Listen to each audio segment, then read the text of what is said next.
gentlemen, oh shit! Off your fucking feet! Give it up for your host,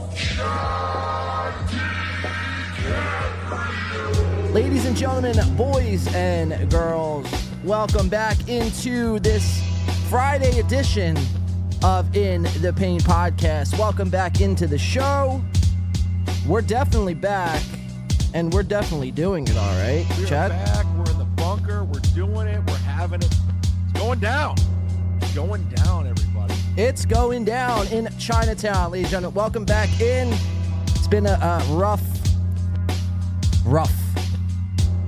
couple days.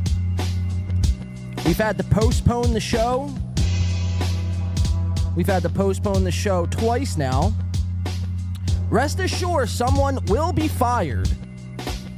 Someone is getting fired around here for messing my schedule up, making me look like an idiot, making me look like a fucking moron, like I don't know how to run my own ship. Like, this operation's gotten away from me. So, rest assured, we will take care of that, guys. That's my sincerest apologies for obviously scheduling a show Wednesday and Thursday to no avail. But that's all right. We're back. We're here on a Friday. Welcome back in. How's everyone doing? How was everyone's week? We haven't been here in a week. Sometimes it is good to just unplug and take a week off, man. Not gonna lie to you, it did feel good. Kind of, regaining myself there. How's everything sounding? Looking good, hopefully. If there's any problems, let me know. Heads are rolling around here at Win by 2 Studios, so my finger is on that fire button. So just let me know if anything fucks up. We're just gonna start letting people go left and right. We don't care that the holiday season is just around the corner. People got families to feed. I don't give a fuck. They will be fired and sent back to fucking Cambodia, where they came from. Yes, that's where I hire my workers from. Cambodia. Football is back, ladies and gentlemen. Who watched that snooze fest of a game last night? The Detroit Lions going into Kansas City week 1 and upsetting the great Patty Mahomes. That was amazing, I will say. I have Detroit. Go Lions, Chris said. Dude, I have Detroit. So, me and my brother, I think we cracked the code. I think we found the most securest, safest bet that you could possibly bet. NFL season's here. We do fantasy football around here. I know it's the gayest shit in the world, doing fantasy football, watching other grown men run around on fields. I know it's pretty gay. Throw your tomatoes now. I will say, though, when you can look past the gayness of the NFL, men in tights, men in pads, men rolling around in the grass and sometimes the mud together, when you could look past all of that and you could just remain focused at, the end goal, ultimately being some sort of financial gain at the end of that fantasy football season, it's not that gay anymore. I'll happily take the $2,000 and you could call me gay all you want. So, yeah, football is back. The Lions. So, yeah, anyway, me and my brother, I think we cracked the code on this. And I think there's still time to put in some bets here. But if anyone here is of, the betting type, whether you have FanDuel or DraftKings or Caesars, Book, or wherever, a couple people, they were telling me that in their state, they don't have online gambling, which I find to be very, very shocking. Like, how is this almost... We're in 2023. How's it almost 2024 and your state doesn't have access to online gambling? It's time for you to move out of that state. It's time for you to move far away from wherever that state is. But so anyway, what we came across, and we discovered this a couple months ago, but what we came across was instead of taking, a Super Bowl winner or whatever, I promise we're only going to do like 5 minutes of sports talk. I know it gets kind of cringe and gay. You didn't come here for the sports.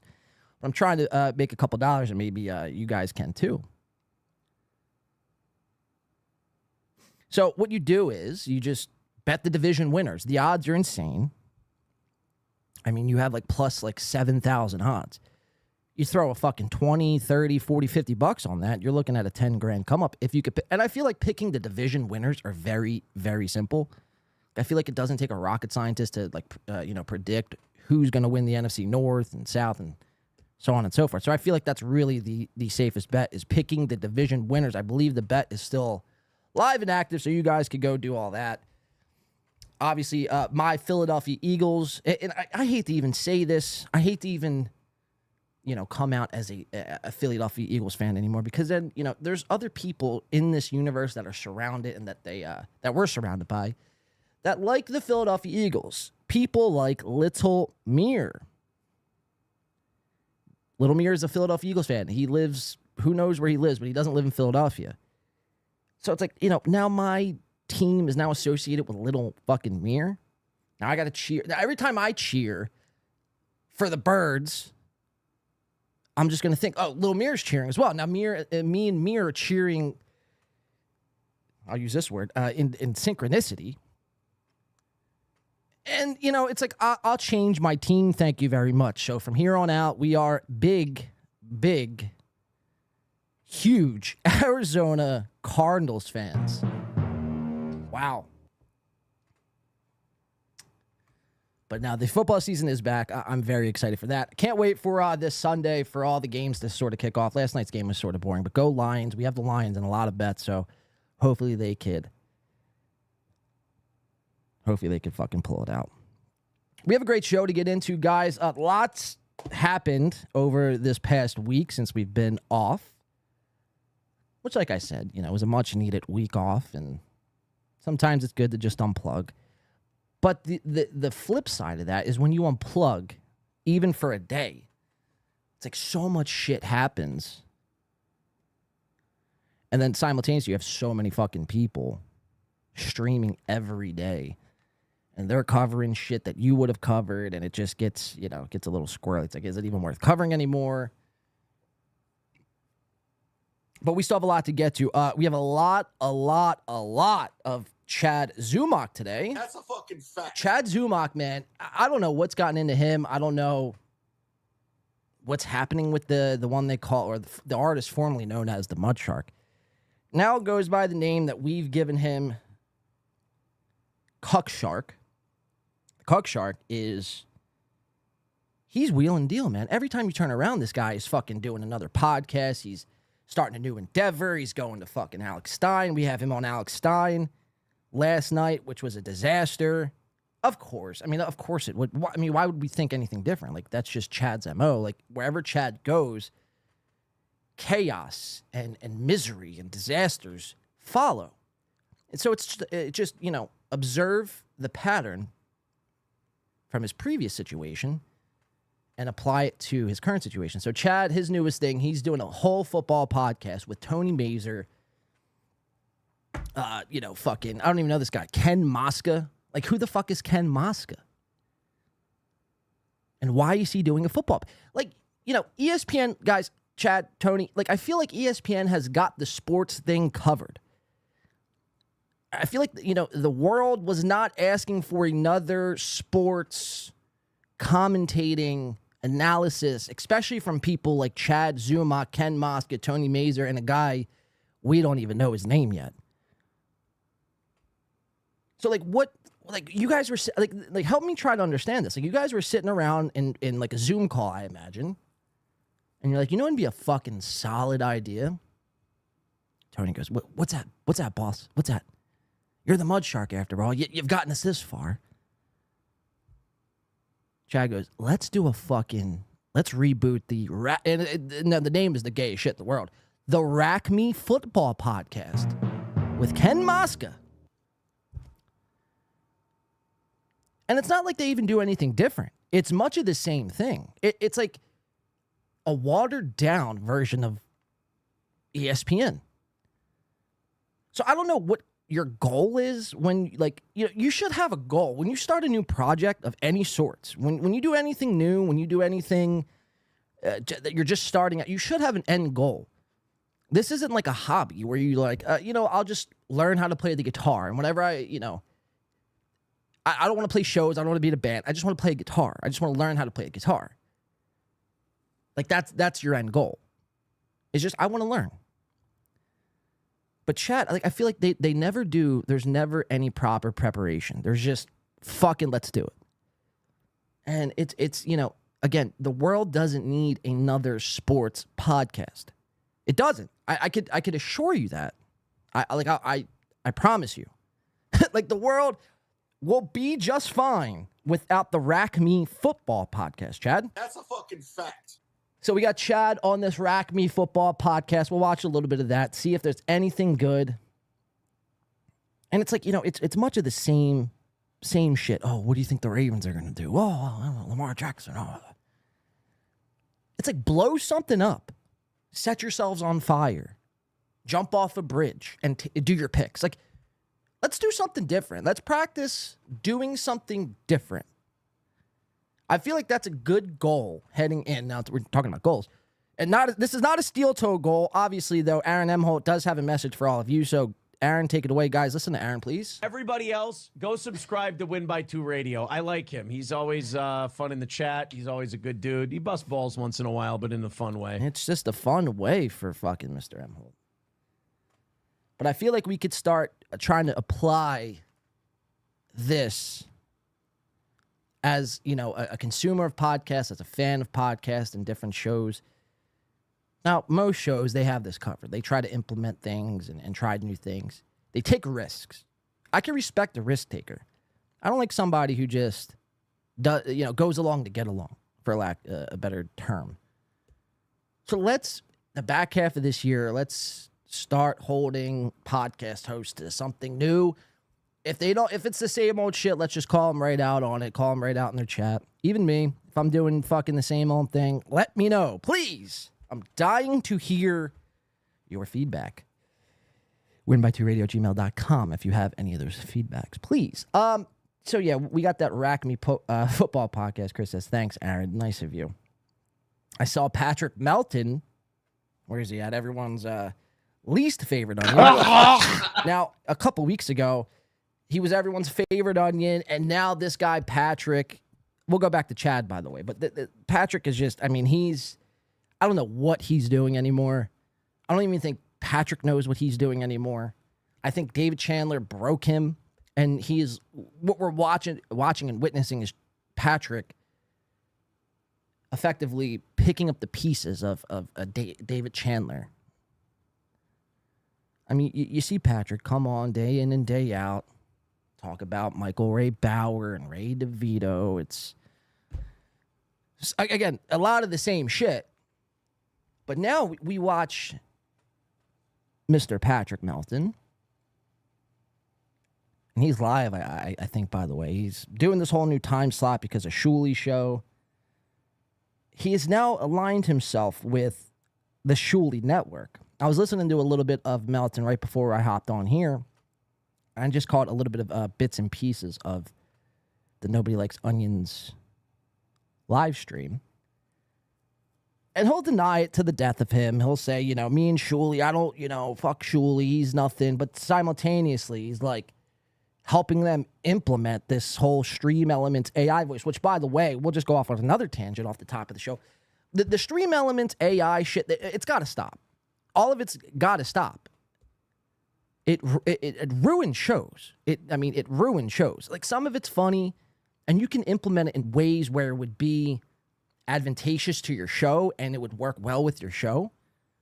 But these guys, they just let the AI voice just take over their show.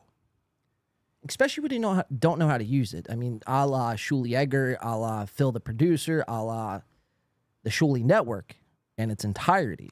They don't know how to use this AI voice. So, throughout their whole show, a couple times this week, you would just hear random fucking chats come in. And it's like I tuned in to listen to you guys. Not me, per se, but, the fans of that show, which I don't even know if there's any, real fans.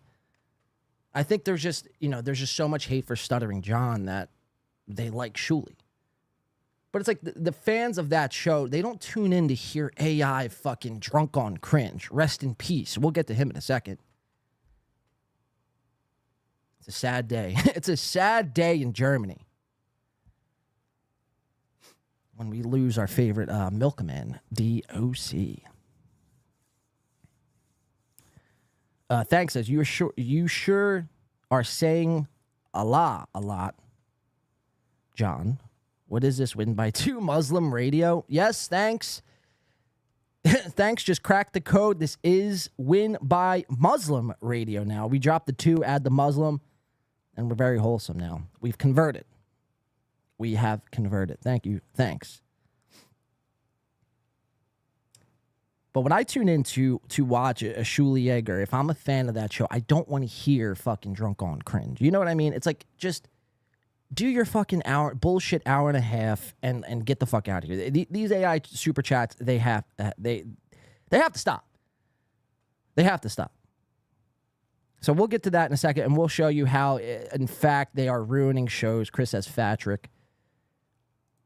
I mean, look, and that's another thing, man. It's like he is the sole reason to blame for all of this. Notice how, and I've said this before, but I'll say it again. Notice how as soon as Patrick Melton stepped foot inside whatever this universe, whatever you want to call it, the mudverse, the hackverse, the shitverse, as soon as Melton pried his little fucking greasy paws onto this universe, everything has gone to shit. Now people are using AI chats when they're not supposed to. People are jumping in fucking pools like B Dabbler. We have that coverage coming up. B Dabbler is just the latest. I got a phone call. I don't know who this is from. New York. On my personal cell.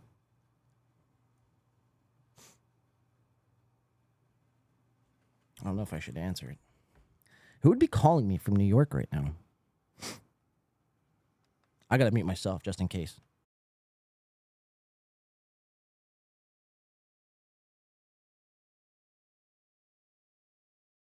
Shit, it's fucking Dr. Chow. I mean, has that been a half hour, dude? Huh? You want me to call a different number? No. You're good to call on this. I'm still breaking into my intro monologue here. Would you be gracious enough to call us back in about 5?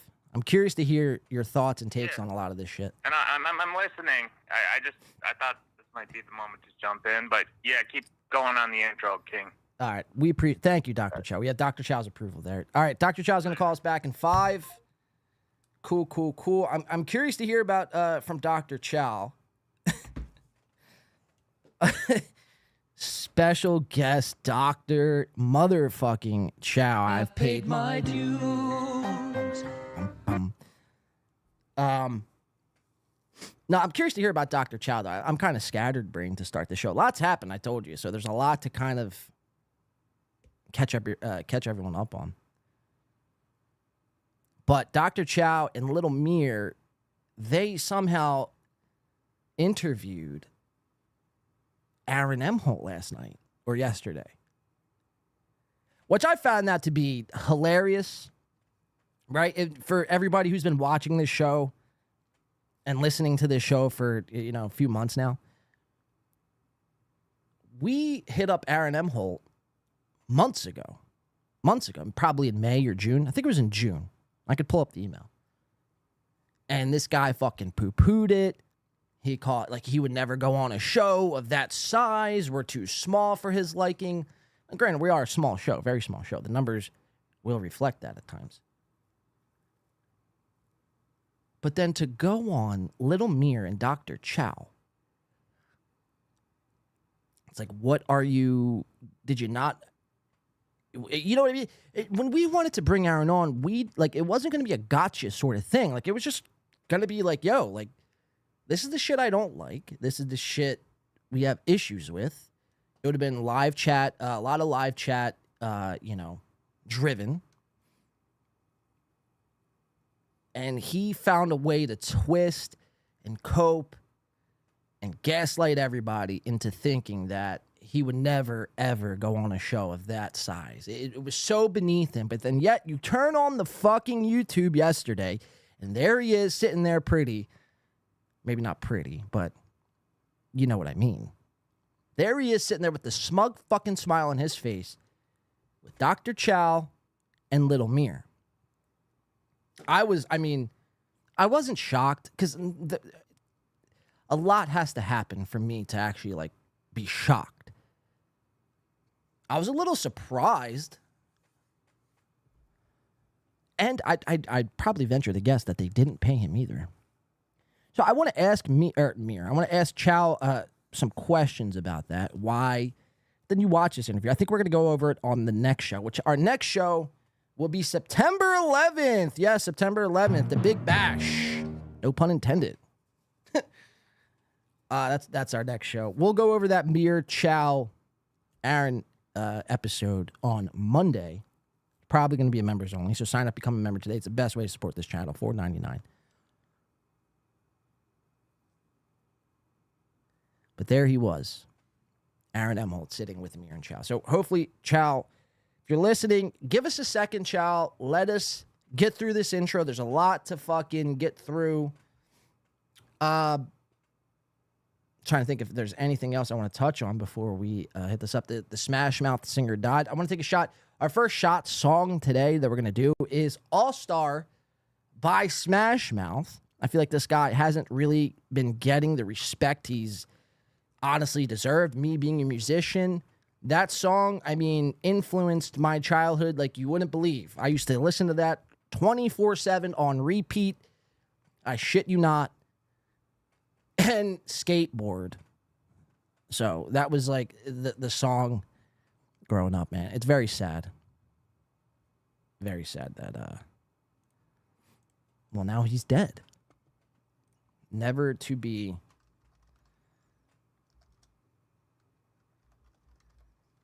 forgotten, though. Steve Harwell. And yes, I just did look him up. If you were wondering why there was a little bit of silence, well, because I blanked on his name. So maybe he wasn't that big of an inspiration to me. Maybe this is all a fucking work. No, it's not. We don't do works around here. But Steve Harwell, gone at the age of 50-something. It's, a damn shame. Hey, now, you're an all-star. Get your game on. Go play. Hey, now, you're a rock star. Get the show on and get paid. And all that glitters is gold. And only shooting stars break the mold. So, yeah, we're going to do that to kick off the show today. Thank God it's fucking Friday. The weekend is upon us. The NFL season is back. Sunday, let's fucking go. There's a lot to get to. The Drunk on Cringe stuff we have. Is he dead? Is he alive? Who the fuck knows? But me. I have inside information on Drunk on Cringe's death. I know how he died. I know how he did it. And I know why he did it. And we'll be bringing that to you guys momentarily. Patrick Melton, another one to comment yesterday. We have a clip of this. We'll roll at the top of the show after we get this call in from Chow. But he was freaking out on Misery Loves Clips for issuing a correction, something that had nothing to do with Patrick Melton, by the way. We're going to play that clip coming up here in a second. Steel Toe, again, taking victory laps. Bunch to get into. Shuley, the whole band thing. They're back on YouTube. There's something fishy going on there. We'll kind of break that down. The B Dabbler stream, another victim to David Chandler, which, by the way, if you guys didn't see that members-only stream, we implemented a new rule. The Ban Chan rule, hashtag Ban Chan. If you see David Chandler around and he's creeping maybe with an alt and he's gearing up and he's trying to fucking do his thing around, we're not letting him. This is a Chandler-free zone here. So, mods, again, you have my full permission to ban Chan. His money is no good around these parts. This is not a joke. It's not a bit. It's not a work. Ban him. I'm dead serious.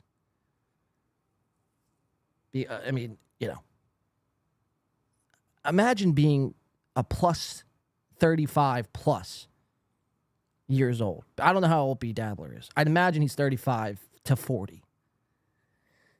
B Dabbler, Patrick Melton, Chad Zumach. All these guys got cucked by a couple fucking dollars. How pathetic. How pathetic. B Dabbler was just another one now. This guy took it to the next fucking level. I tweeted that out. I go, I lost a lot of respect for B Dabbler on that day. On that sad, cold, dark day. B Dabbler decided to put on this fucking bra and he's got these nipple fucking locks. I don't even know what the fuck it was. And he's like doing this thing and he thinks he's crushing. And it's like, dude, like, this is pathetic. This is beyond pathetic. So we got that clip coming up in just a second. I'm making sure I touched on everything here at the top before we get to Dr. Motherfucking Chow, who's somebody I have a lot of questions for. He tried to call into Patrick Melton a little earlier, and Melton wanted no parts of that. I wonder why. Now, I saw Chris earlier in the chat was saying how he was using the word rad or something, and Melton was like, don't use those words, and now he's just hanging up on Dr. Chow. I mean, guys, this is the first steps. These are the first signs of just full-on communist behavior. So you might like this Patrick Melton character, but I'm here to tell you, he probably supports the Chinese and the North Koreans in their, political ideology and just shutting everyone else up with a different opinion than their own. It starts small, and then it ends with concentration camps. Like, it's just what happens. Just look throughout history. All right, Dr. Chow is calling back. Dr. Chow, give me 1 second. We're going to play this song. We're going to take a shot. I don't know if you're drinking, Dr. Chow, but if you are drinking, have one with us. Let's play this song, and we'll get to your call right on the other side of this. How's that sound? Cheers. All right, cool. All right, just hold on 1 second. Let me get this all going here. All right, guys, if you're drinking with us, drink responsibly today. Do not drink and drive, unless, of course, you have to, and in which case, do not blame the show. If anything happens, we are not reliable or responsible for your health and safety. If you're smoking, smoke one with us. We're going to do the All-Star song by Smash Mouth here. We have a great show to get into. Ray DeVito is another feature act on today's show. Him and Adam Nutter, somebody I've been wanting to get into. And we started to kind of get into Adam Nutter a couple of weeks ago, but now it's like when worlds collide. Adam was on Ray's stream, and, I mean, quite frankly, he's just fed up with Ray DeVito. All right, so let's do All-Star Smash Mouth here. Let's take a shot, and let's get this fucking party started. What do you say? We got Dr. Chow right on the other side of this, so cheers, everybody, and let's have a fucking great show. This is not how I remembered the song. Maybe it is. I don't know. Give it a second. Yeah, it is. Cheers.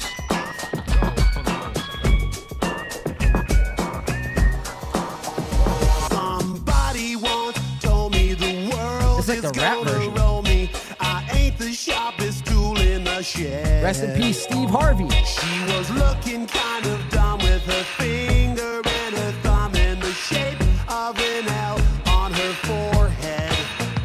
Well, the years start coming and they don't stop coming. Fed to the rules and I hit the ground running. Didn't make sense not to live for fun. Your brain gets smart but your head gets dumb. So much to do, so much to see. So what's wrong with taking the back streets?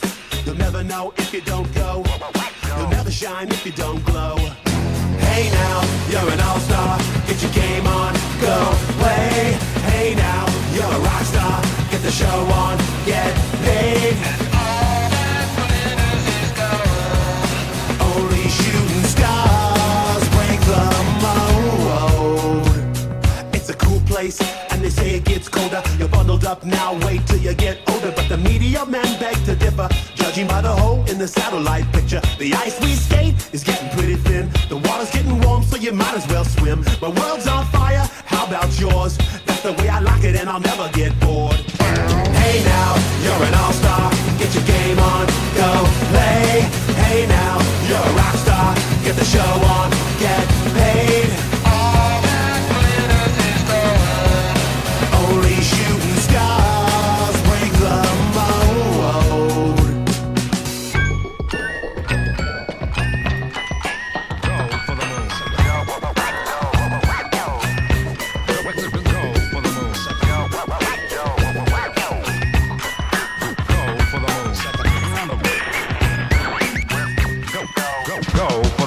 Hey now, you're an all-star. Get your game on, go play.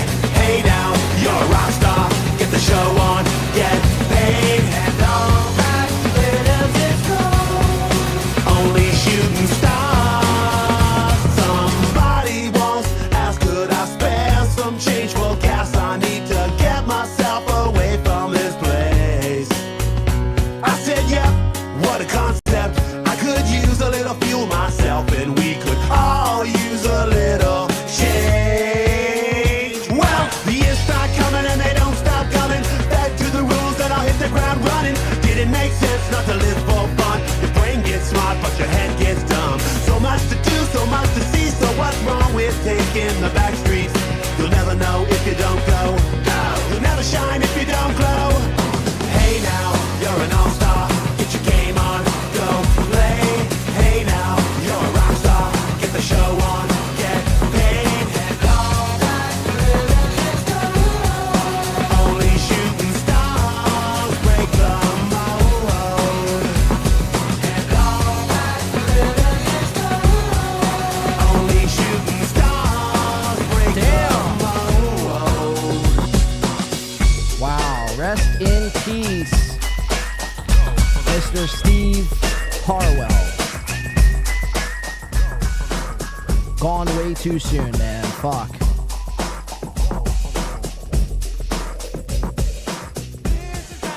Oh, shit.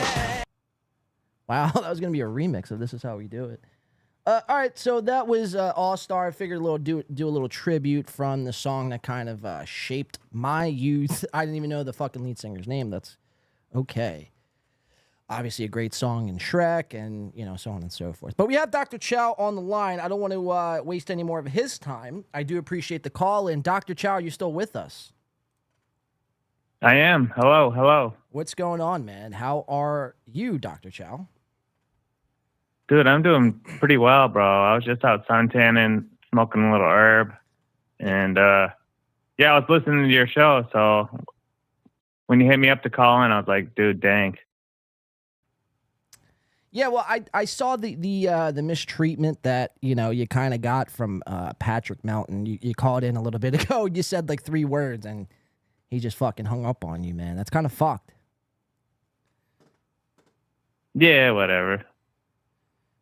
I talked a little shit on him, so he's super afraid of whatever, you know, I have to say. So he's a commie, you know that shit.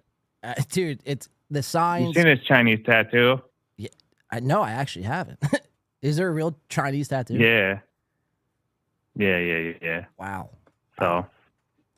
Well, yeah, that's fucked up, man. I don't like any time you know, anyone gets censored. So that's pretty fucked. But you know, so Dr. Chow, the main reason why I wanted for you to call in, well, we're not going to be able to get to it today as far as the clips go, but I think we're going to get to it on Monday. But we were watching, or I was watching anyway, the Steel Toe interview, Mir Musk, Dr. Chow, Little Mir, and Addicted to Profits.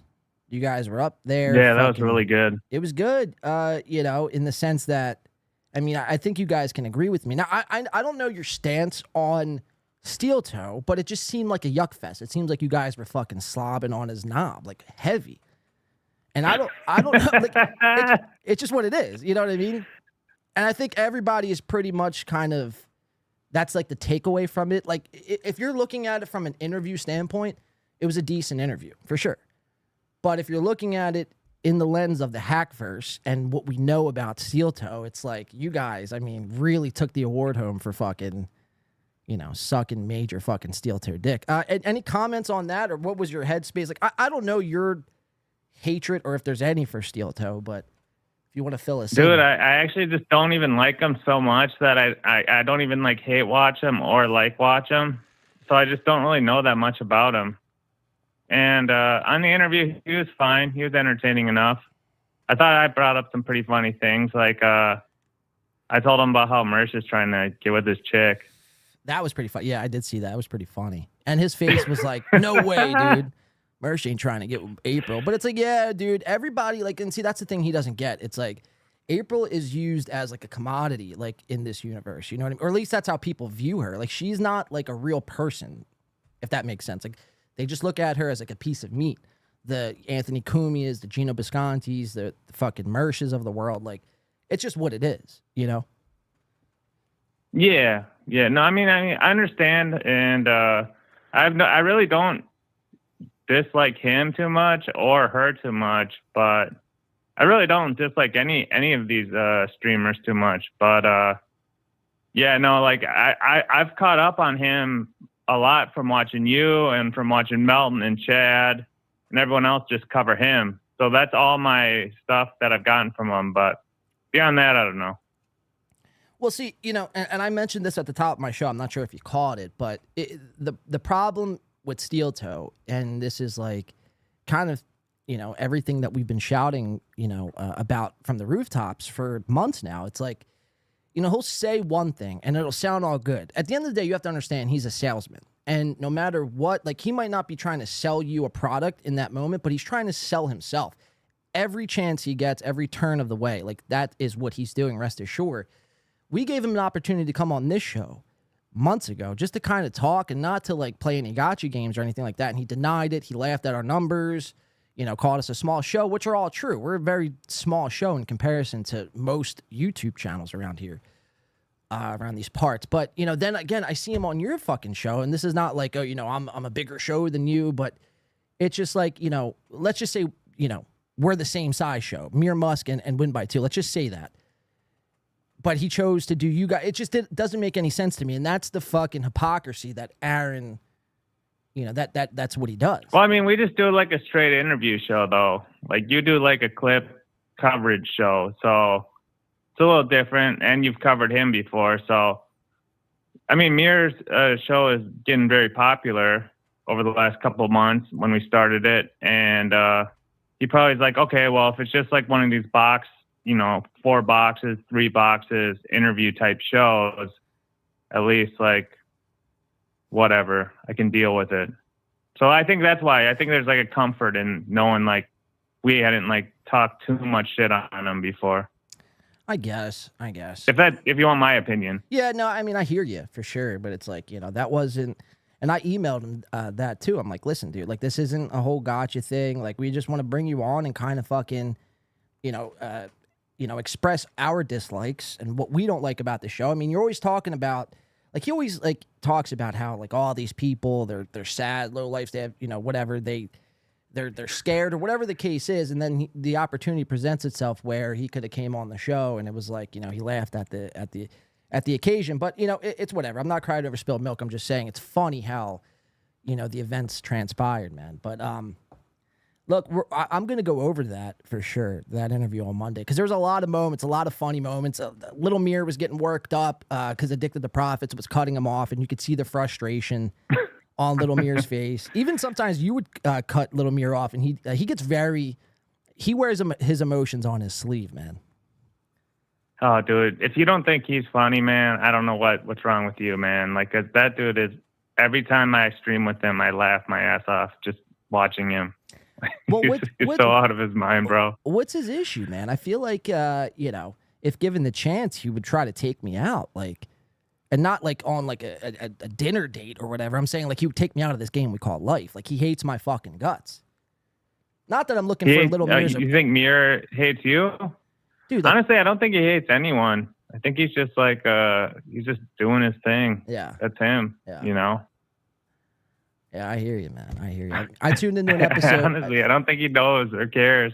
No, and look, I'm not expecting you. I'm not expecting you to speak on his behalf. But it's just it's funny. I tuned into a show like 2 weeks ago, and he's like there's a difference between like poking fun at somebody and then being like super fucking like you want to kill somebody. And I tuned into the stream, bro. I'm fucking baked out of my mind.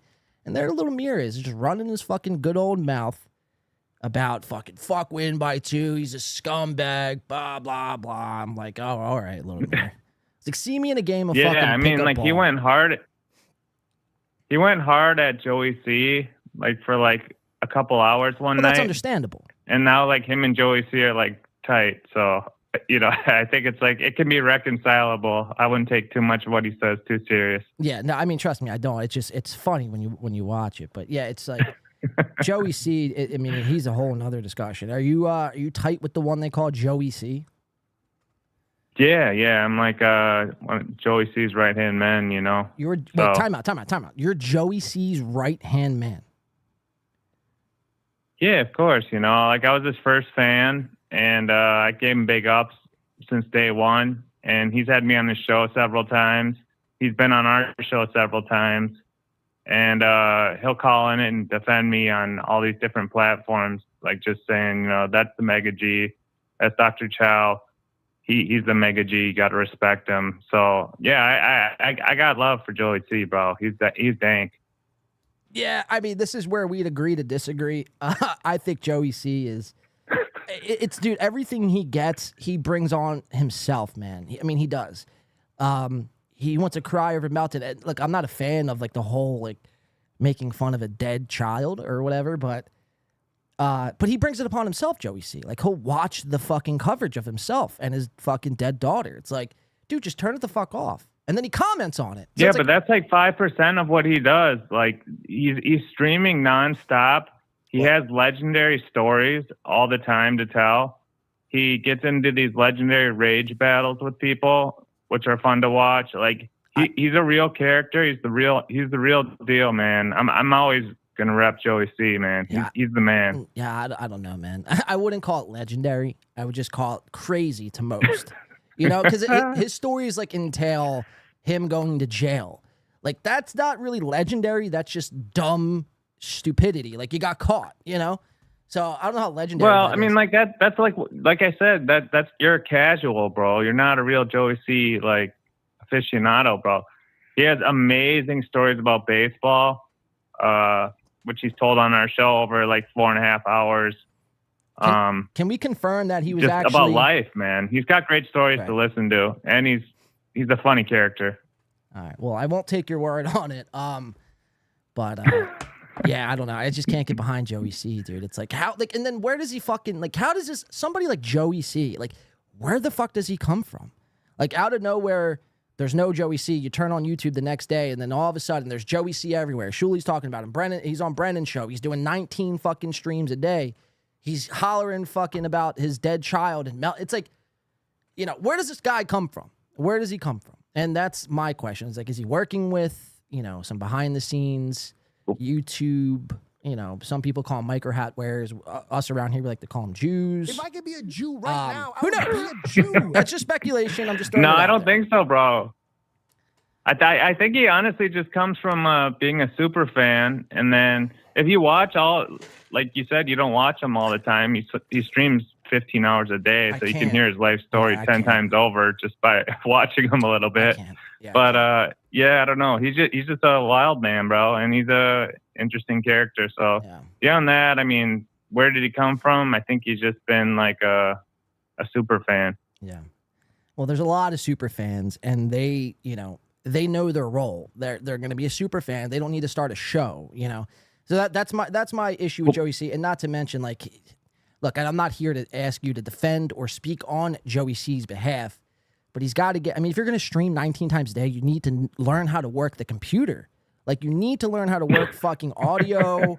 You know what I mean? It's just like all these guys, and dude, I say it all the time, so it's like beating a dead horse. But all these guys, they want to start becoming the next live streamer and get the super chats and money, but they don't know the first thing about anything when it comes to this shit. So that's the frustrating part. It really is to me, because like I take a lot of time and I put in a lot of work into what I do.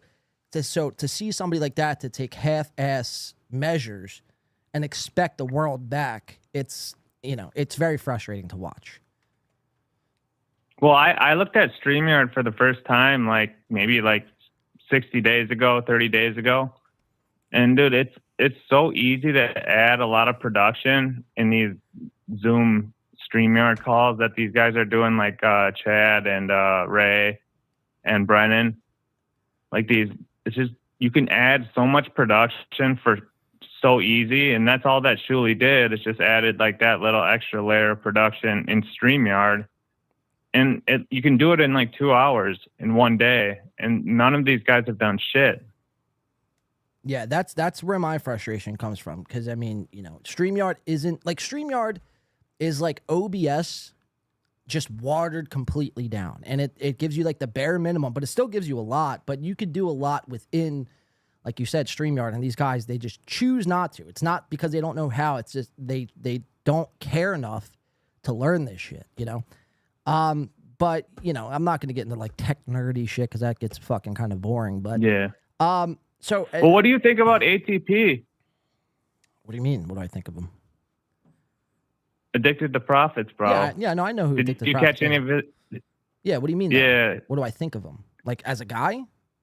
Well, I mean, like he's kind of like a fan who is like now on our show. He had a bunch of funny / cringeworthy things he said, where he was getting all bent out of shape about different things, and he's like, "Well, the creators should only listen to the people who give them money," you know, and like that's his mentality, you know.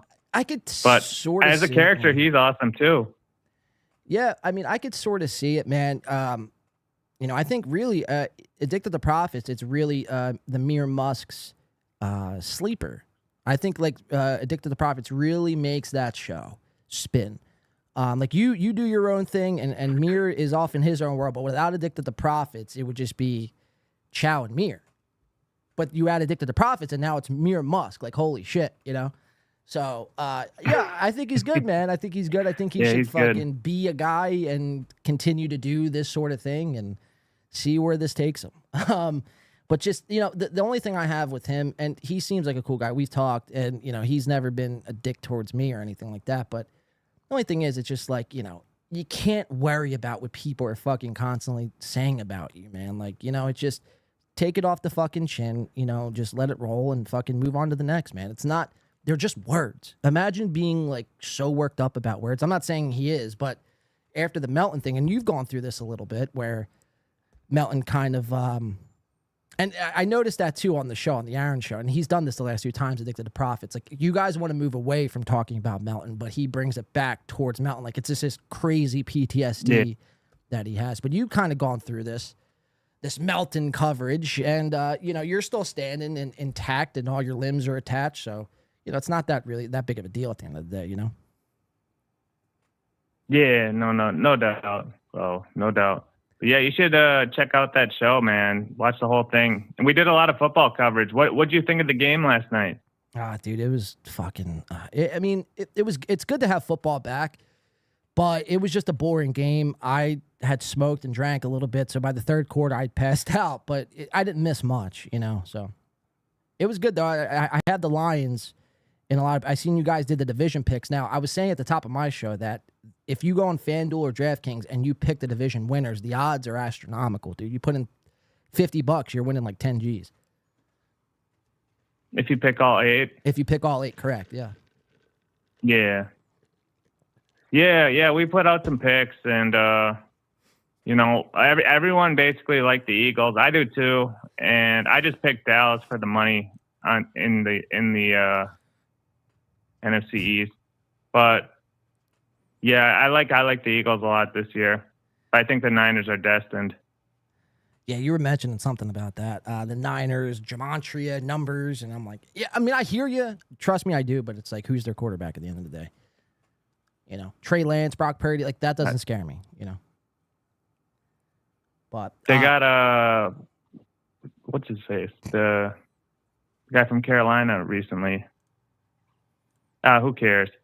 Yeah, I'll bounce out, bro. I'll let you run your show. Well, before you go, I wanted to ask you one more question as it pertains to your podcast kind of journey you've been going through now. So you do the Mir Musk show with Little Mir, obviously, we've talked about. And then I don't know, somewhere around the last 2 months, you and Ari Jane decided to do a show called Simply Good. And you did three episodes. You did episode 0, episode 1 and 2.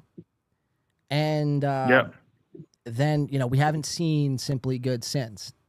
Care to elaborate? Where's Simply Good? Does Ari Jane hate your guts? What's going on there? No. We're good. We're working on it. We're trying to build it into something bigger and better.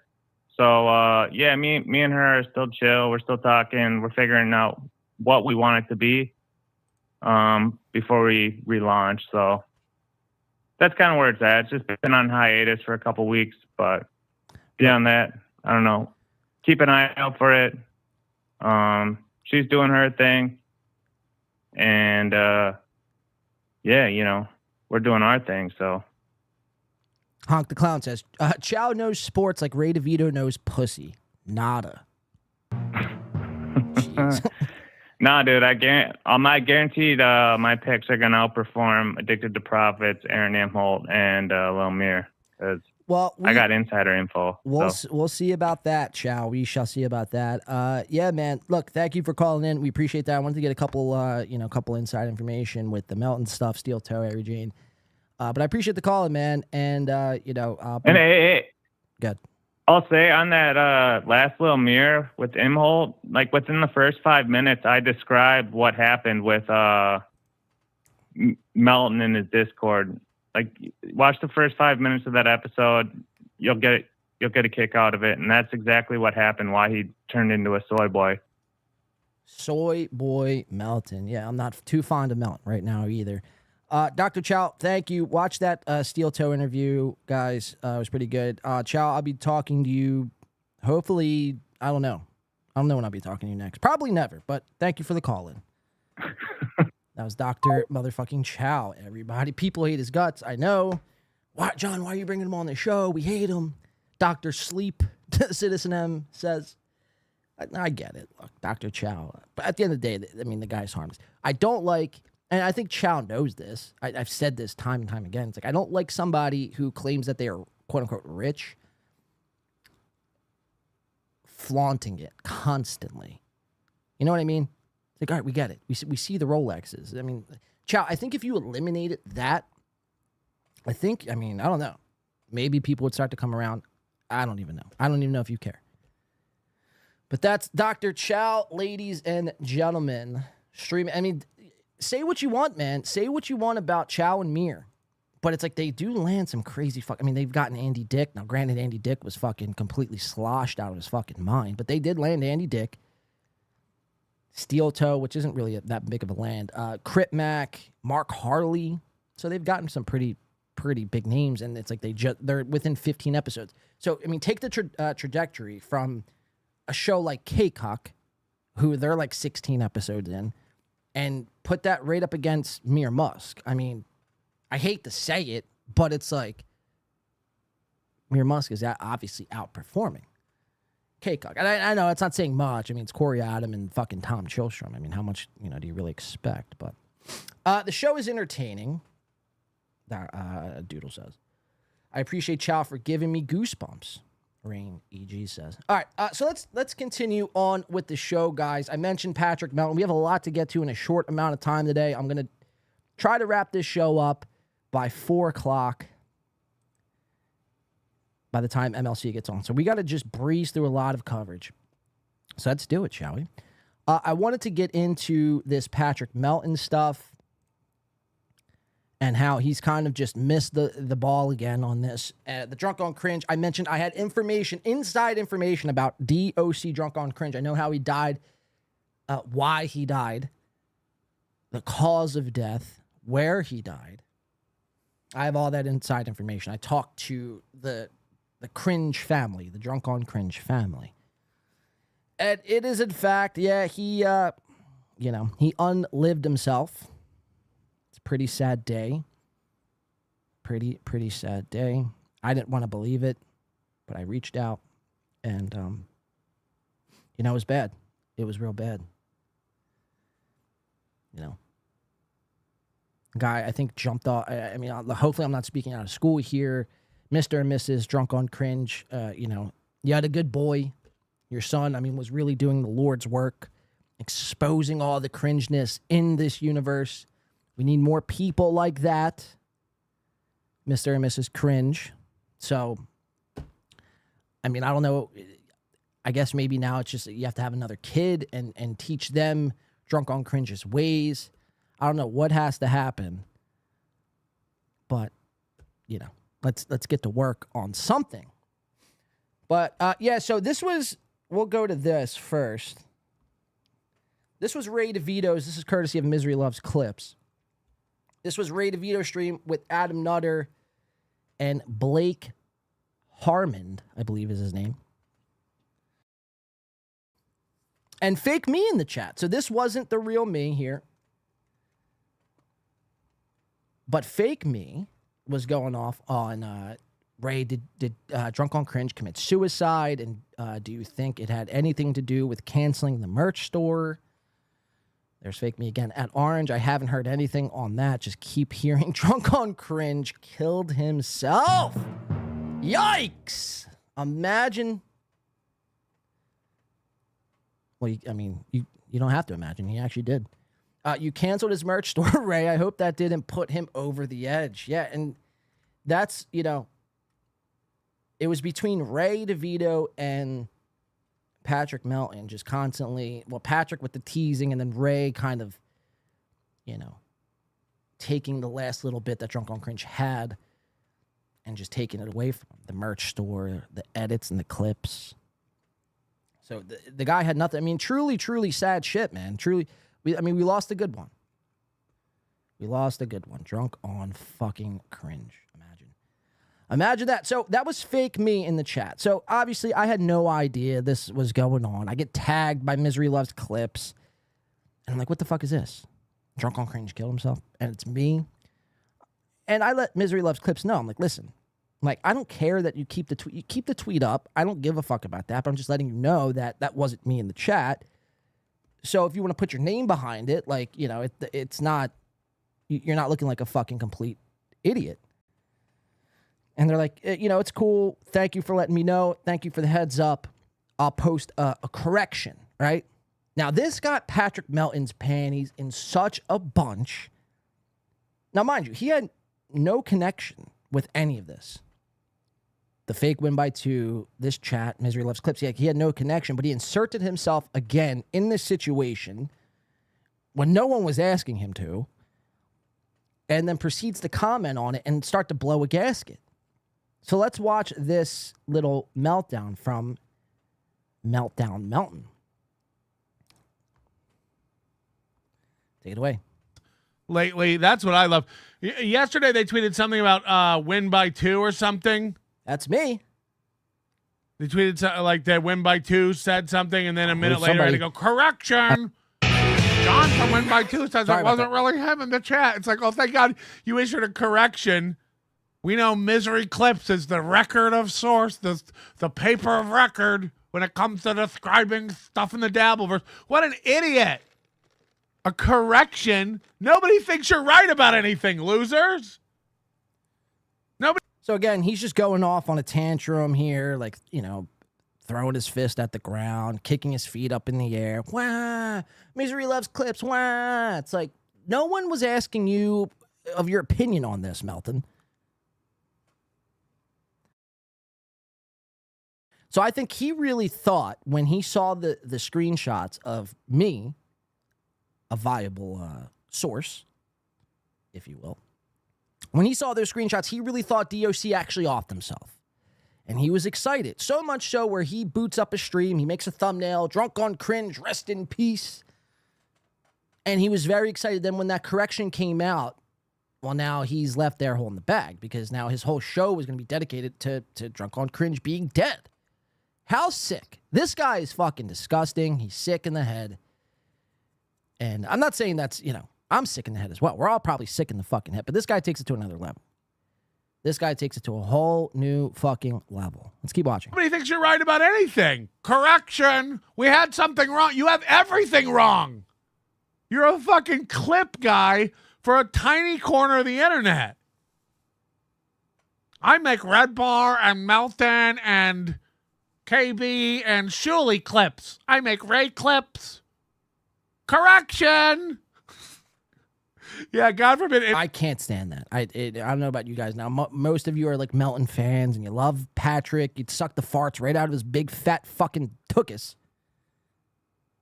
But I can't stand, and this isn't just applied to Patrick. This applies to everybody who does this. Everybody who does this sort of thing where they laugh at themselves. Like they say a joke or they do a bit and then they laugh at themselves. It's like, it's not that funny. You shouldn't be finding yourself that funny. Imagine me laughing at myself.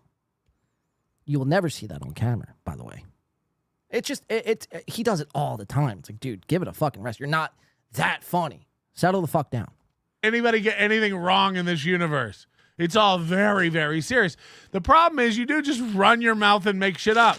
Melton quit because the store wasn't making enough money. Win by 2 says Drunk on Cringe killed himself. Correction. There he goes again. Correction. You're not the New York Times. Nobody fucking cares. Nobody thinks you had it right the first time, you drama-stirring shit stirrer. We all just think you're another clip idiot clipping. And by the way, you know, Citizen M has made like 2 clips and they're all better than all of your clips.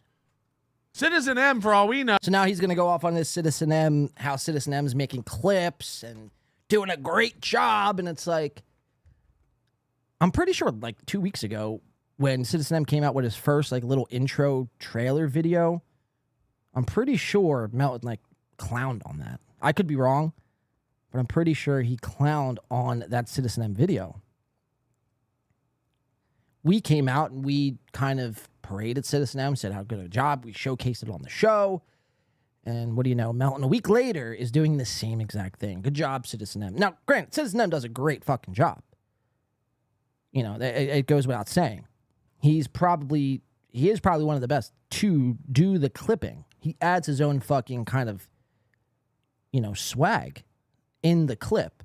And that's what kind of separates just a normal clipper to like, you know, a better clipper, I guess. I don't know what the word would be, but you get my point. So there was Melton. We have some more Melton coming up in a little bit, but that was Melton kind of just melting down over Misery Loves Clips, issuing a correction because, God forbid,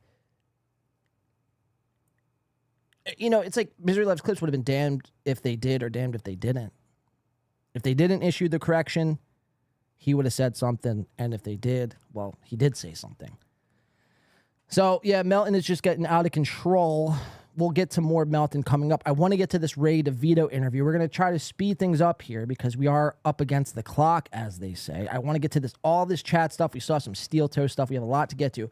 This was Ray DeVito. Now, mind you, Ray DeVito, he does the Rock Bottom podcast on the Shuley Network. I don't know why he's still doing that.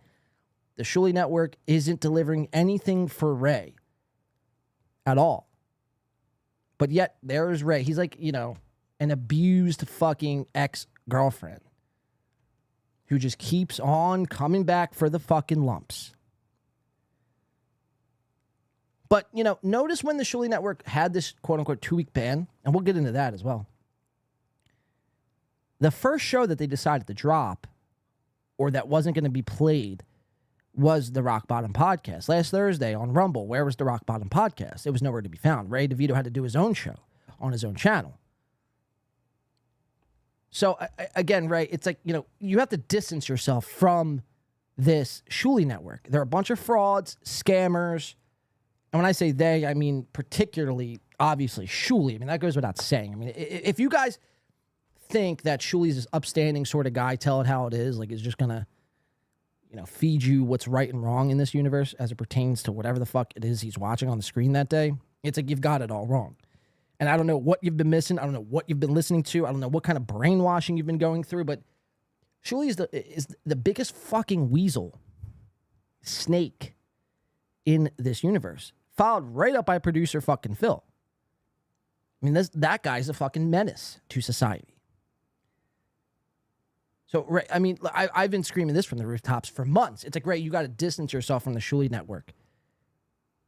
Like, people would respect that more if Ray chose to do that. So anyway, when he's not doing Shuley Network shows, Ray is going, and he does his own shows, going live at 10 p.m. We went through this before, right? I mean, those are his titles of his stream, going live at 10 p.m. But he also, right after the episode's done, he'll put the episode on Patreon for Patreon members only. Now, the problem with that is, if anybody has watched the episode on YouTube and you have the link, or it's in your history, your watch history, well, it doesn't matter if the episode's on Patreon. You could pull that link up and watch it again for free. You could copy and paste that link into notes or into a messenger, send it to yourself for you to watch for the rest of time. Where I'm getting at is, like, if you try to do that with MLC privates their videos, and they do it in a way where you have to become a Patreon member. Otherwise, you're not seeing that episode from that day. If you miss it on YouTube, you have to go to Patreon. There's no way to watch it on YouTube. Ray has not yet figured this out because, as you could see, we are on YouTube. The video is unlisted. But yet, here we are about to cover this and break it down. Now, We've went through this guy before, Adam Nutter. We kind of introduced everyone to Adam Nutter a few weeks ago. He runs this podcast called the Cult of Us Podcast. A dog shit fucking podcast.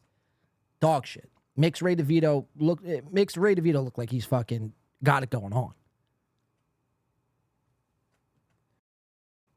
So this Adam Nutter character, he's kind of like a black-pilled, jaded sort of guy, like a no-nonsense sort of guy. Like, he doesn't understand the podcast beef, and he thinks it's gay.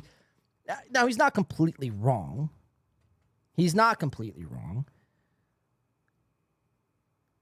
But I think some of that animosity comes from a little bit of jealousy, because you tune into a Cult of Us live stream, they have 0 people watching.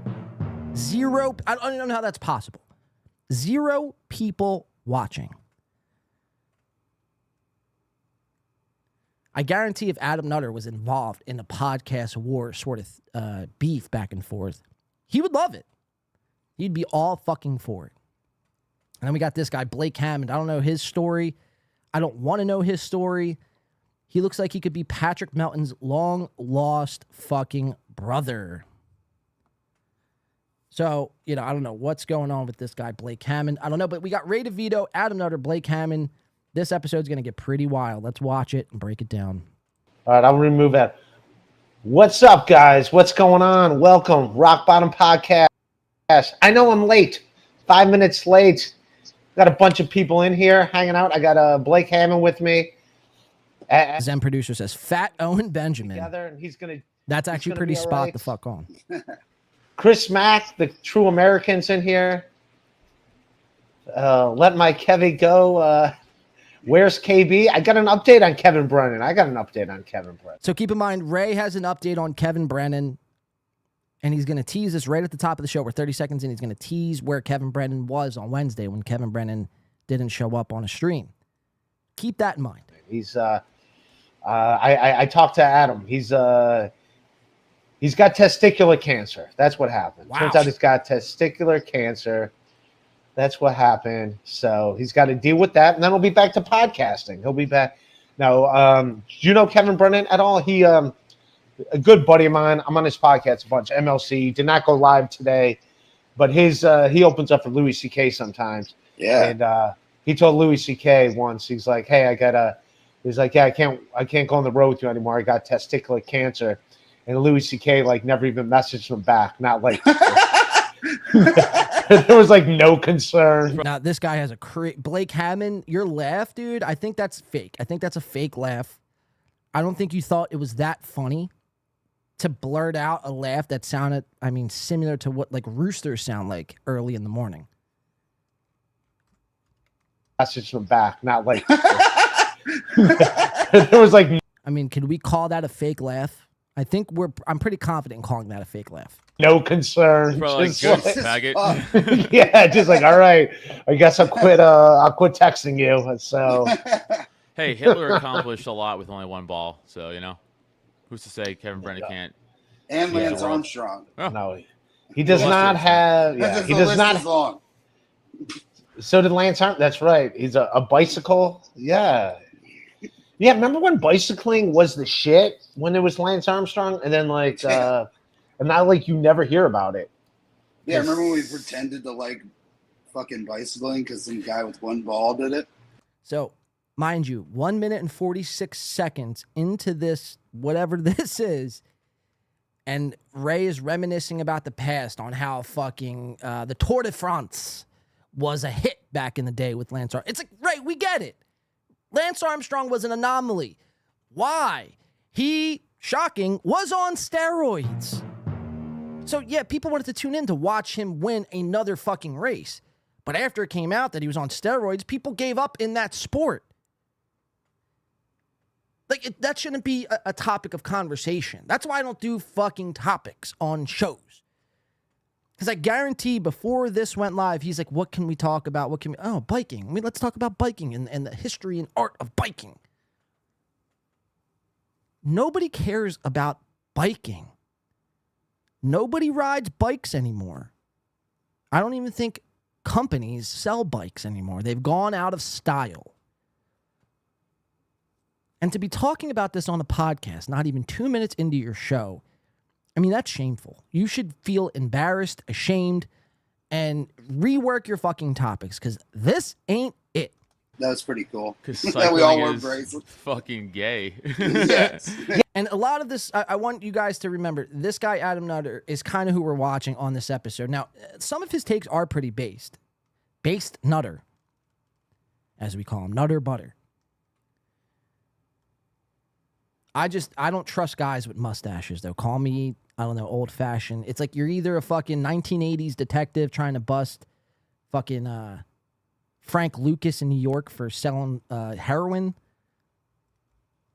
while simultaneously you're shooting it up. You're using Frank Lucas's heroin. You're either a 1980s detective or you're some weird fucking creep. They're the only two people I know with like mustaches like this. But that being said, don't judge a book by its cover, John. All right, duly noted. Some of the takes that he gives on this show is pretty based. It's pretty based. Let's watch. Yeah, that's right. He had like Live strong.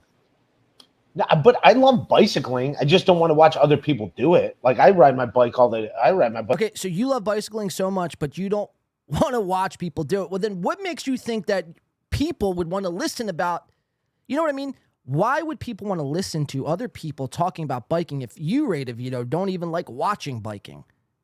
See what I'm saying? So again, like we need better preparation, better topics, better just planning.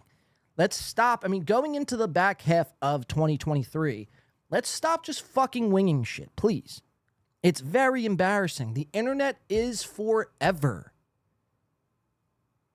People, like, you know, a year from now, people are going to watch this, and what do you think they're going to think? The same thing I'm thinking. Why are you talking about Lance Armstrong and biking when you can't even watch it? Kind of bizarre. Like all the time. I read the Peloton today. I'm back to the Peloton, baby. Wow. Ray's back on the Peloton. Let's throw a fucking party. Yeah. Is it worth a subscription a month? It was like $50 a month just to have some lady, No, some man. lesbian yell at you. No, dude, I just do it at Planet Fitness. Oh, you got some lesbian yell at you there for $10 a month. No, but I do have a story. So Planet Fitness, there's this chick that's like on the Peloton bike next to me, and she's a decent looking. I'm in Cleveland, you got some Ohio right lesbian- now. That's where I'm at. I'm in Cleveland, Ohio, and there's a decent looking chick on the Peloton bike next to me, and she's got her like iWatch on.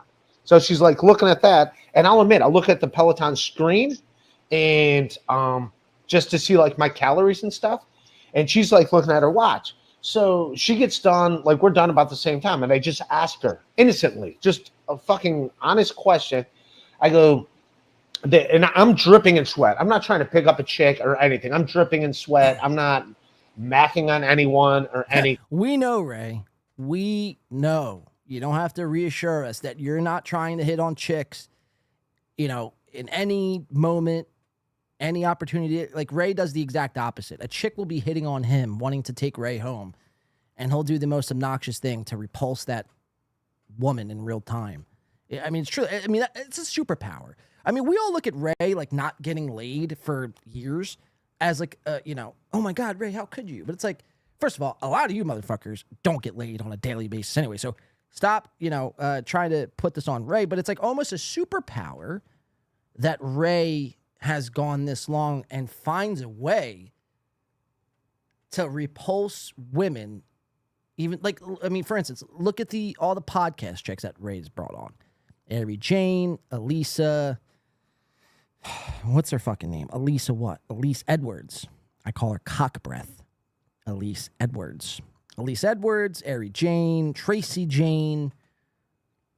Edwards, you know, all these chicks. And I guarantee at one point or another, all of the chicks that he's brought on have, I mean, the thought has crossed their mind. Like, like Ray DeVito wouldn't be that bad. He's harmless. He's like a teddy bear, right? You know, some chicks are into that. Some chicks have gone through the bad boy stages, you know. And they don't want that sort of shit. They want somebody who has a genuine heart. I happen to think that's gay, but, who am I? But it's a true superpower how he's brought on, all of the women we know now in the quote-unquote hack verse. I even hate referring it to the hack verse as such, but, it just quantifies what we're talking about here. He's single-handedly responsible for bringing on all of them and has gotten with none of them. Truly, truly, truly, truly remarkable. Almost like a superpower. So I think we're just looking at it all wrong, if you're asking me. Let's go back. Thing. And I just say to her, I go, hey, the calories, is it like the same on the watch to what they are on the bike? And she's like, huh? And she's like, what? And I'm like, the calories. You have the, she's like, she sounds like DMX. What? Huh? He still looks good. ENL says even the Danity hand gestures are complete ripoff from Mike. And everybody has been accusing Selleck of being a duster since the 80s. Jesus Christ. That was funny, Blade. Well done. Tom Selleck as well. Yes, Tom Selleck. Talking about men with mustaches. Ray, is it Piazza for Carlos Danger?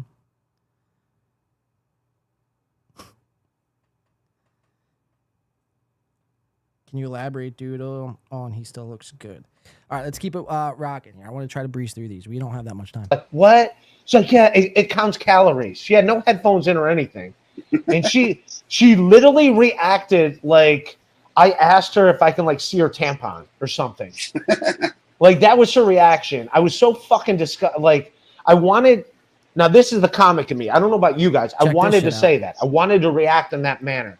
Like why did you like? Yeah, I was just asking you a simple question. Why did you act like I? And that's the only thing that entered my head is like, why'd you act like I asked to see her use tampon or something? But I didn't say it. I put that in my pocket. I didn't say it. Oh, thank God. Ray DeVito saved the tampon joke for later. Thank Christ he didn't use the tampon joke to the poor Planet Fitness tampon lady. Or tampon, wow. The fucking Peloton lady, I meant to say. What did I say? Tampon lady? Wow, imagine if that was a real person. Tampon lady. Cool. But Ray's just letting us know when he's saving his jokes and how he does it and what in the mind of a comic. Since he's a comic and us peons, we wouldn't understand comedy. We don't know how comedy works. We've never been in this situation before because we're not comics, so we don't know. It's like, Ray, we've all been in that situation where we could have said a fucking hilarious joke in a moment, but realized this might be crossing the line. If you're having a conversation with your boss or your wife or, drunk on cringe's dead parent or his dead fucking dead corpse. You hold on to certain things, not even just jokes, just anything that you feel might be taken a little bit too far. So this isn't like, and check this shit out. This isn't a crazy hot take as Ray DeVito would like you to believe.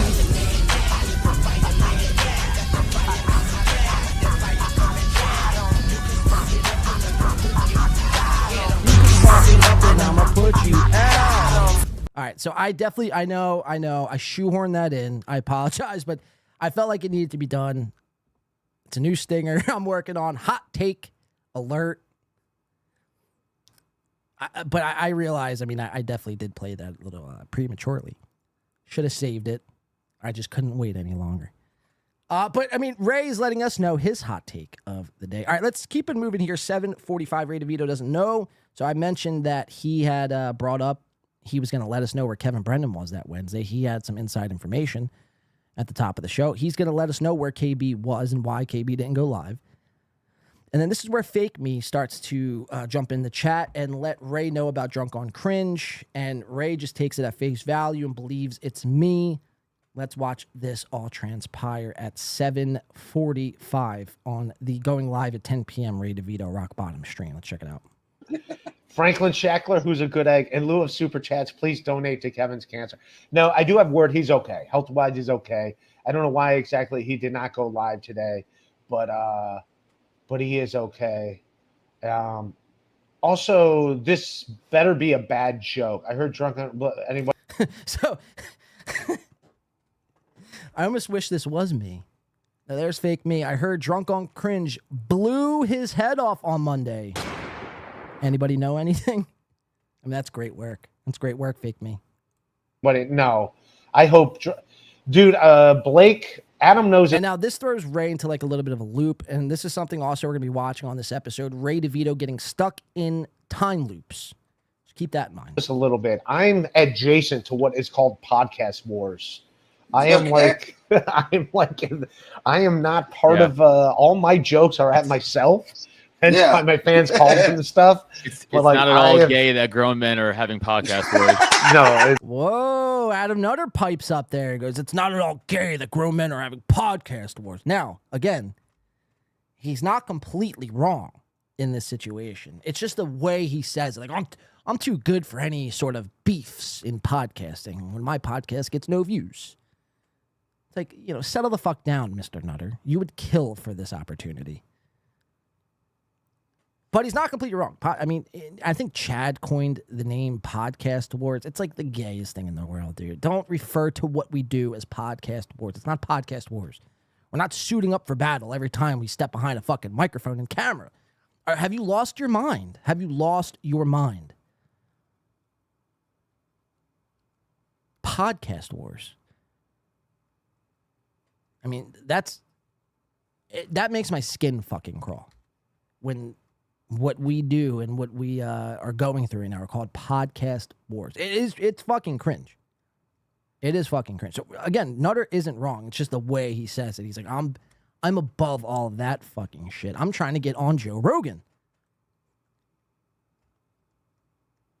Best believe like Adam Nutter and Neil Wood, his fucking trusted little sidekick here, which we don't meet in this episode, but believe me, he has a sidekick called Neil Wood, who's got his own podcast company, which, again, they have like 2 views. I mean, look, here, let's do a quick exercise, and we'll go to the Cult of Us YouTube, and we'll go to their most recent video. Cult of Us. Let's check it out. Don't take my word for it. Oh, sorry, I stand corrected. I stand corrected. Cult of Us podcast gets 18 views. So, there's that.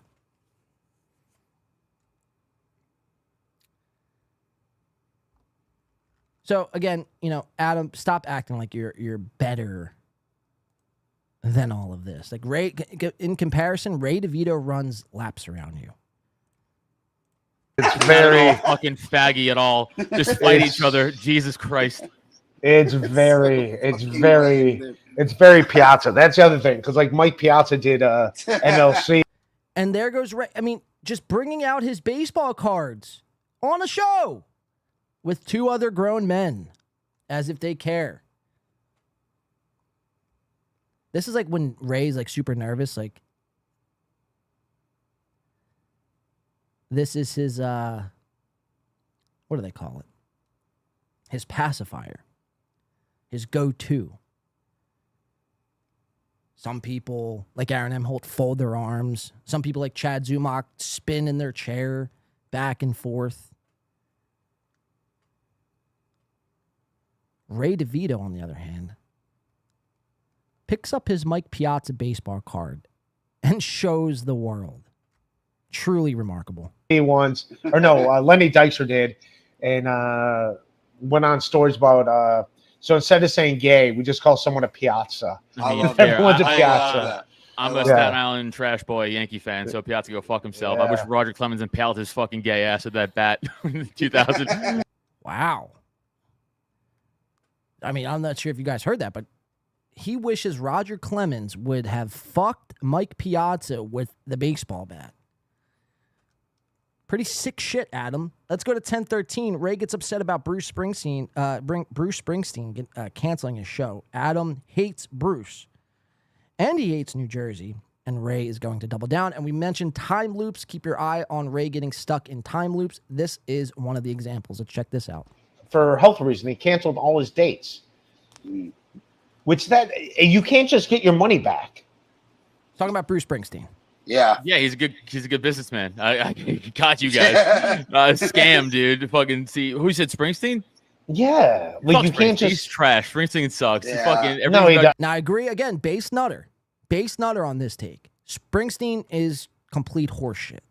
He's complete dog shit. His music sucks. Everything else about him sucks. Jersey, yeah, he does. He has like one good song. Everything else is about Jersey and the shore, and he's a fucking dumb lefty cuck. And he's like, I'm a working man, and then he fucking rallies against the working man on Hollywood shit. Fuck him. Fuck Springsteen. He sucks. I don't give a shit about him personally. His music's good. You don't like Bruce Springsteen? Yeah, same. I said I prefaced it with his music sucks, and then His I went music on does to not trash suck. him personally. Thunder Yeah, Road, Born to Run, like, come on. Human Touch, Brilliant agree. Disguise.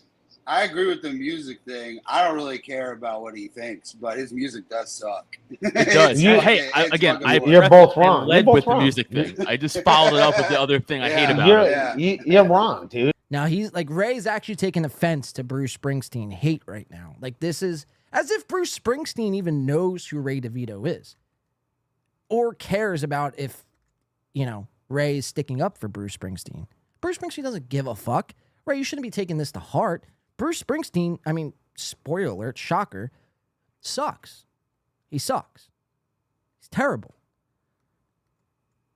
Like, there's no, like, his song process and the way his music is written and kind of structured, it's all very poor and it's very repetitive. A lot of the same shit goes behind each Bruce Springsteen song.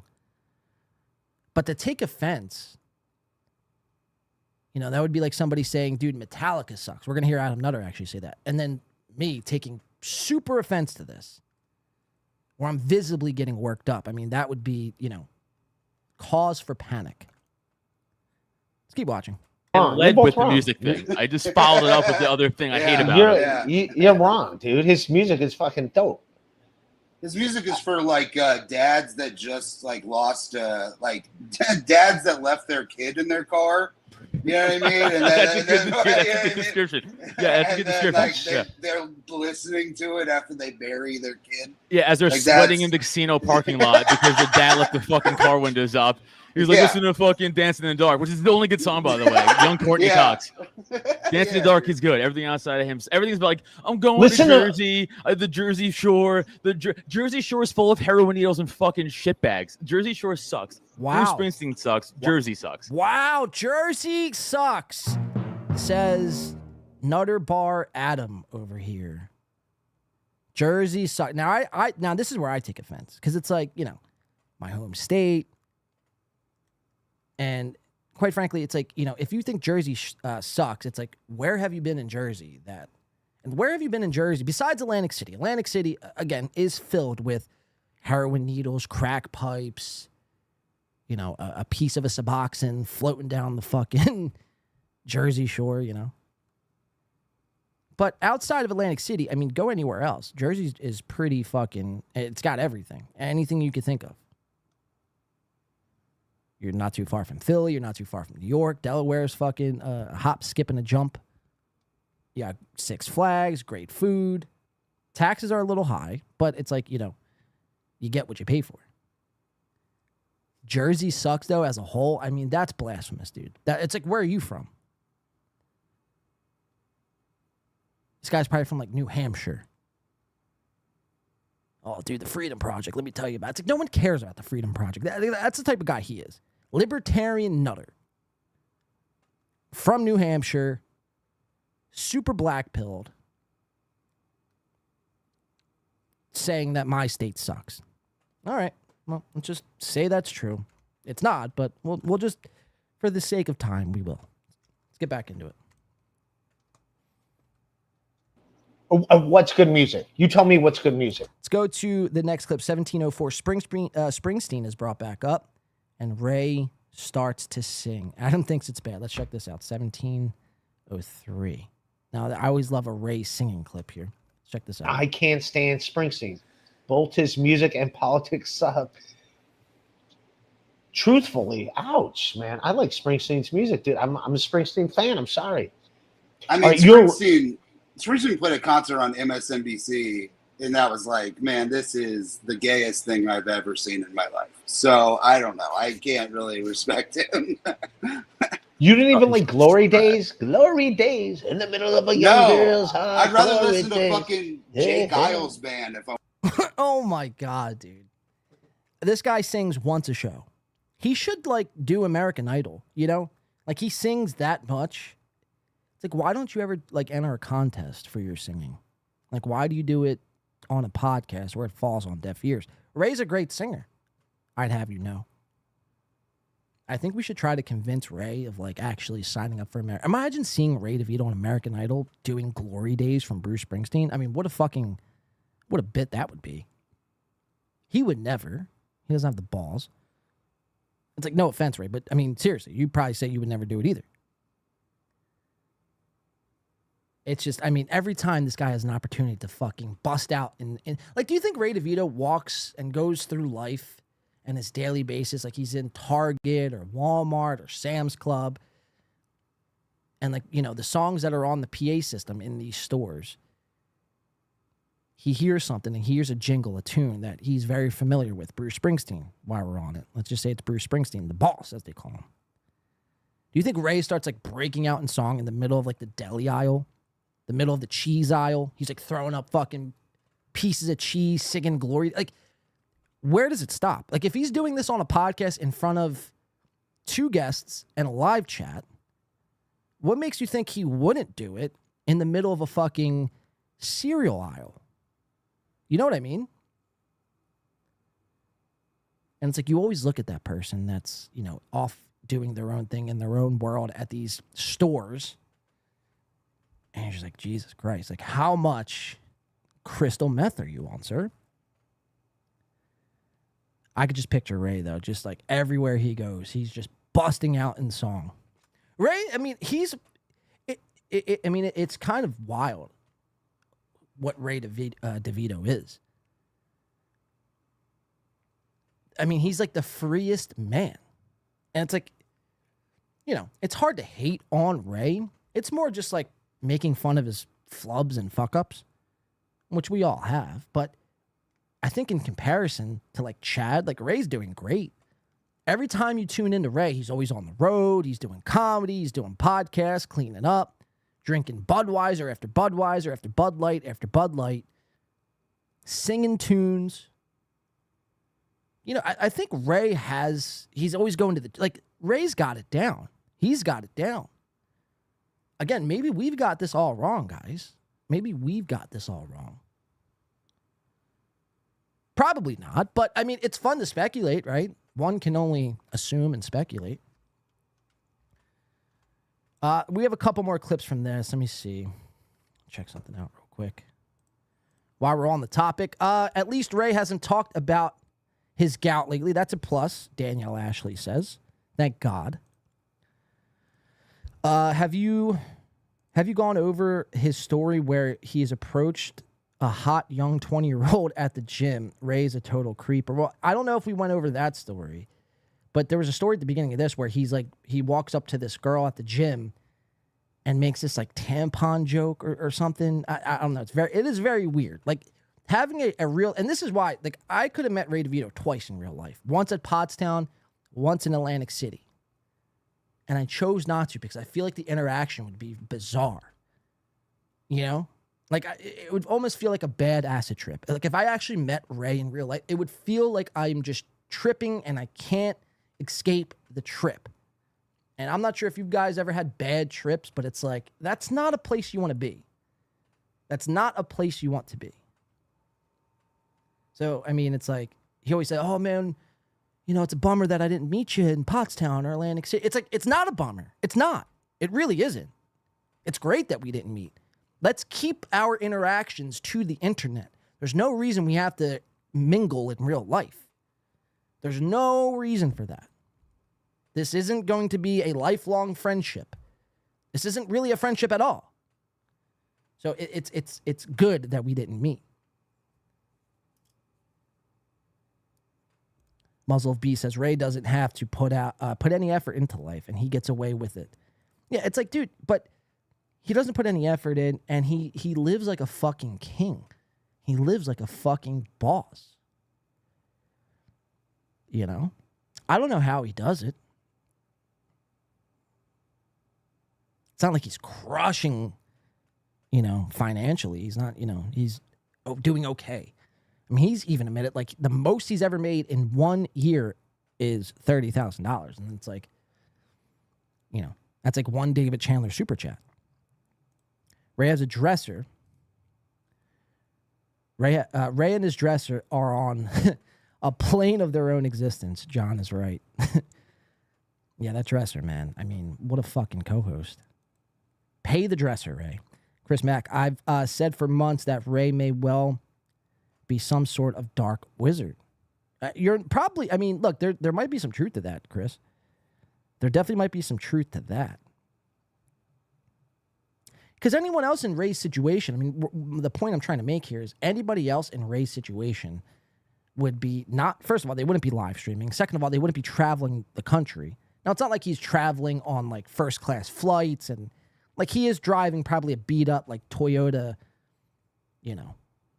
Prius probably across the country, sleeping out of his car using his pink blanket. But to us, I mean, look, probably to most of us here, we would find that to be tacky, repulsive. We would never do it. To Ray, that's like staying at like a Hilton. It's all about perspective. And I think that's where Ray has life down, is because Ray could turn any situation, no matter how bad, into a positive experience. And to that, man, I say it's like, it doesn't matter how much money you have. You could have no money at all. And as long as like you're having this experience where everything is positive, you're fucking, rich. Not on paper, but inside. And I guess that's where it counts, right? Can't take your finances with you. I imagine Ray as a hitchhiker. And where does that imagination go from there? He's hitchhiking, and then what? I could picture that as well. All right, so we got a couple more clips of this. I want to get to this B Dabbler stuff and this chat stuff at least. We're going to save most of the stuff we have because, we're just going to run out of time. And I don't want to go toe-to-toe with MLC, God forbid. So like I said, we're going to do a 9/11 special stream. And we might do something this weekend as well. I'm not sure. See how I'm feeling. Let's not get too ahead of myself. Let's get back into this, though. We have a couple more clips to play on this, and I want to get to this B Dabbler stuff. I want to listen to that kind of song. You know what I mean? That's like, I'd rather listen to like Angel in the Centerfold.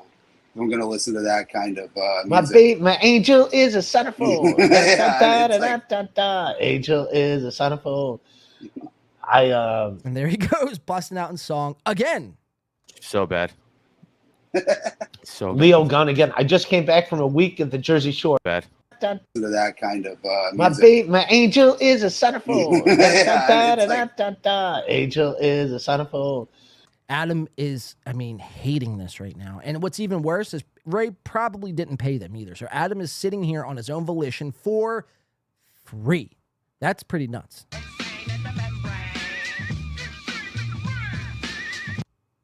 So he's sitting here listening to Ray sing, talk about the most outlandish shit, and what? He's just supposed to sit here and take it? No. Adam's going to give us a piece of his mind. Let's go to 26 minutes. Adam says he hates Metallica. Ray brings up Jimi Hendrix and starts to sing again, and Adam pipes up. Let's check this clip out.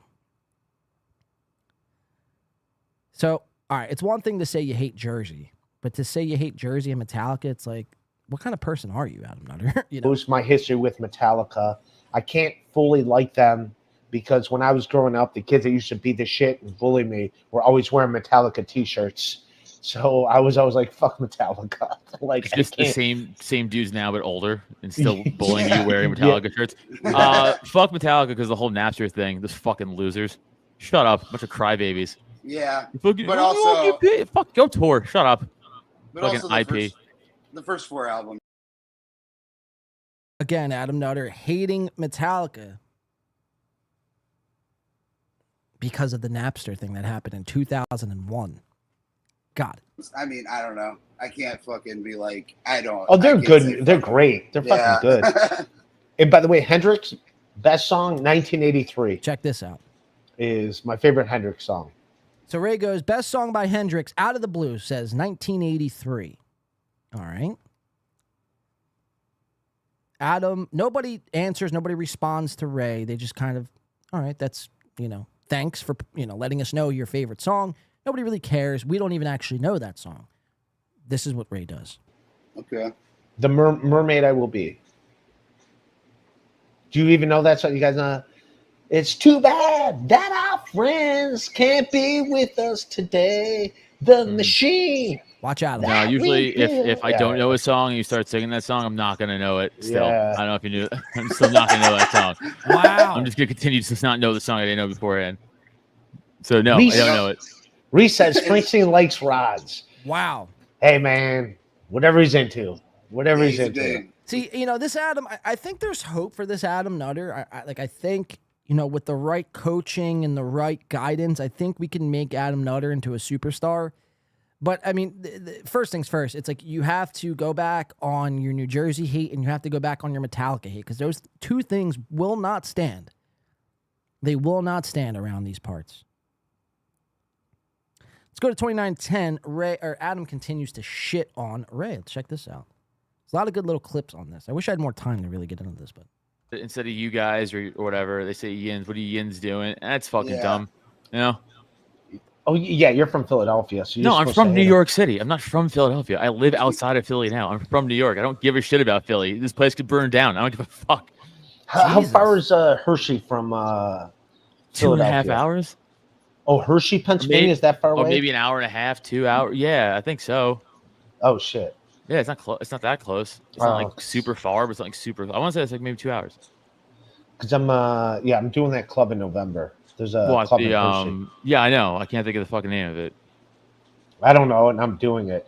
And I don't know I don't know if I'm doing it the first weekend of November or the second, but I'm yeah. So that's what I wanted to see, like Philadelphia. and Ray is doing a club in Hershey, PA, states away from Ohio, and he doesn't even know the name of the club.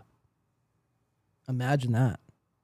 Again, like Ray lives life, I think, the way everybody should be. Just kind of on the whim, not giving a fuck, just doing his own little thing. Imagine booking a gig and not knowing the place that you booked. You don't know the name of the place that you're going to in Hershey, PA. I mean, that's pretty alarming shit. To a normal person, somebody like Ray, that's normal. Fans come on out to that, but no, it's an hour and a half away. So it's No one from Philly is going to that. No I one's didn't. gonna go to that. Why did I think Hershey? You know why I think Hershey is next to Philadelphia? Because that's 'Cause you're where. bad at geography. Wow. No, because No. Now watch Ray. Because Watch you're Ray. fully retarded. Yeah. Wow. Jesus, this is Blake's first fucking time sorry. here. I'm Jesus, sorry. It was just a What funny the thing hell to is- say. I'm sorry. Jesus Christ! What the hell? Wow. No, because That's amazing. when Will Chamberlain scored 100 points for the Philadelphia Warriors at the time, the game was a home game in Yeah. Hershey. So I just Yeah. assumed they played their home games in Hershey. That's funny shit. Let's keep it moving though, because we gotta keep it moving, guys. We have to keep it moving. Let's go to 3750, shall we? Ray is talking comedy. Adam stops the convo and please. Okay, this is great. This is fucking great. Let's just watch. I'm not even gonna set this one up. Just watch. You'll see what I'm talking about here in a second. 3750. So they're talking about comedy. Blake and Ray. Adam has not chimed in. He seems disinterested in this current situation. Seems very disinterested. So much so where he's going to pipe up out of nowhere and let Ray know how much this sucks. I mean, it's funny as fuck. I didn't know that. I thought it was like, because I Yeah. tried, like in Buffalo, I'm like listening to some open micers jokes, and I wanted to but you're hearing like, I can't help you with anything. That's not even close. That's not even close to a joke to even go with. So Yeah. that's also something I can't like. I'm Yeah, trying to do right. it like that's also nothing. So Adam's on his phone. He's not paying attention. This conversation is beneath him. Comedy sucks in the eyes of Adam. It's hard. It's hard, but like if you can. So now he's thinking. I guarantee there's probably somebody in that chat room, like one of his little minions, Adam's minions. It's probably Neil. It's probably Neil Wood. Neil Wood was probably in that chat room letting Adam know, like, hey, man, like, you guys, I mean, this is boring shit.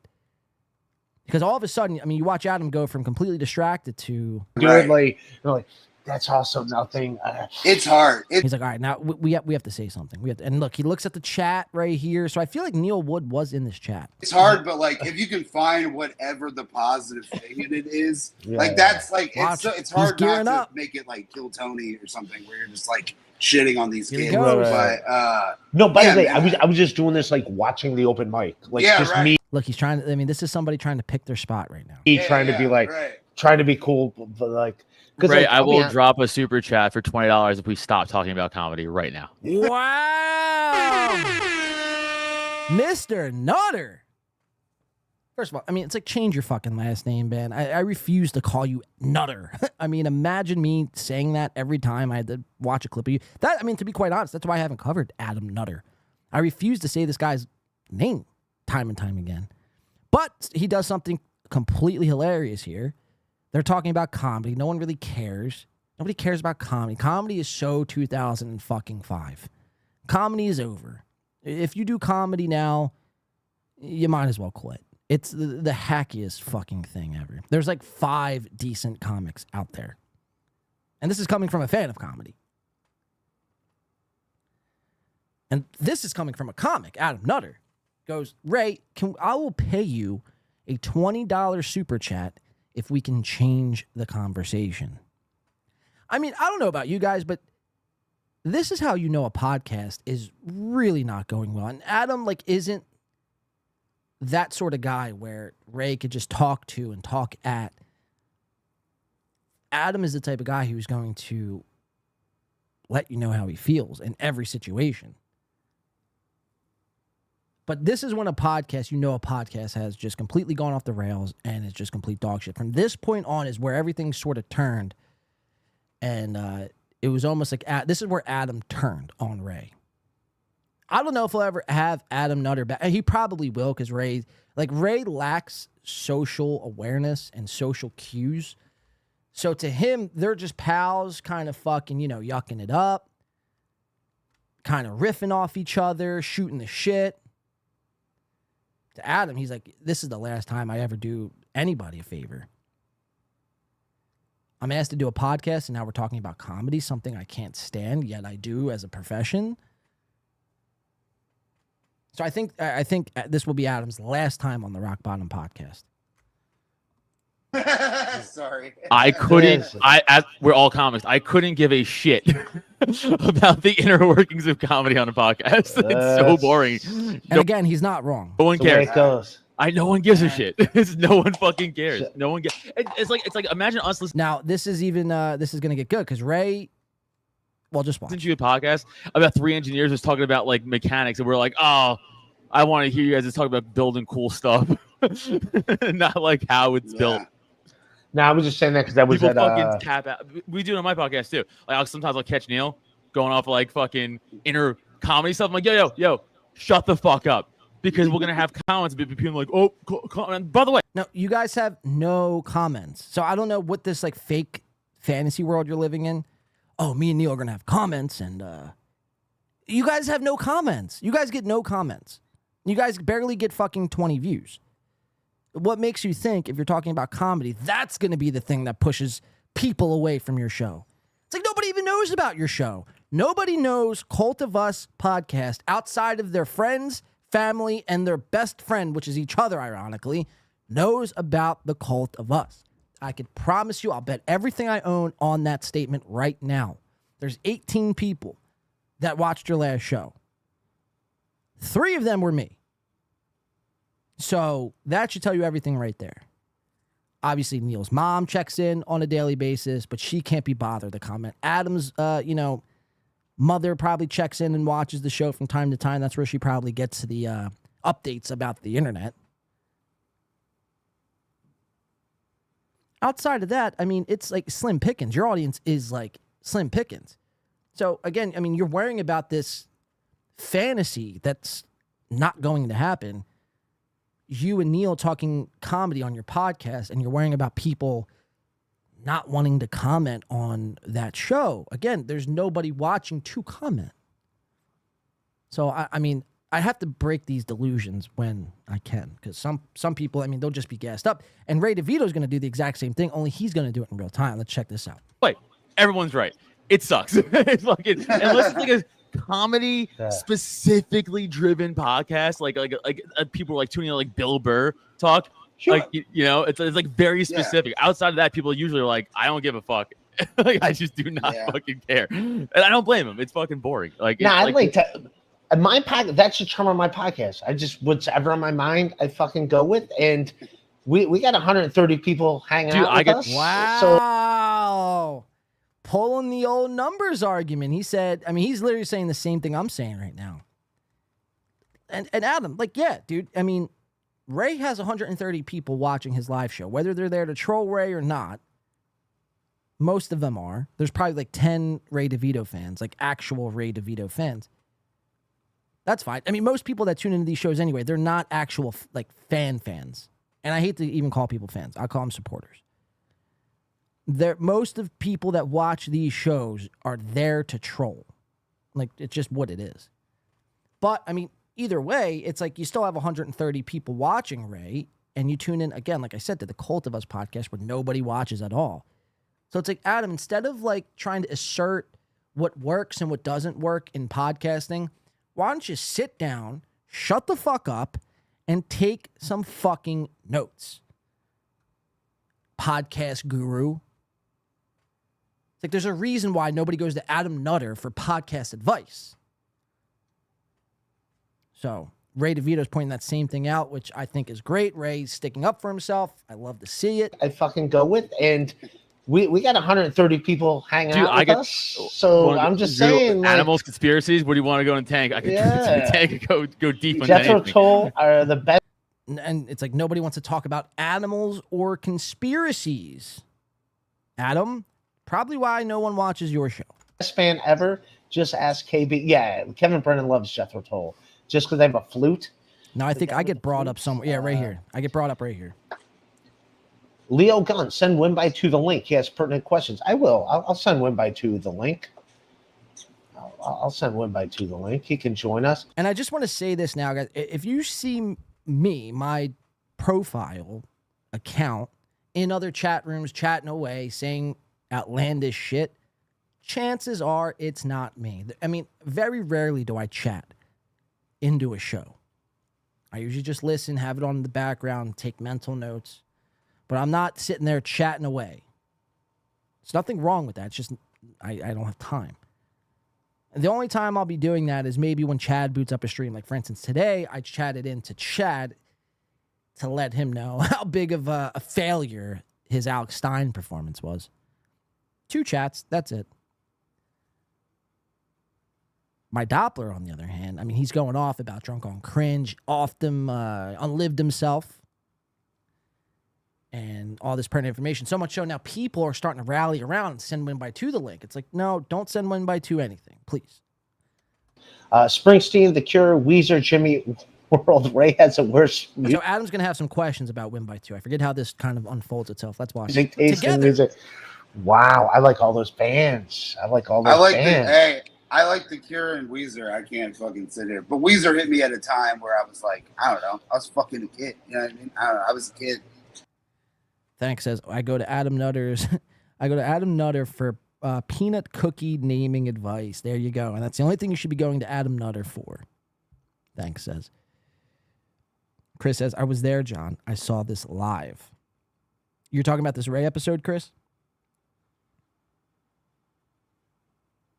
Dr. Chow says, I didn't even know Nutter had a show. It's like, yeah, no one knew Adam Nutter had a show. Blade's watching, says Chris. Blade's always watching, Chris. And here's another thing, too. We'll just kind of go off on another little tangent. I seen that there was some, cause for changing the name from Blade to a different nickname. People find it to be gay and repulsive and hack, right? You fucking hack. But I've offered this now, and I think somebody else, I think Honk, offered it on my behalf, which thank you, Honk. I'm very excited for Honk the Homeless Clown, or now Honk the Clown. I think he's going to be dropping his debut episode next week during Who Are These Podcasts Live, so stay tuned for that. But Honk has done this. We've done it. It's like, if there's a better name, then let's work on a better name. Until that point, it's like, it is what the fuck it is. It is what the fuck it is. All right, let's keep watching this. Win by 2 being sent the link. Let's see what Adam Nutter has to say for himself. Like, that shit rocked. I will send Win by 2 the link. Win by 2's has helped me a bunch with. Let me find Win by 2 on here. What link are you sending? I wasn't paying attention. Oh, to Win by 2. Apparently, like in the whole Adam's going through his mind. Win by 2. Win by who? Win by 2? Podcast stuff. This whole podcast stuff that I'm dealing with. And I know he saw the coverage from a couple weeks ago. We covered Adam Nutter and Neil Wood. I know for a fact. This is the face of a guy who saw coverage of themselves, didn't like what they saw, but they saw it. What is the drama? It's I don't know any of it. Me either. I like everybody. Win by 2? I don't know what the fuck is going. I'm fucking retarded. Who's Win by 2? Great question. Win by 2. They're actually a podcast out of Philadelphia. Oh, cool. Okay, that doesn't answer my question fully. So, who's Win by 2 in correlation to right now what's happening in front of me? Oh, I don't know. They might have like questions going on about like internet stuff, podcast stuff. Gotcha. Okay. He broke up my special. He's great at video editing. I met him in Pots. Well, no, I didn't meet him. This is the most boring episode in a while. Fair. Ouch, Fair. Franklin Shaw. I'm sorry. Ouch. I contributed. So yes, I did break up Ray's special, and I appreciate that, Ray. Thank you. I guess. Win by 2. He's a fantastic editor. Go check him out for his editing skills. All right, don't check me out. My editing sucks. Sean Day, John, you have 46. LOL. Oh shit, I only have 46 people watching. Oh fuck. There's only 46 people. Says Sean. I didn't even realize that. Holy shit. That's a little embarrassing. According to Sean. I didn't even. I'm sorry about this, guys. I think we're gonna have to go here. Sean pointed out I only have 46. I should be ashamed. I should be embarrassed. So, wow. 40. You're absolutely right, Sean. All right, we're gonna get out of here, man. Thank you, Sean, for that, man. Everyone, thank Sean for this. We're getting out of here early. Whatever will I do with 46 people? I'm going to cry myself to sleep. With 46. Fuck.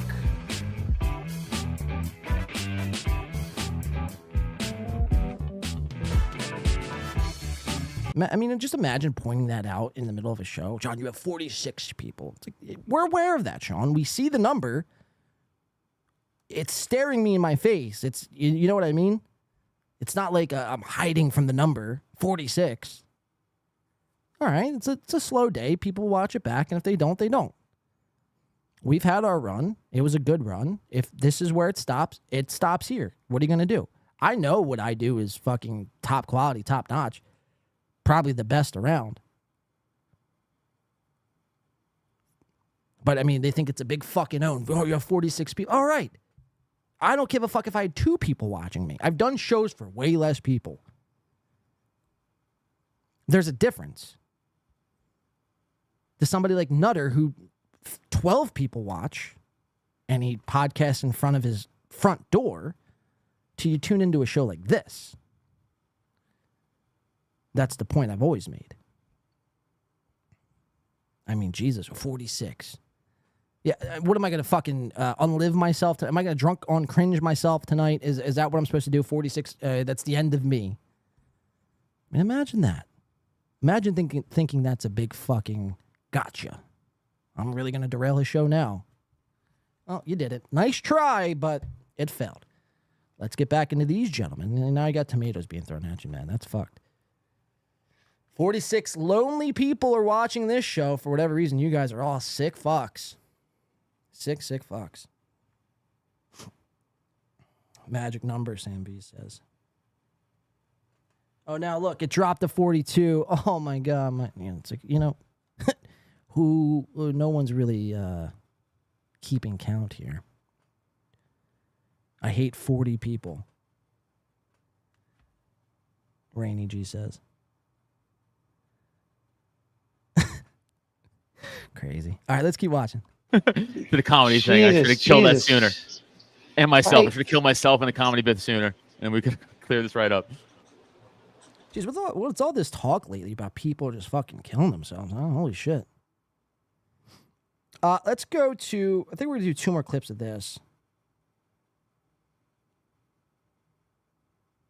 Time loop Ray. Let's go to 4655. Adam's going to make fun of Ray for saying the word articulate wrong, and this is where Ray gets stuck into another time loop. Shall we? Let's watch. Like, yeah, I was asking about the iWatch. You didn't have to act like I asked to see your fucking used tampon, which is what I was going to say. And I put that in my fucking pocket and did not say that. I wanted to, and I fucking didn't. Just because I was like, okay, so. Go ahead, Adam. No, Blake, you go. Blake, go. Sorry. Maybe she was mad you weren't hitting on her. Ooh. Maybe she was. No, she was just annoyed.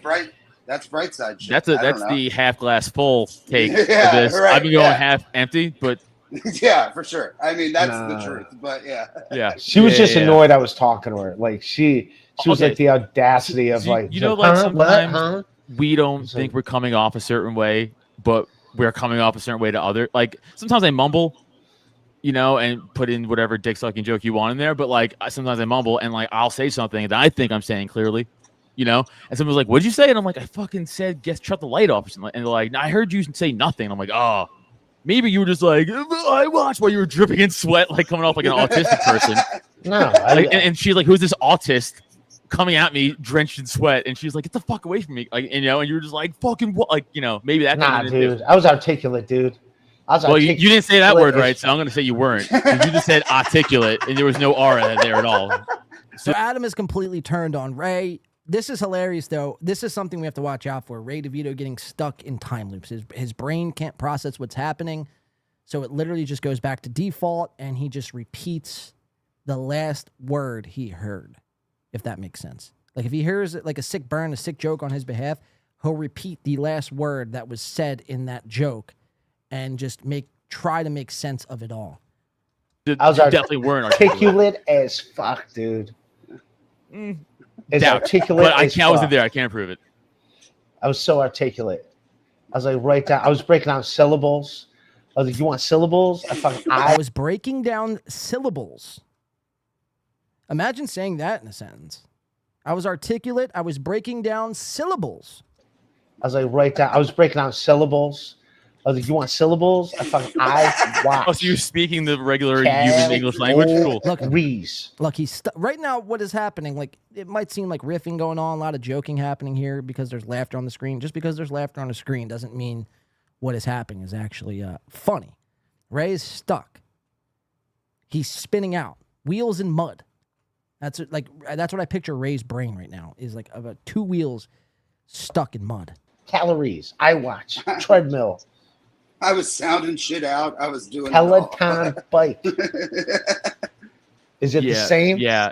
I mean, I don't know. I mean, I come off bad a lot of times. I come off definitely autistic a lot of fucking times. I get it. For sure. No, she's been an asshole. She thought I was hitting on her, and it's like, yeah, I'm not hitting on you. I'm dripping in sweat. Let's go to 51. Like, listen, let's lady, go to 51, and this is going to be the last clip we play from this show. We've overstayed the welcome on the Ray DeVito train. But I just want to highlight a couple key points here. Most importantly, the fact that Ray gets stuck. Now, this is going to be another example, the last example of this show, where Ray can't comprehend how some chicks during sexual acts like getting their hair pulled. Not like a huge fucking mystery. It's not like, holy shit, didn't know that even existed. I mean, it shouldn't be to the average person. But to somebody who hasn't gotten laid since 1996, I mean, things change every day. So the way they were doing it in 1996 to the way they're doing it now is, I mean, completely different. So in Ray, I mean, he doesn't know about any of this. And again, gets stuck spinning the wheels in the mud. Let's watch. No, the only thing, like, not that I give a shit, but like, I've been with chicks that like their hair pulled, and it's like, all right, I guess. Like, like a lot of chicks like their hair pulled. Is that really a thing? I think they're just doing that, like. That's yeah. Have you had sex before? The fuck is that? Chicks love their fucking hair pulled. What is that with chicks loving their fucking hair pulled? Because they don't want to look at your fucking bobbleheads. They're like, pull my head back so I don't have to stare at your To feel like chicks love their fucking hair pulled. That's what, is that why they have long hair? Is that why they have long hair, chicks? I mean, Adam's face says it all right there. He's like, yeah, this is the last time I'm on Rock Bottom Podcast. This Blake guy, I mean, he's just, I don't know what his deal is, man. We'll have to look into Blake Hammond. I guess. Maybe. Totally. Yes, that's exactly Totally why. Blake, ask you like your. Ask a girl at the gym. Ray, I And feel see what like she you says. pull a chick's hair from the bottom like a scared, retarded child with lightning. Like, not like sexy, like you're supposed Just to. to the side. Yeah, Just to the side. Just to one like, side. What the fuck? And you're like, I feel like you're Quasimodo on the fucking bell, dude. That's what I feel like. You look like a lefty. You just pulled to the left. There's no way you're doing that cool. There's just no way. Like it's like that, like it's that shitty wedding song. A little to the left, now to the right. Yeah, the to the left. slide. Like, yeah. Poor girl. Like cha cha. Yeah. Like Now Ray's doing the cha-cha slide now while giving this example. It's like, dude, you know, it's time to put the drinking down, Ray. I mean, it's only giving your brain damage. Like you're literally causing. Like, we're gonna look back on this in 10 years, guys, and this is the sad reality. We're gonna just move on. There, you get the point. But we're gonna look back on this in 10 years when Ray DeVito is just a figment of our imagination and he's long dead. And these aren't like, you know, threats or predictions of any sort. I mean, these are words coming right out from the horse's mouth. Ray thinks in 10 years he's going to die. So, all right, we'll take him at his word for it. Ray's going to die in 10 years. But when that day comes, we'll look back on it like, damn, dude, like, we should have tried more. We should have said more. We should have, instead of encouraged this, we should have, I mean, imagine if Ray, if you got the story tomorrow that Ray drunk on cringed himself. It wouldn't be a celebration. I mean, we'd cover the shit out of it for sure, but it'd be pretty fucked up. No? Ray's not like a malicious guy. Does he fold under pressure? Sure. Does he lie when he shouldn't? Yeah. But, like, I don't think Ray lies with intent of hurting somebody. I think he lies because it's actually quite the opposite. He doesn't want to hurt somebody with the truth, so he'd rather lie. I'm not saying it's wrong, but it's like what, you know, children do. Like a simple, let me just tell you the truth. The sky's blue. It's like there was no reason to lie to me and say that the sky was green. But, like, that's the type of lies Ray does. Now, for Chad Zumach, I mean, it's completely different. Chad, I mean, he'll lie to you about everything. We still don't know. We're going to watch this Alex Stein video coming up, too. Chad doubles down on this Alex Stein podcast yesterday, the blimp on a blimp or pimp on a skimp or rimp on a, I don't even know. Whatever Alex Stein calls his show is a mystery to me. But Chad doubles down on the lie that took place, mind you, in February or March now. I forget exactly when. About getting punched and struck in the face by a drunk lunatic at the patio bar and grill. He's going to double down on this lie. Let's just go to it now. Let's go to this Alex Stein video, and then we'll kind of backtrack on the Chad coverage that we had. But just for the sake of time, I wanted to do this. Let's read a couple chats, and then we'll move on to the chat stuff. Is the drunk on cringe thing confirmed? W, man, I'm here to report that it is, man. Yeah. We lost a great one in drunk on cringe. We lost a great one. You know, he just couldn't take the pressure. You know, Melton was fucking cracking jokes on his behalf every day, humble bragging, making fun of his milk. Ray DeVito stopped using him for merch and edits, and it was too much for drunk on cringe, and he jumped off the building. It's confirmed. I talked to Mr. and Mrs. Cringe. Rewind to the beginning of the episode to get filled in on all the DOC suicide stuff. No, but seriously, if you're suffering from mental depression or anxiety, it's like, you know, I don't know what to tell you. I mean, they say there's a hotline for that, but it's like, imagine that. Like, all right, so there's this hotline where if you get so depressed and so sad, there's going to be this hotline and this random person on the other side of the earth there to stop you. Like, I feel like if you make up in your mind that you're going to, you know, drunk on cringe yourself, there's no amount of money or pussy or hotlines that are going to get in the way of you actually going through. Like, I feel like that's a conscious decision you make in your head. Like, I'm done with this, whatever this is. I've had enough. So I think that's almost laughable that they're like, yeah, call us if you're feeling suicidal. You know? Pimp on a blimp. Thank you. Blade allows rewind. Yes. Misery loves clips. Justice for drunk on cringe. Yeah, man. Gone but never forgotten. I heard he was murdered in a gay German hostel that catered to fetish stuff. Wow. That's breaking news to me. I thought he jumped off a fucking building. MLC Clips in the chat. Rare stuff, MGD says. It should be called Cold Down Line. Cold Down Line, yeah. Doodle, he sure does, and we appreciate that. Depends on the pussy and what kind of money, Chris Mack says. Yeah, but I think once you're at that point of no return, it's like, you know, name somebody. Put whoever the most attractive person in front of you, and I don't think it would change your mind, you know? I mean, if you're in that place, in that mental state where it's just, I've had enough, you know, there's not much you could do. Like, you've made up your mind already. I don't know. I've never been to that place, so I'm only speculating. That's terrible if it's true. Yet, you know, we're going to do a little prayer service for Drunk on Cringe at the end of this episode, man. He's watching, but he's watching from hell. Or, I mean, whoops. I meant heaven. Holy shit. Whoops! Fuck. I don't mean to, you know, talk ill of the dead. What am I, Patrick fucking Melton, huh? Fuck me, dude. God damn it, DOC. W-Man is a neck surgery survivor. Fuck. I have beef with George Janko and his girlfriend. Do you really? If I could be a Jew right now, I would be a Jew. That's amazing. If that's true. I need to see receipts. Chris Mack says, yeah, I probably wouldn't call. I used to do a lot of heroin. And whenever I'd relapse, I wasn't about to call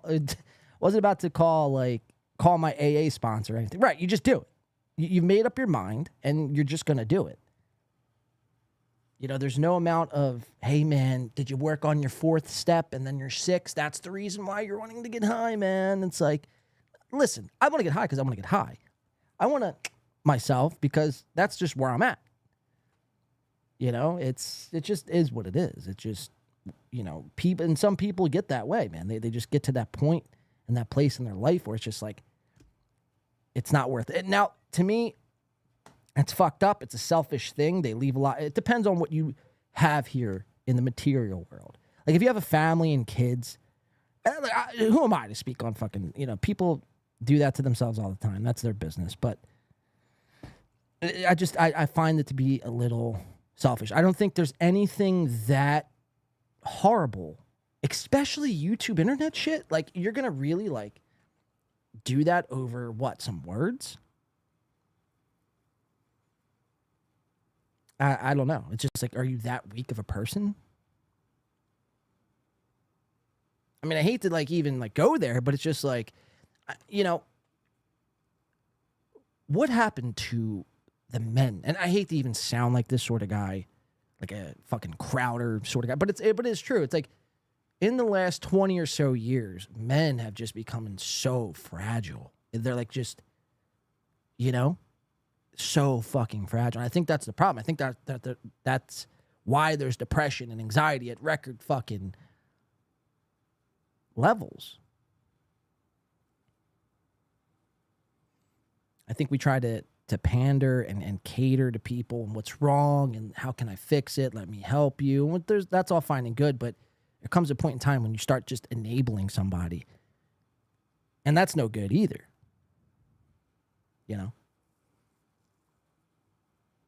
It's like, life is about the ups and the downs. It's not always going to be up.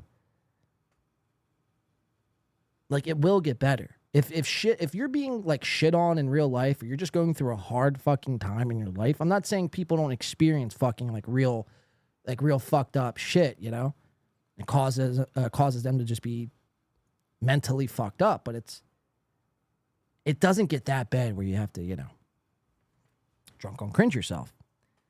It's like, it gets better. It will get better. Take a breath, smoke some weed, drink some fucking beers, and chill the fuck out. It gets better. It always does. It never stays that bad. But see, that's a problem. It's like when you're in that state of mind, you don't think there's another side. Like, you think like this is how it's going to be forever, and it's not. It's just you have to work on it. Let me not even go there.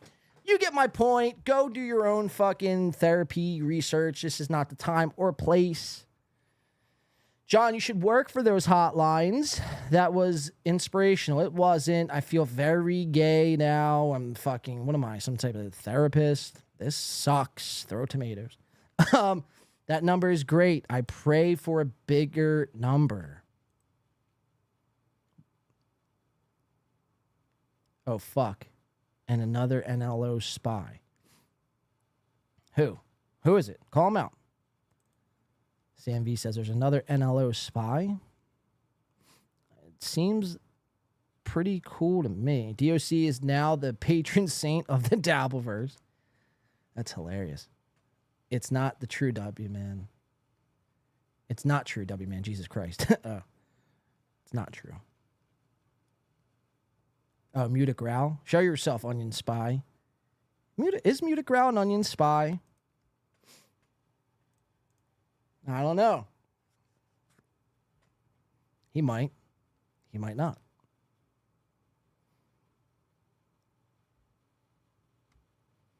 But if you are, I mean, that's some gay shit, Muta Growl. Imagine being an Onion Spy.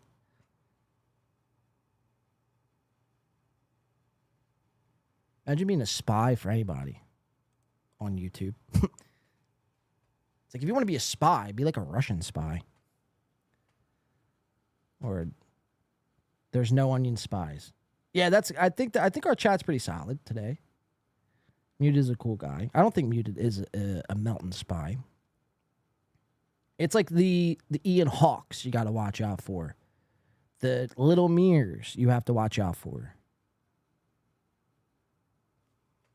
All right, let's jump into this Alex Stein, Chadwick Zumick little snafu here. Let's see what this was hitting for. Let's read the description before we get into anything else. Tune into another wild ride. Oh, let's go to camera 2 guys in the back, please. Thank you. Tune in for another wild ride on the blimp as Prime Time with Alex Stein descends into pure chaos. Our in-studio guest is Chad Zumock, stand-up comedian. You should say those terms in quotation marks. With a rap sheet longer than a CVS receipt. Wow. This episode is entirely dedicated to the loyal members of the Dabbleverse. Ugh. Starting the show with Pledge of Allegiance to Klaus Schwab and the World Economic Forum by eating actual bugs. We will eat the bugs and like it.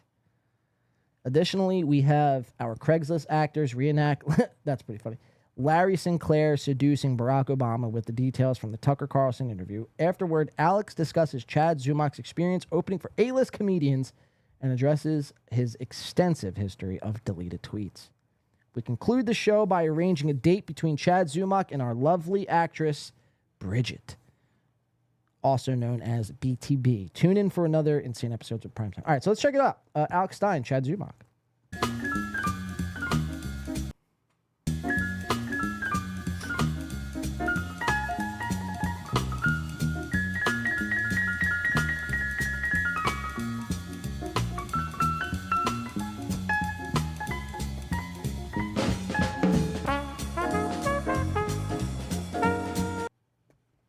Primetime Alex Stein. And tonight we welcome on Chad the Mud Shark Zumach, which should be very... Now, I think it's funny. Like, obviously, Chad's last name is Zumach. I love how Alex goes with the troll last name and says Zumach. Well done by Alex. Very unique as we ride through Chad's criminal history, as well as a lot of the glories that he has achieved in his life, like being a professional broadcaster and doing comedy with some of the biggest names in the game right now. So tonight will not all be about hate because, you know, we got to have some love, but we also have to hold Chad accountable for some of the poor decisions that he may have made in the past. And if we don't do this, we don't do it to be rude. We do this so we can learn a lesson in what not to do in the future by paying the consequences of our actions. Chad has not had an easy life. He comes from a single mom, doing the best she could to make ends meet. But that, unfortunately, is not an easy situation for a child. So buckle up, Buttercup, because we are going to dive into the trials and tribulations of Chad the Mud Shark Zumach. Dick Swartzen. To see if we can help this man be a better contributor to society. You can't, I promise you. Instead of stealing people's credit cards and going to Wawa's, Chad is better than that, I hope. And tonight will be the start, because it's the first day of the rest of Chad's life. So let's start the show. All right, so that's the setup. Good setup. So King of Cali says, Alex Stein is funny. I don't care what anybody says. Well, I'll say this. He's obnoxious as fuck. Did I receive super chats? And oh my God, what a poor host am I? W-Man, $5 says Bob Shuley. Bob Shuley is Bob Shuley. Thank you, W-Man. Sorry I didn't see these guys. I haven't been looking at the chat. Carlos Danger says, raise a piazza for me and Doodle. Whoa, whoa, whoa. Thunder Road. Something, something, something. Yeah, Thunder Road. Freehold. Hashtag Action Park. Thank you, Carlos, for the 5. Toucan Sam says, Steel Toe Boring Show, almost 1K users. Goal! Wow, is that true? Is Steel Toe Boring at almost 1,000? Let's check it out. Let's check her out real quick. Sorry, guys. We appreciate everyone who super chatted in. Sorry I didn't see it at that moment in time. But let's check it out. Steel Toe Boring is at 910. Wow, impressive. I remember when Steel Toe Boring was just starting. Wow, those were like the glory days, huh? Back in like early February, March, Chad, myself, Patrick, everyone came together for a common cause. Now look what happened. Everyone fucking hates each other's guts. Well, besides Patrick. Patrick is still trying to cuck it up to everybody. You know, he's trying to make friends with everybody. He's trying to be everyone's best friend, and he's trying to be... Because, you know, you got to understand, somebody like Patrick Melton was never liked in school, in high school. He was always made fun of because of his weight. He always had a hard time fitting in with his acne. People made fun of his face and the way he looked and his weirdly, oddly unproportioned shaped body. So now Melton has found broadcasting, right, in like 2004, only to be shit on by Red Bar and to be ran off the internet, only to come back. And he's like, you know, I have to make this work. Otherwise, I'm going to drunk on cringe myself. And so he's trying to team up with all these guys, Brennan and Shuley, and so fucking gay. But we appreciate that. W-Man for the 5, Carlos for the 5, Toucan Sam with the $2. I'll round that one up. Appreciate all of those guys. We will read those super chats when they come in. I just have to see them. I'll just keep it up on viewer activity. All right, let's get back into this, though, shall we? I'm taking notes, Muted Growl says. Thanks, Chris. Thanks says, that's not even like a diss. That's just the facts. I feel bad for Mountain, honestly. Right. You know. I mean, why do you think he does the things he does? It's because he's been on the other side of the bullying in real life. So, I mean, you know, it is what it is, man. It is what it is. I don't feel bad for Melton, honestly. He brings it upon himself, but, you know, I don't want to split hairs. Let's go back into this. Chad Alex Stein, where I think, who said it? Somebody said it. Where was it at? I think King of Cali. Yeah, King of Cali says, Alex Stein is funny. I don't care what anyone says. So, yeah, Alex Stein, I think he's good in a broadcasting sort of atmosphere, but when he does those on-the-street interviews, those get fucking cringe. And even, like, broadcast, like, it almost gets cringe when he does this sort of show, like when he does his own show. But when he's on with Kevin Brennan or Stuttering John, like, I like him way better than when he just, like, I don't like the fucking freakouts. Like, it's just, maybe when you first discover Alex Stein, it's different, it's loud, it's shocking content, right? But after a while, it's just like, all right, dude, like enough of the screaming, enough with the black boyfriend or your husband's wife's boyfriend, whatever. It's like, enough. It's time to move on to a new bit. All right, let's get back into it, though. Shall we? How would I make time for you lames? At all costs, 'cause I'm a boss. But break 'em off, yeah, gotta break 'em off. Ladies and gentlemen, boys and girls, children of all ages. Hold on, one more time. W-Man coming in for the 5 buckaroos, man. We appreciate that. Says, so why not bully those responsible instead of random people? Makes no sense. With Melton, you mean, right?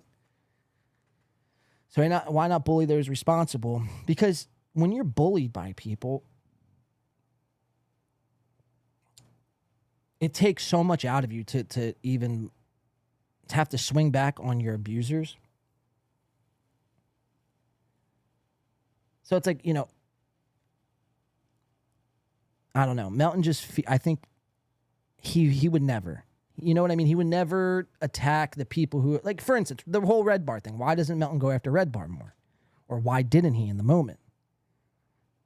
It's almost like a Stockholm Syndrome sort of behavior. You know, you start bonding with your captors. Or maybe, you know, you don't have the balls to do it. Maybe it's just plain and simple. You don't have the balls to do it. So you do it to, you know, you do what's done to you to weaker minded and weaker physical people, physically weaker people. Because you know you can get away with it.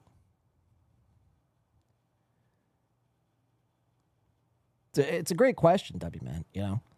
Why doesn't he go after the people that have bullied him? Well, because he would probably be devoured. And I think he knows that. And I think that's why he strategically chooses the people he chooses. Just speculation, I don't know, but that's what it seems like to me. But we appreciate the 5W, man, as always. Let's get back into this. Welcome to Primetime with Alex Stein. We have an incredible show for you this evening. That's right, we have the legend, one of the most infamous comedians in the entire world.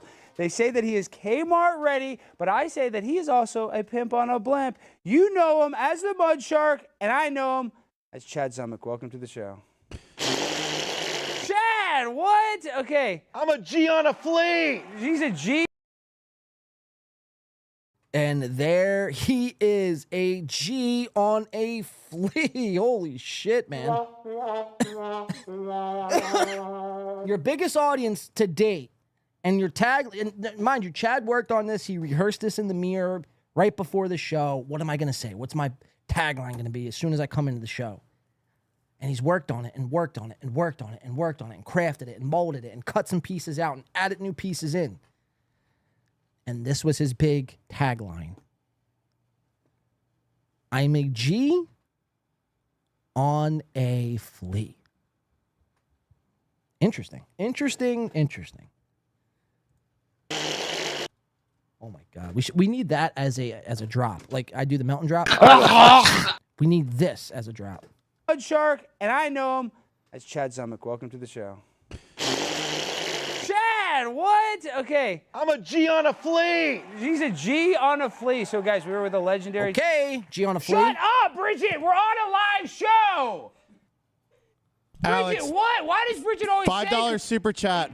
Broccoli says $100 super chat if you can get Chad to take off his shirt live on air. How much? $100. I'll give you $100 if you do take off your shirt today. Let's warm up. Yeah, we'll warm up. We'll warm up and tell him we'll mark that super chat down. Bridget, come here real quick. Just hurry, fast, and then you're gonna have to go. Oh my gosh. Come on, like I said, fast. I didn't say slow. Bridget, sit right here. Hurry, no, sit right. Okay. This is not. Now check this chick Bridget out. No, face the. Oh, the camera. I'm so sorry. Bridget, what? No. Sit down, Bridget. Don't worry about that. Just sit down. So here's this chick Bridget. I'm so sorry. Bridget. I don't even know BTB. Sit down, Bridget. Don't worry about that. Just. I mean the fucking wagoos on her. Am I right, fellas? Holy shit. Holding this black baby. I mean, what went wrong in your life where you now find yourself in this position, Bridget? What bad choices did you make to end up here? Now, on this screen, in the middle of Chad Zumock, a laughingstock of this, whatever this is, and Alex Stein, somebody who trolls fucking, Brittany Griner. How did you, what did you do? Was it drugs? Was it credit card debt? Was it, what was it? It's something. Because you don't just end up here by, just an unconfident looking chick with white hair. Always, chicks who consciously dye their hair white, it's like the most tackiest shit. It's like, why would you have every color in the rainbow to choose from and you choose white? It's not even on the spectrum. It's not even in the color prism. So why would you choose it?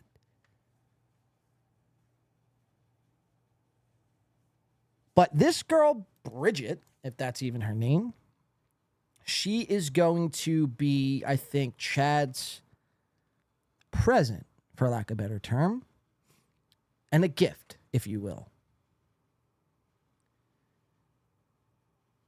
It's funny, though, because usually it's like the people that are guests on shows, they'll be the one to bring a gift.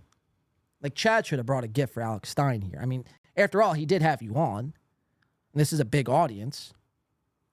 It'd have been nice if you brought him something. But Alex, I think this was Alex's gift. This Bridget chick was Alex's gift to Chad. Because, they start flirting and they start fucking getting a little freaky on camera. Rest assured, Chad might have fucked it up. But I'd imagine they probably got it in once or twice during this little trip here. All right, let's keep playing. Yeah, Chad has no class. You're absolutely right, Doodle. No class. Aaron would be jelly of those cans. Fuck. Bad lighting. Hell no. That's a demon with jugs. Yeah. And now you guys, yeah, exactly. Most people, they just see the tits and they're blinded by the tits. It's like, no. Look past the tits. Wake up. Snap out of it. It's not about the titties. Titties can only take you so far. They're fun for about a night. That's it. After a while, this is what you got to deal with. Day in and day out. You know?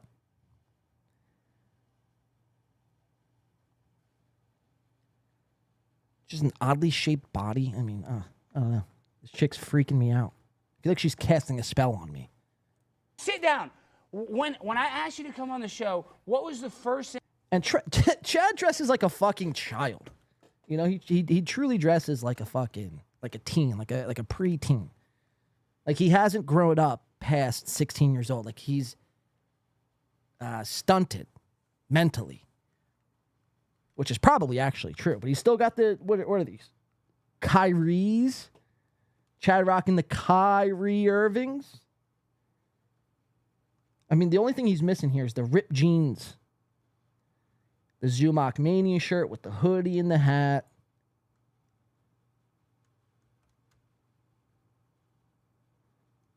It's just funny, man. This is how like fucking high schoolers dress.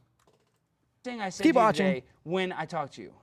You said don't take too many shots of Grey Goose. I said don't drink any vodka. I said you could have a truly. No, you said not too much. Well, I meant 0. And then I walk in. I'm trying to introduce you to Chad, a single guy. You're a single woman. And Chad, this woman right here, and we're going to meet her and dive deep with Bridget. She's very voluptuous, but she has spent a lot of time locked up. Tell Chad about some of your criminal history. Well, I've been arrested about 13 times. Wow. Okay. So they're perfect for each other. She's been arrested 13. He's been arrested about 27. They're perfect for each other. That's an even 40. So many people are watching this show, according to that one character. Oh, now we got 68.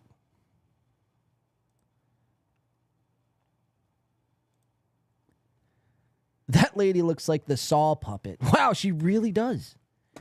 Holy shit. Josie, they both like vodka. Right, they both like vodka. Perfect. Both like vodka, both been arrested numerous times for petty crimes. It's like grow a set of balls and go fucking murk somebody, you know? What am I looking up here? Oh, check this out. Saw puppet. What's his name? Is his name Jigsaw? Oh, there it is. Look at that. Look at that. Now, insert a set of tits. Hold on, can I do Saw puppet with tits? Now we're getting crazy. Now we're living life on the edge. Saw puppet with tits. What will I find? I don't think that's a thing. Somebody's got to make that, please. The Saw puppet with just some big fucking cans. Because I'm not seeing it here on the old Google. There's a lady holding a Saw puppet, and she's got big tits, but that's about it. But why did I look this up? Oh, because I want to do a side-by-side. We like side-by-sides here.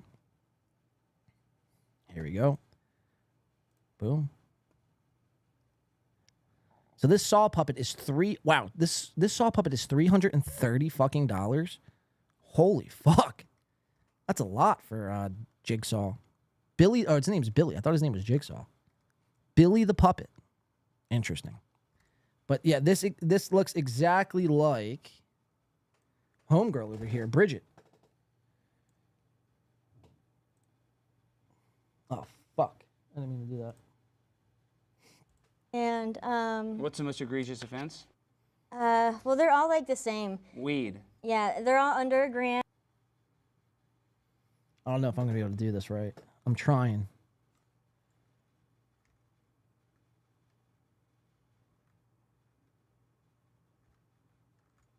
Click image to expand view. All right, here we go. Yeah, I mean, you get the point. They're pretty spot. They're pretty spot.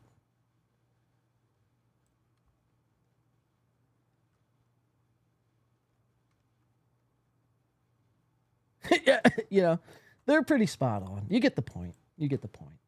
Let's keep playing. And there were felonies back then, but now they're misdemeanors. Like twins, It kind of yeah. sucks. I got like 6 felonies on my record. Chad has a couple himself, so this is why it's good.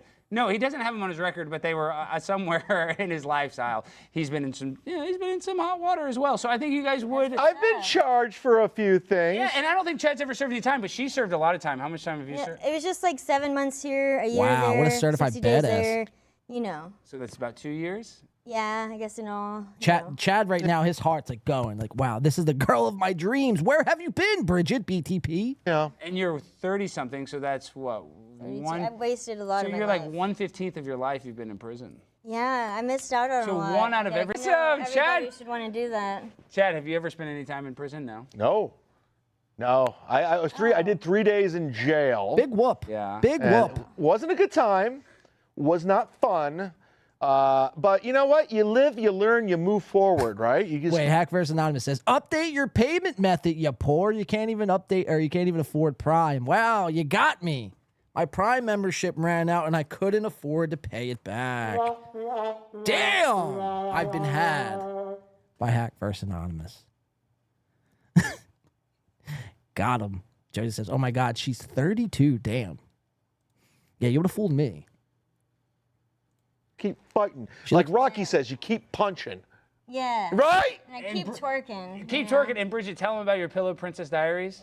Oh, yeah, Pillow Princess. Do you know what that is, Chad? Do you know Pillow what- Her Princess voice- Poppin' Pussy Picked to Prepper. I was trying to think of something. Do you know what it means? Her voice is very, very like it almost sounds like my voice changer. Her voice. Whoa. Wrong voice. Wrong voice. Wrong voice. Wrong voice. Wait, where'd my fucking voice go?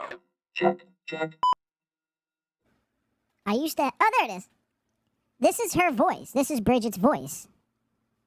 Hey, Chad. Yeah, I've been arrested 37 times. Woo! My tits are big. Suck 'em, bitch. Like that's her voice, you know. Chad, what that means? Pillow Princess. No. Like, It's the you know, same fucking Tell key. him what it means. I just, sit on a pillow and just enjoy. Yeah, he said that after the head, fact. give it. I'm not a Gina? lesbian, but I'll Sure. enjoy, You're not a lesbian, I'm a but you let receiver. women give you oral sex. Is that what you're saying? Yes. Does that sound like a lesbian to you, Chad, or what does that sound like to you? Sounds like a confused lady, right? I'm always confused. Sure.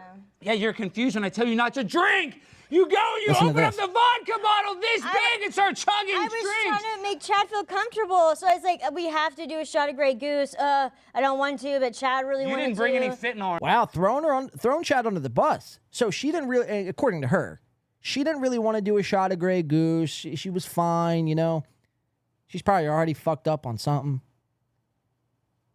But I mean, you heard it from her mouth. I mean, she says Chad really wanted to drink. Or anything? Did you put I mean, there's nothing wrong with drinking, but vodka bottle this big and start chugging I was drinks? trying to make Chad feel comfortable, so I was like, we have to do a shot of Grey Goose. I don't want to, but Chad really You wanted to. didn't bring any fentanyl or anything. Did you put any pills in? Chad, do you feel messed up? She put pills. If you start to feel all right. So that's just the beginning. Those two are kind of doing some small talk to kind of get through the awkwardness at the top of the show. This gets really good. Let's go to 8 minutes. Or no, let's go to 14:18 rather. Cuck shark cucked into eating bugs. Now, this was in the description where they do this whole Klaus Schwab World Economic Forum eats the bugs. 14:18. Alex Stein has actual bugs that Chad Zumach is going to be cucked into eating. Let's watch. Eating the bugs. Okay, can the camera see us? I want them to see Yes. us. These are actual freeze-dried bugs, folks. This is not a razzle-dazzle. This is a real. Now, as a human and a free-thinking individual, like you do realize you have the power to say no to this. Just because you're on a show, you don't actually have to eat the bugs. That's the difference. That's why we call Chad the cuck shark, because Chad will do whatever he's told. He jumps in the fucking pools from David Chandler at David Chandler's request. He eats bugs on Alex Stein's request. What won't he do, you might ask? Chad will do it all. He'll fucking rest assured he will do it all. You can get Chad to do a lot of things for either a little bit of cash or a bug or two. Tell Chad he's going to be in front of 1,000 people and he'll fucking eat whatever it is you tell him. Shit off the fucking ground. He rest assured he will eat. If you're willing to eat a bug, you're willing to eat shit. Bug. When Chad comes to Texas, he thinks, oh, am I going to get some Texas barbecue? No, you're going to get a giant water scorpion beetle. Dude, what the F, Alex? I know. Oh, my God, that stinks. Okay, No, on three. It smells like a bug. I know. Klaus Schwab, we honor your existence, and we pledge our entire future into your hands of greatness, and we will eat all of the bugs that you allow us to eat. What? Are they a sponsor? Kind of. in a Okay. way. Yeah, in a roundabout way, yes. This is the Klaus Schwab warehouse. This is crazy. Okay, now I'm I need the a T-Man. chaser. I got my Monster Energy drink! See, it's like there's no need to do this, Alex. Like there's no need to go from 0 to 1,000,000 in under a millisecond. And like I'm listening to this, like I almost get in an accident if I'm driving and I'm listening to this, God forbid. And I get it, but it's like, dial it back a little bit. Too much. I got my Windex. Yeah, okay, then you're going to need some of that. Got whiskey. All right, on three. This is going to be gross. Cheers. 1, 2, 3, cheers! And I wish they would have showed Chad's face here. Hey, it's not bad. That's pretty good. So Chad is disgusted. And it's like, as you should, dude. What did you think? It was going to taste like fucking a cheeseburger? You idiot. Well, you never know. They do make cricket steaks now, and they've been good. Like, you're a dumbass, Chad. Like, imagine eating a bug. 2645. Let's go to why Chad hates KB, Chrissy, and Frank. Chad mentions he hates a pylon, which is funny because we all saw the Chad pylon on Stuttering John. So 2645. Let's check this out. This is where it starts getting good. Okay, now all let's right, get to $20 super chat and $10 super chat. $20 from William Borgeson. Yeah, right. What is the price of a shirtless Chad interview here? We made that clear. What That is was the $100. price? Well, Borgenson, he's a big super chatter. And then He's a Big huge Daddy super Dodo chatter. said, hello, Alex. Hello, Chad. I hope you guys are going to watch Replayables tomorrow night on the Shuli Network at 9 Eastern. Okay, It's going to be a great talk time. about this. No, it's just Jimmy that This guy, Big Daddy Dodo, he's a Shuli guy. The Replayables, which is the most dog shit program in the world. Another super chat-based show. We're just going to watch old TikTok videos, comment, get drunk, and hopefully David Chandler saves the day. That's Replayables in a nutshell. But imagine this Big Daddy Dodo super chats. Like, imagine plugging your show on a super chat. Like, that is the gayest, cringiest shit in the world. Oh, I got a show coming up, so let me super chat another show and have them read it so they can inadvertently plug my show through the super chat.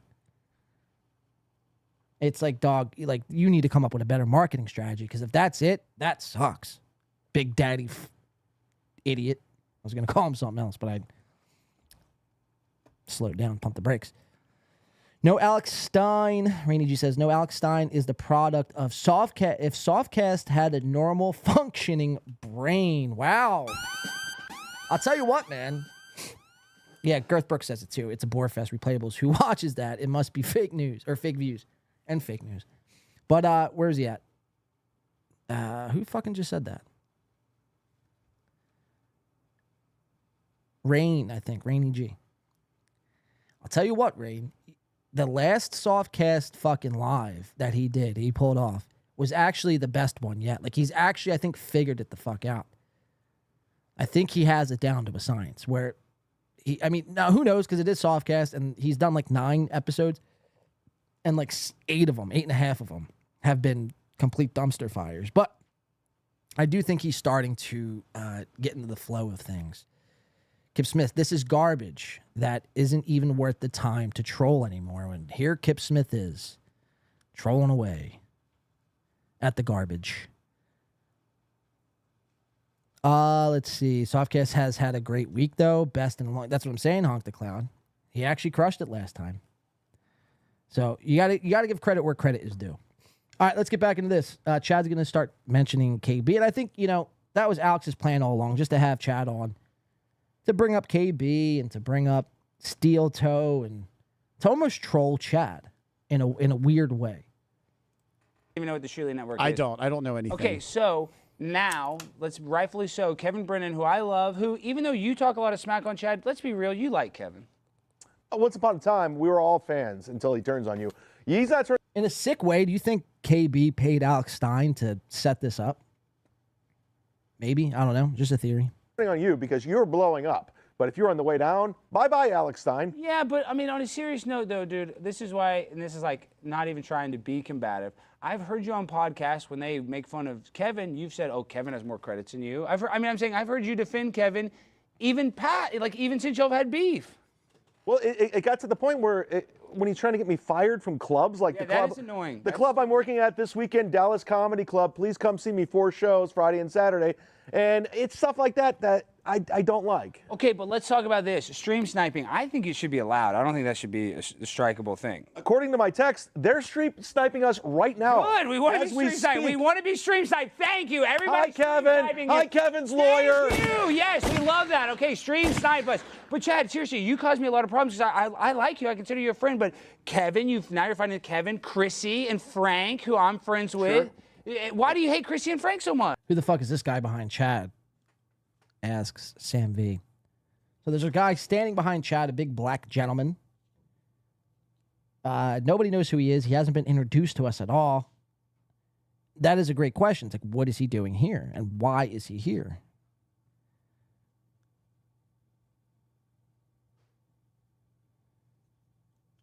There's a lot of weird shit going on. You got this guy in the background just saying nothing, doing nothing. That's Chad. Chris Mack said that's Chad's black security guard. He was assigned to follow him around everywhere He went. That can't be true. That cannot be true. The sauna guy, Sam V says, wow. It's one of the two. The sauna guy. That's hilarious. This is the guy's lap Chad sat on. Come here, Chad. Let's sit on that lap over here. What a fucking... who knows? I mean, who knows who the fuck this guy is? What a mystery. I think they're off the radar right now. I think they just came at me during... Chrissy's blowing up right now. She's not blowing up. She's just on Adam Carolla's It's like, say show? what you will about Chrissy, but yeah, I mean, I think Chrissy is the hackiest fucking grifting dog shit person that does this. But two things could be true at once. She could be all those things while simultaneously be blowing up. And everywhere you turn on, there's Chrissy Mayer doing Newsmax, doing Fox News, getting in fucking trouble at the airport, in the New York fucking Post, like. But none of that ever seems to translate, does it? You ever think about that? Chrissy Mayer has like 86,000 YouTube subscribers, and every live stream, any live stream she ever does, it's anywhere from 300 to 1,000 people at any given time. 86,000 YouTube subscribers, and you're averaging like 500 live viewers at a time. Like, there's something up, there's something going up. Like, most of these people, it seems like they just buy their way to the top. And Frank Pellegrino, it's not like he's the most upward and honest guy. Like, he would do what it takes to, get to that position. So it wouldn't shock me, but you would think somebody like Chrissy, who's been everywhere and done everything that she has done, she would have a little bit more notoriety than 500 live YouTube viewers. I don't know. Just a thought. Was she? You probably get more viewers than Adam Carolla at this point. I don't know about that. Adam Carolla is one of the bigger podcasts. But my point is like, Chad, I get the like kind of fighter's mentality that you have. Like, somebody punches you, you got to punch back. Yeah. I get that. I feel like the same way. But you catch all this collateral damage, and then you're becoming Kevin because you're burning these bridges. But also, Alex, people like a pile-on. People like jumping on to a scene. They see something, and that's what was happening with me. And that's exactly what you did. It's almost like the Melton thing. Like, he's been bullied in his life, so therefore he bullies. Chad did the same thing. He's been piled on in his short little podcasting stint that he's been doing. So therefore he piles on. And we watched that with Stuttering John. Him, Carl, Anthony Cumia, Shuley, Bob Levy, Mike Morse. There was Chad doing a hype train with Anthony Cumia. Piling on Stuttering John. So you're no different. Like, I hate, like, you try to play this sympathy card. You're never going to get it. You're never going to get it from me. I mean, not that you're asking for it from me, but most people, I mean, feel the same way, dude. It's like, learn how to fucking read a room. I don't get where all the hate comes from. It's like, look in the mirror. I know where the hate comes from. It shouldn't be shocking to you. I did have to fight back. And listen, I don't know Chris. I've never met Chrissy in person. You never even met Chrissy? No clue. And you talk so much shit about her, dude. And I did because of Kevin. Because Kevin was the first guy to do it. And I was like his Flavor Flav. He was Chuck D. I was like, yeah, boy. And then. Oh, my God. He is fucking cringe, dude. It's like an old boomer. Like, holding on to whatever fucking last bit of glamour, glitz and glamour that he has. And this is what you get. Let's go to 3520. Chad's going to let something slip out. And if you were just glossed over this one time or you're watching this live, you probably didn't catch this live. We're going to play it back again and break this down. 3520. Chad says something very revealing about Cumia's Cucks, which I happen to think is his best show. And we talked about it at the beginning of the podcast. It's like, Chad does all these new podcasts. He embarks in all these new endeavors. And he hasn't been, like, it's like, dude, focus on Cumia's Cucks. Like, that's your best fucking show. Focus on that before you worry about doing Rack Me podcast and Mondays with Tony. Like, let's get good at one thing before we start doing 19 other different things. But he says something here that's very interesting. And I want to play it for everyone. I have no idea. I didn't watch. Okay, let's play it. Is this the hype train clip? Nope, I don't even know. See you, Doodle. Your fans even And like then he this? goes. No, they probably don't. My fans are Now this one was. 1:45 Thank you for a.m. watching. last night. 1:45 a.m. Can you hear You it, haven't Chad? made any No. money on your Gotta put own. earpiece in. I don't have an earpiece. Opie made Okay. you all your money. Read this on your show, Oh, you you said bitch. that to him. You're making fun of him for Opie. All right. Made him all of his I've money. read it on my show. Okay, I didn't even realize I sent you that clip. What the hell? What is the deal going after Anthony Cumia, dude? Seriously, Chad, you're going after everybody. You know what's funny? That clip that they played, I don't think was actually Chad texting Cumia. I think that was Kevin Brennan texting Cumia. So again, I think this is just more set up by Alex Stein, just getting Chad to almost rat on himself. That's why I have. Because I remembered that show, that Cumia show. It was like right in the height of all the black eye drama, and Cumia, someone said Cumia did it, so obviously you tuned into Cumia to see what the fuck was going on. And I'm pretty sure that was KB who texted Anthony Cumia. Weird. Cumia, and he's one of the best impressionists. He's incredibly funny. What's your deal with Cumia? Dude, I've been on Anthony's show like over 10 20 times. times, yeah, And right. I've been a huge fan of O&A, and I love Howard. I love all the old school guys. But it was that period where Chrissy, they all turned on me, and I just had to fight back. I was like Rambo in First You're Blood. still doing Cumia cucks, though. Yeah, it's profitable. I don't necessarily. Wait, this is it, right? Check this out. I was like Rambo in First You're Blood. still doing Cumia cucks, though. Yeah, it's profitable. I don't necessarily mean it. It's profitable. I don't necessarily mean it. Wow. So, I mean, it is confirmed that you're just, everything we've ever said, you're just doing it for the super chats. You don't mean anything you say. You don't say anything you mean. I mean, that was proven to be true when you jumped on that stream. When Shuley and that Uncle Rico show. Kumi was there and you were dancing like a little bitch that you were. So yeah, I mean, it makes sense, but to hear it out of your mouth is very revealing. So next time when everybody tunes into a Kumi's Cucks waiting for Chad to take down whoever it is he's going to take down or attempt to take down, just know that he doesn't actually mean any of it. He's just there for you to super chat him.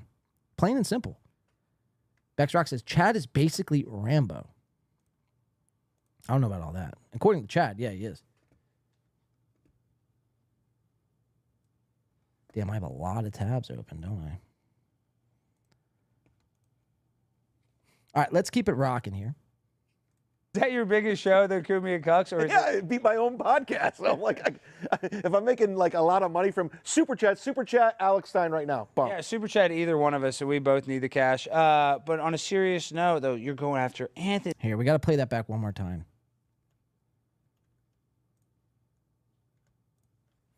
I was like Rambo in First You're Blood. still doing Kumi and Cucks, though. Yeah, it's profitable. I don't necessarily mean it. Is that your biggest show, the Kumi and Cucks? Or yeah, it'd be my own podcast. So I'm like, all right, let's go. Let's keep it moving here. Let's do Chad doubles down. Let's do 41-24. This is where Chad is going to double down on his lie about getting punched in the face.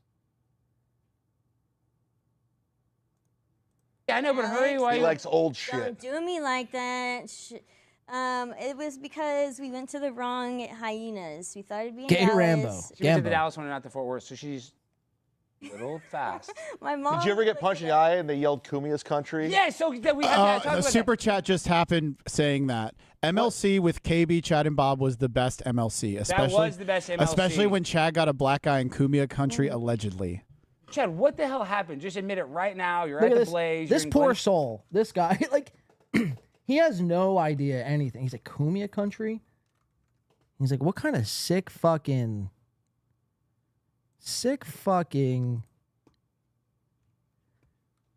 cult have you formed, Kumia country? Why isn't my fucking Zoom technology working here? What is going on there? Yeah, but this poor fucking soul, he has no idea what rock he's uncovered by having Chad Zumach on. Who's to say we're not going to dig through all your financials and your life and your history and your backstory?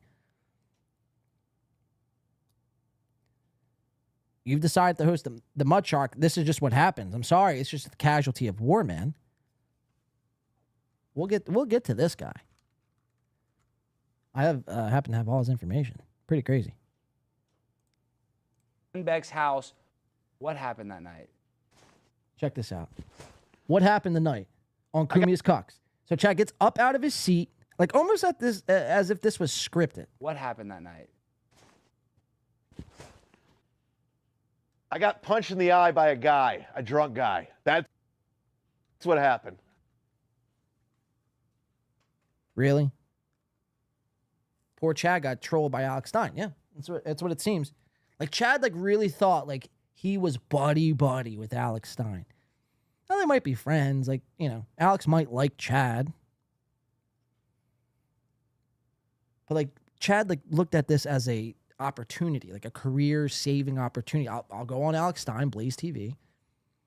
I'll yuck it up with them. They'll have me on. I'll be like a regular. And it'll be all fucking, it'll be gravy, baby. It'll be gravy, baby.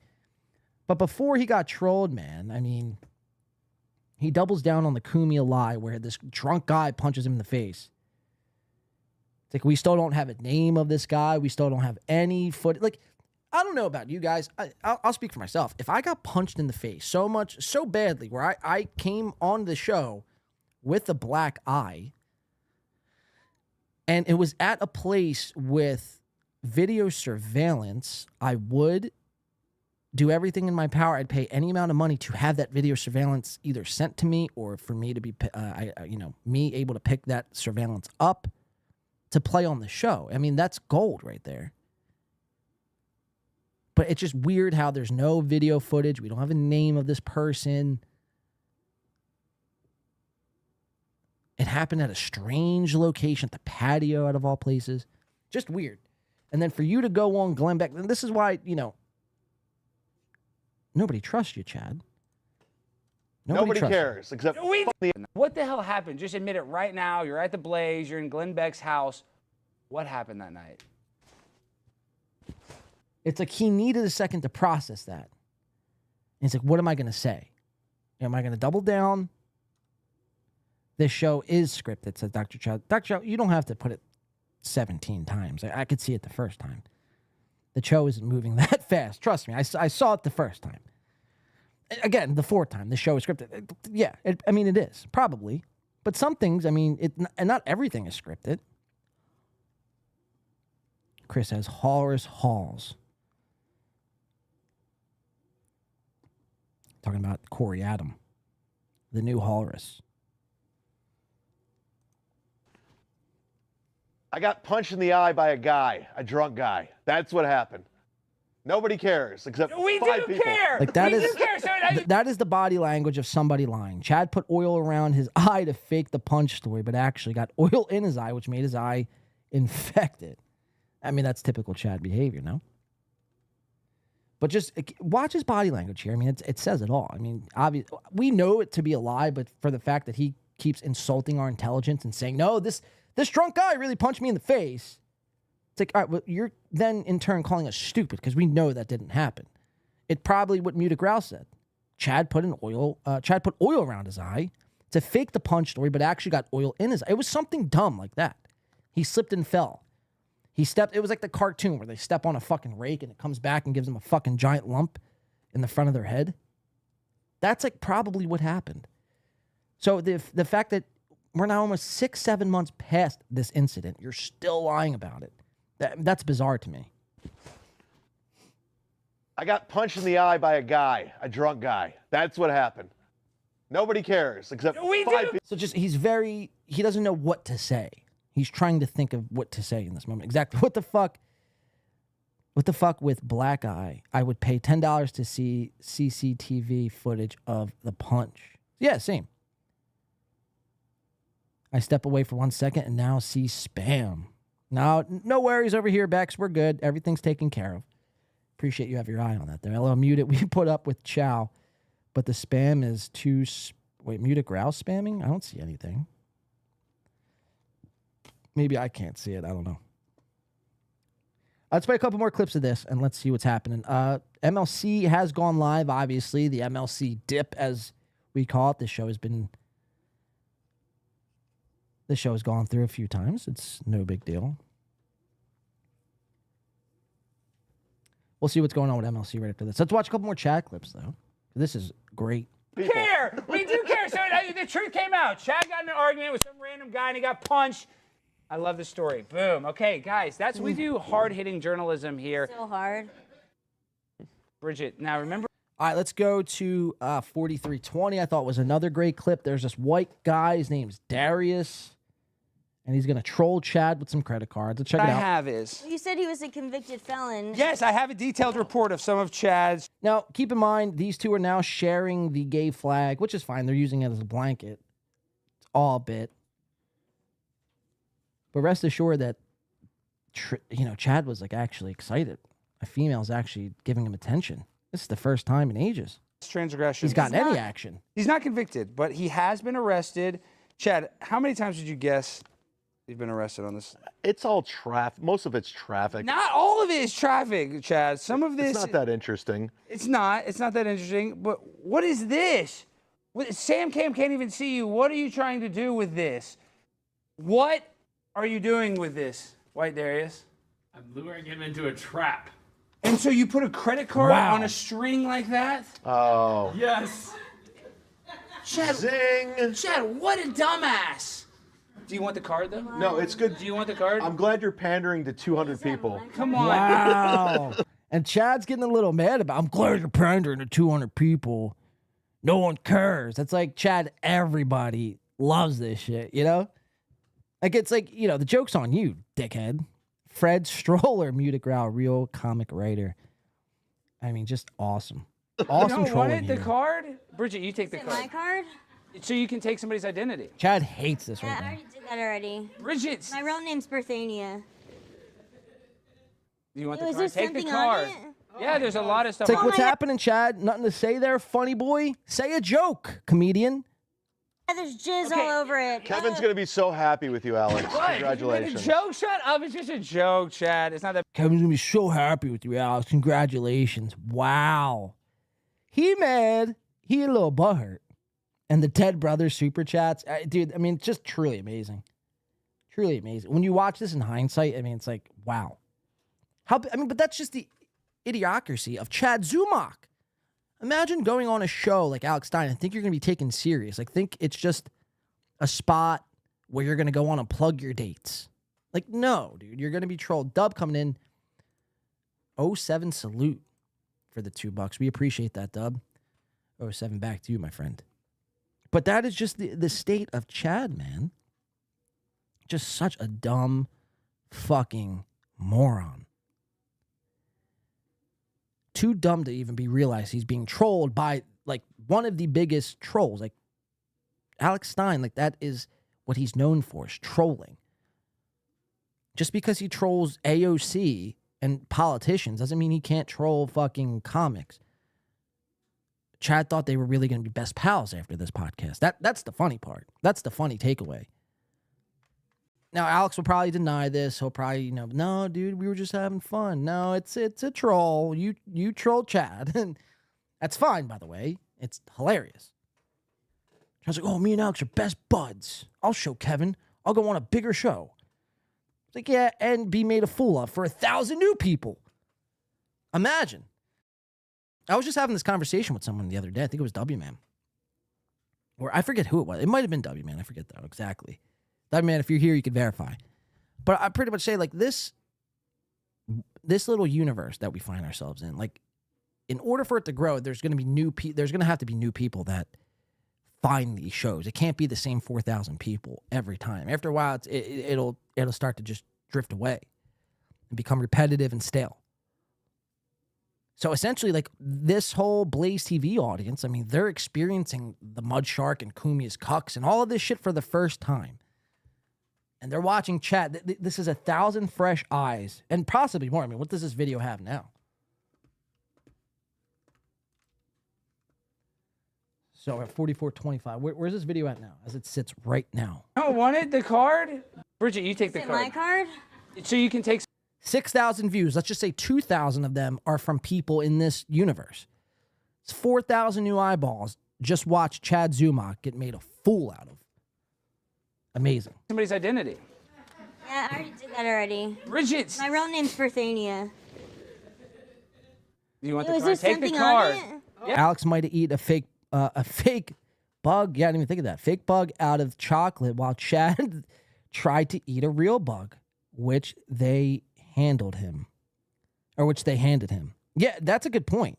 I didn't even think of that, but you're probably right. Alex probably gave Chad a real scorpion while he eats a chocolate-filled ladybug. I wouldn't put past anything like that from Alex. Let's go to the next clip. Chad starts to flirt, 45-35. Come up here in just a second. You seen the movie Heat? Based on my life. I missed a lot Let's of watch shit Chad being in flirt. prison, but I'll watch it with you. We're gonna watch Heat together. Yeah. So you guys we're wanna gonna have a best friends. You guys want to go to maybe after, if Any my treat, bracelets? I can buy y'all dinner after the comedy show? Yeah, as long as there's alcohol. Little Olive Garden. I know you like breadsticks, Chad. Oh my- Big fan. I know you like breadsticks, You know too much about me. That's what I'm saying. My treat. I'm telling y'all, I'll give you guys the $75 Olive Garden gift card. You might even have some left over if you don't drink too much wine. I picture Alex Stein, like, you ever hear Joe Rogan talk about the DMT elves? That's Alex Stein. He's a DMT elf. TV. And are you going to... I'm so Look, hold his hand! Jimmy, this is a big deal, dude. We're setting up the mud shark. Look at the body language here. She's excited. She's confident in this handhold. Chad goes for the handhold here and puts his hand on his chin, elbow on the knee. So this is a very awkward position. This is. I promise you, this is probably the first time Chad has touched a female in months. So this popped a little cuck shark boner. Rest assured, he was very excited under that blanket. Why do you think the blanket's over his lap? This is like some sick humiliation thing that Chad is like enjoying right now. Being made a fool by Alex while simultaneously trying to hit on this weird pharaoh-looking jigsaw person.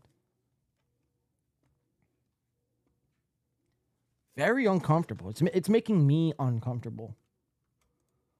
Now, Chad, explain to her what a mud shark is and why this is a big deal that you're... Google it. No, tell her what a mud shark is. So Look, he's like nervous.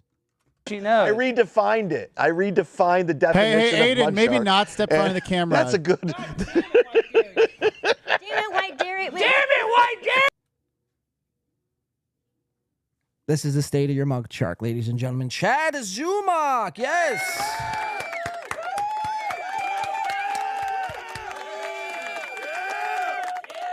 Holding up black baby dolls, wearing the gay flag, being trolled by Alex Stein. This chick, who knows what her story is? I mean, this is the shot of the year. This is the shot of the year. We need to make this a thumbnail stat. Darius! You mess up the card bit. You mess up... No, I'm serious. Oh, it's White Darius. White Darius. Did anyone just catch that? White Darius stinks sometimes. Okay. Well, Big not? D, Chad, you just perfectly threw that black baby Jesus into Big Christ. D's arms Yeah, it was a seamlessly. Look at them holding hands, Jimmy. They are caressing. I think Pretty that we, much going steady. I think we have a match made in heaven. Chad, Chad's you gonna act get like you don't creepy here. like Check it, this but out. I know you like it. You're on the road. He likes it, I can tell. Okay, but on a serious note, Bridget, did you not tell me that you're lonely in those text messages? Yes, I did. I'm very lonely. How many times did you tell me that? Very lonely girl. A lot. You made me very worried about I mean, you. you You're know, like, I'm so lonely. I'm hurting for a squirting, you know what I'm saying? And so Squirting. Say that again on camera. Show her, please, George. Say that. I'm hurting for a squirting. Don't make that noise.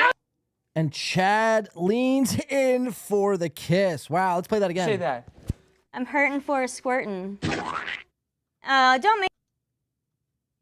How fucking desperate is that, man? She goes, I'm hurting for squirting, for audio listeners. Hurting for squirting. What does Chad do? Reach in and kiss her hand. Wow.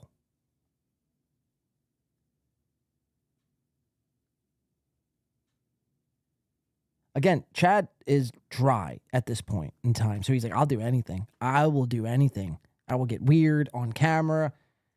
What do you want me to do? I'll eat a bug. Kisses her fucking hand. How gross. Please, George, say that. I'm hurting for a squirting. And it's just like bad timing. It's like it would have been cool to do that, but I mean, this guy has no game. That's really my overarching point here. Is look at his fucking how he runs game, how he max game here. Terrible. Or show her, please, George. Say that. I'm hurting for a squirtin'. Don't make that noise. Now Chad's kissing. Okay, now you guys are. Oh my gosh. Now Alright, the love. can you is ask her starting. what she Oh my said to me? gosh. Grow up, Alex. Now, no. Now We'll be back in 2 and 2. Right you back. guys don't feel so lonely anymore. And Chad's on the. And it's funny, that blanket is literally covering his dick. It's like, what are you hiding, sir? What are you hiding under that gay flag?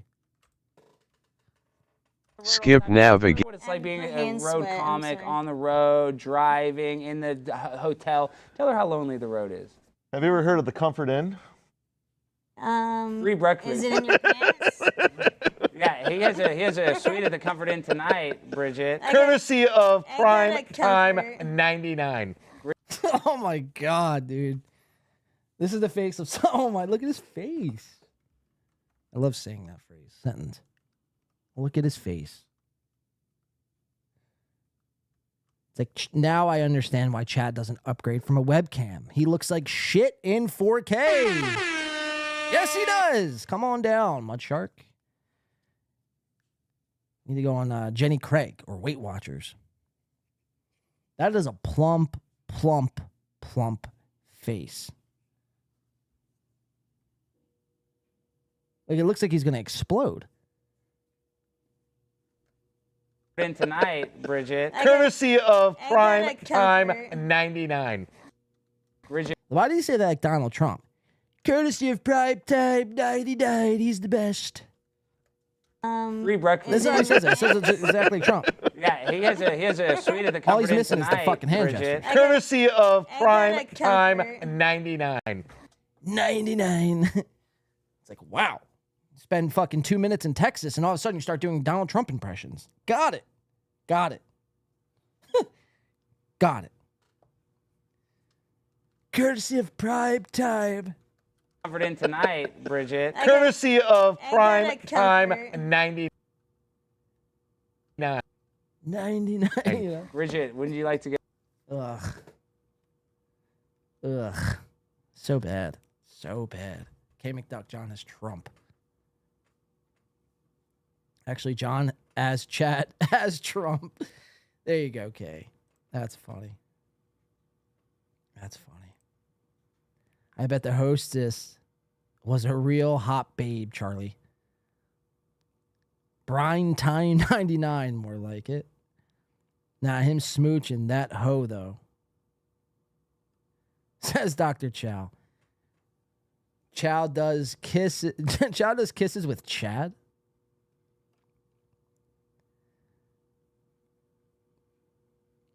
That was actually a great Trump blade. It's all right.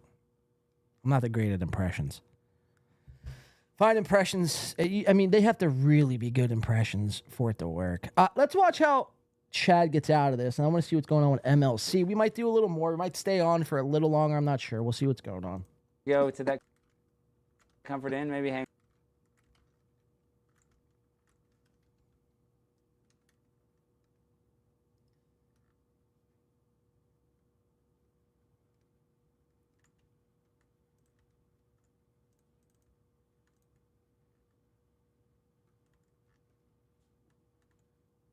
Sorry about this, guys. My Zoom is going crazy on me.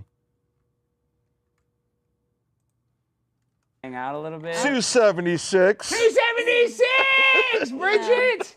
You can come inside my comfort. Come inn. inside what? My comfort inn. Oh. Hello. Are we still on YouTube? Yeah, we are. I think that's allowed. You can. Is that a strike? No, I think you can talk about sex You talking and about cum ejaculation. inside? He looks like a little fucking kid. He's under a blanket, flirting with this girl, being trolled.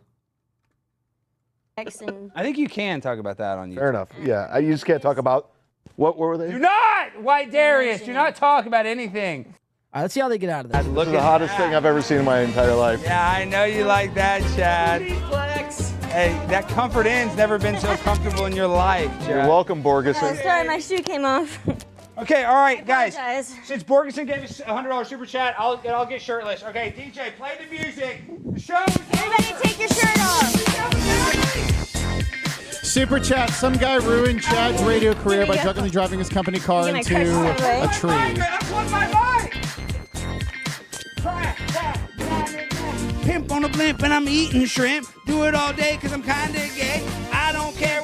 And there's a lot of these guys also that love taking off their shirt in front of cameras. It's like almost like they're exhibitionists. Like they want to be seen half nude. I always question a guy who's half nude on a stream, unless you're doing a swimming pool stream, which you shouldn't be, by the way. You should always be wearing your clothes. Nobody wants to see this. What the haters say, I'm with Chad Z. He's got a couple felonies. Hey. I don't care what you say. Chad is not gay. Let's pump it up. Super chat, lead the rap. Jimmy is looking fat. What's the deal? Lose some weight. Primetime 99 in the Lone Star State. I'm a freak hoe. And this was the whole damn show. I'm prime packed. We Chad Summit, buy some merch. He's at the club. He's at Dallas Comedy Club. Everybody, I'm sorry. I Look at Chad here. apologize on Chad's behalf. Sorry, Chrissy. Sorry, Kevin. Sorry, Anthony. Spring break. Sorry, all the Wait, we got to get a freeze frame of that. I apologize on Chad's behalf. Sorry, Chrissy. Sorry, Kevin. Sorry, Anthony. Spring break. There he goes. Sorry, all the Ah, fuck. Hold on, I fucked it up. Give me a second. I apologize on Chad's behalf. Sorry, Chrissy. Sorry, Kevin. Sorry, Anthony. Spring break. There it is. So he just blurts out, "Spring break!" It's like, yeah, this went poorly as you would have expected Chad to be on Alex Stein would go. And he's over here yelling "Spring break," having the time of his little cuck shark life. I think it's hilarious, too, by the way. They have a picture of AOC, or like this cardboard cutout of AOC. I think that's hilarious. But you see this door behind Chad here? It's probably just like a closet full of wires that in case they need a wire on the stage quickly, they go to this closet here. Watch at the end of this show. It's weird. Like, this isn't the exit door. Like, you wouldn't put the exit door right here on the set. It's usually somewhere in the producer's nest.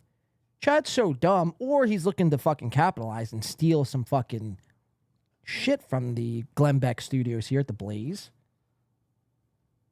where he's actually going to see what's inside this door. It's truly fucking weird. Break. All the community cocks. Spring We break. love you, and now I'm gonna go give Chad a black eye. Peace and good night. Ah!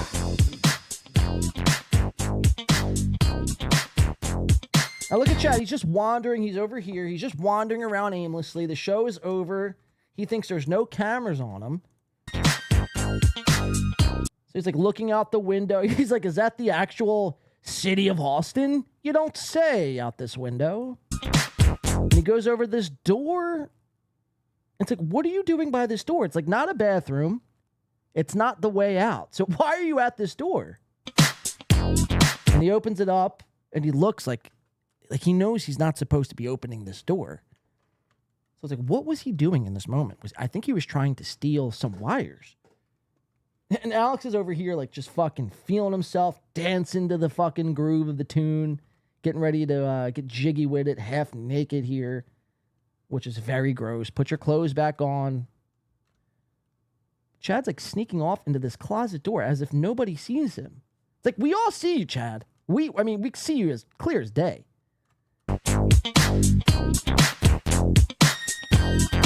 And like the producer comes over, he's like, yo, like, you can't be going back there, man. Come back. That's where Glenn Beck keeps all the fucking bodies. I'm not supposed to see back there. Ruins the whole illusion. But there you have it. There was Alex Stein and Chad Zumock. A dumpster fire, nonetheless. Just, complete shit show. It was great. I think Alex did a good job handling Chad. And you notice how Chad doesn't, when he's out of his element, he isn't this mud shark sort of guy. We all know this. I'm just kind of reassuring everybody. He tries to be this Rowdy Piper sort of guy. And it's like, dude, you fall short every time. Let's see. I might want to take a break and then do something else. I'll put some MLC on in the time being, but we only have a couple people here. Just chilling, rocking with us. Kind of an off day for me to stream, but I had to get back on here. Alex has the Crowder gay steak. They should get gay married. I agree. Alex Stein is no friend of mine. Melton is obsessively that's probably Chad's funniest line. Melton obsessively watches Crowder and Bert never forgets. And Bert, sorry, it's highlighted.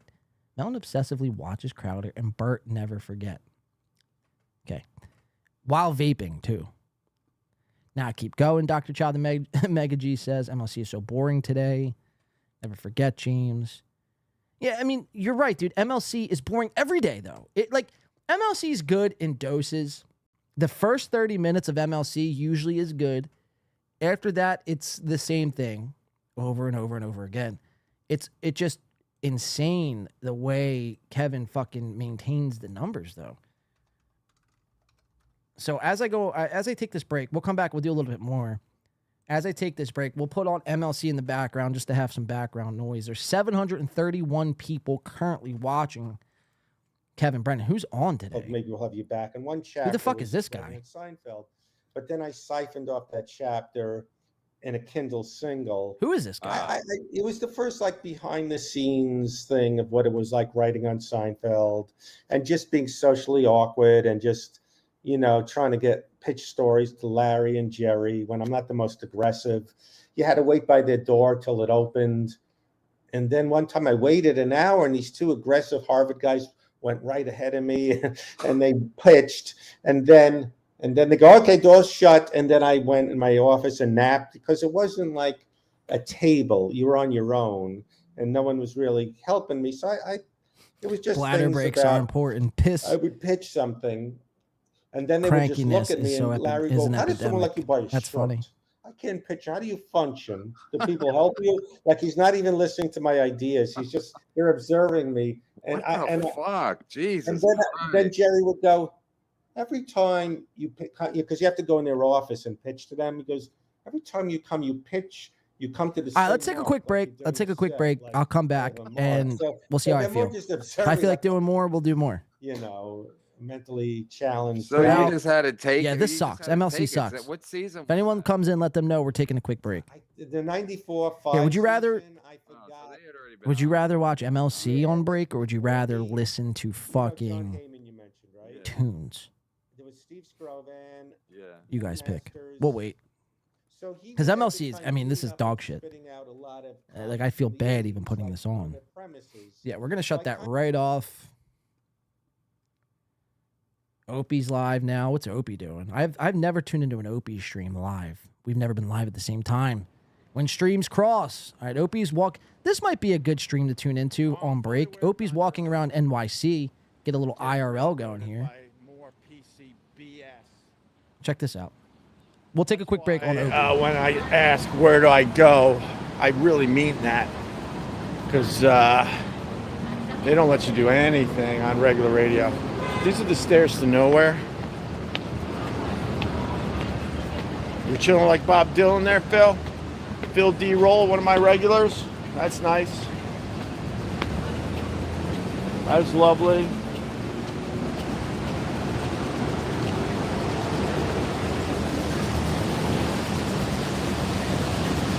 Now, that's a badass view.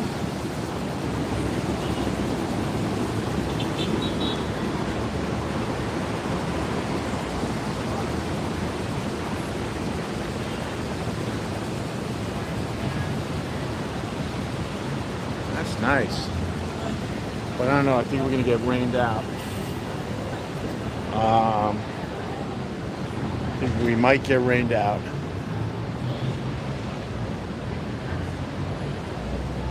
Gotta fight the PC bullshit. I try on my regular live stream.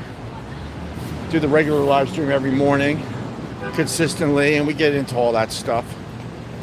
But regular radio's just gone. Nothing going on there. Satellite radio, maybe they're still allowing their people to do some stuff. I don't know. I honestly have no idea.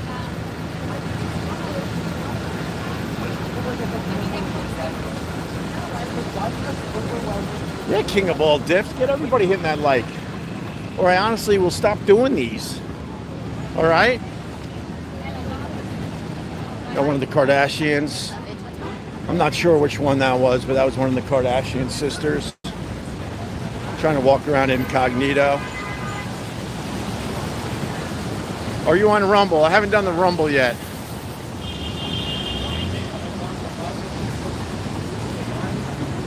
I guess I got to join Rumble next. I have enough like social media platforms to worry about, but I guess now I got to like do the Rumble. So let me see if I could just like, I like going where you're not supposed to go and see what happens.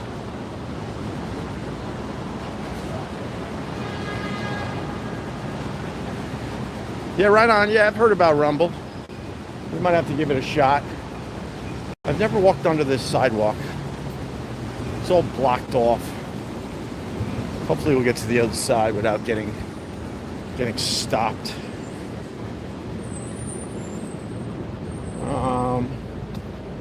Oh my God, I'm just trying to sew in an area I'm not supposed to be in, but see what happens.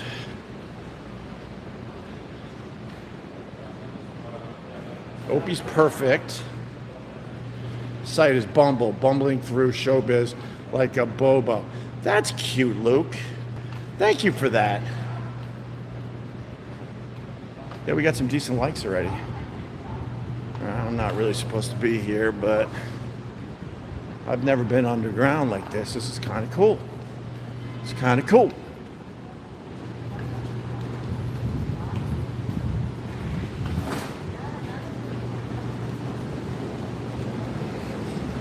And a security guard just popped out. Just gotta make believe like you belong. What's Opie into? That's all you have to Anything good? do. Heard he Oh, saw you know, but doing Kardashian this- sister. That's cool. I think I gotta circle back. We're back.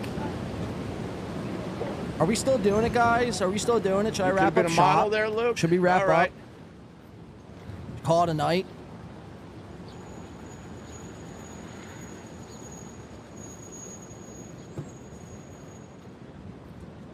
It's like trenchly downpouring, pouring right now. Right on, I got out. I got out. But I want to go back this other way. Do something else. We're still doing it, Kay says. Hey, Blade, This keep sucks going. that I gotta It's stay in the happy hour neighborhood. now. Do something else, I Dr. really Chow, the wanted to Mega says. travel Oh, we're definitely doing to another something part else of New York if we City, keep but, going. Blade, sorry, man. I still haven't captured my Donkey Kong video footage, rain but I'll has been have you pretty for next wild. show. James Max, you're slacking, James. James is slacking on his Donkey Kong footage. Oh, shit. Storms moving in. What's up, Andrew S? How are you, buddy? We're here for it, Citizen M says. What's up, Apostrophe? Another member of my YouTube channel. Thank you very much. Opie, I mean, he gets a lot of shit. Carl gives him a lot of shit. Oh, speaking about Carl, we can do some Carl stuff. I wanted to watch this steel toe video from today. All right, let's get out of Opie. Thank you for taking us around New York on this break. That break was brought to you by Greg Opie Hughes. Appreciate that. Can't do MLC. It's so fucking boring. They had a Seinfeld writer on or some weird nonsense. Or let's do a couple things as it pertains to Steel Toe and Carl. I feel like that'll be a good way to end. It's always great getting some Steel Toe in, Steel Toe body shots. I want to do do this Carl clip as it pertains to the Shuli. I want to do the Shuli AI shit. Man, there's still a lot I could do. I could do another 4 hours if I wanted to. The BS show is back, doing fake fucking everything. But let's go over to Steel Toe from this morning. We just watched Chad on Alex Stein. Now, I saw this live, so I kind of forget exactly what he was saying. But I remember vividly him spinning Chad's outing on Alex Stein as a win for him. Of course, I mean, it's not a Steel Toe show without Steel Toe basking in some sort of victory. We don't know how he even gets to these conclusions, but every time you tune into Steel Toe, he's always chalking himself up for another W. It's truly insane. there's nothing this man can't do that doesn't result in a W. He never loses, never takes an L. But apparently, actually, I know Melton's been a conversation piece over this show, Steel Toe, of course. Apparently, Alex Stein, speaking of the devil, has booked Patrick and Melton to fight. The details are still a little wonky.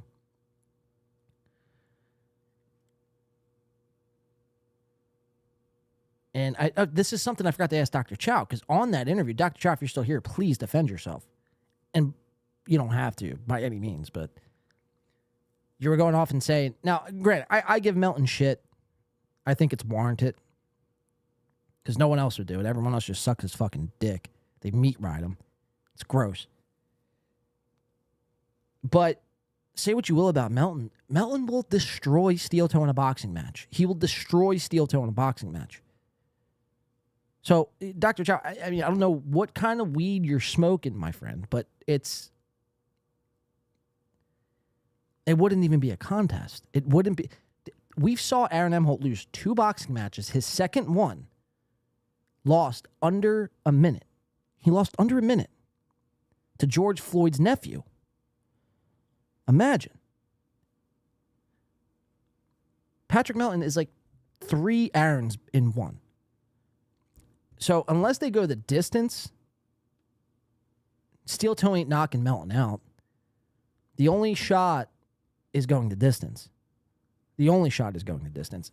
And maybe that happens, I don't know, but I feel like Melton could knock out Steel Toe. That would be the driving factor.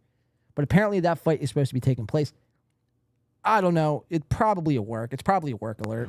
Work alert. Definitely probably a work. Wouldn't be shocked.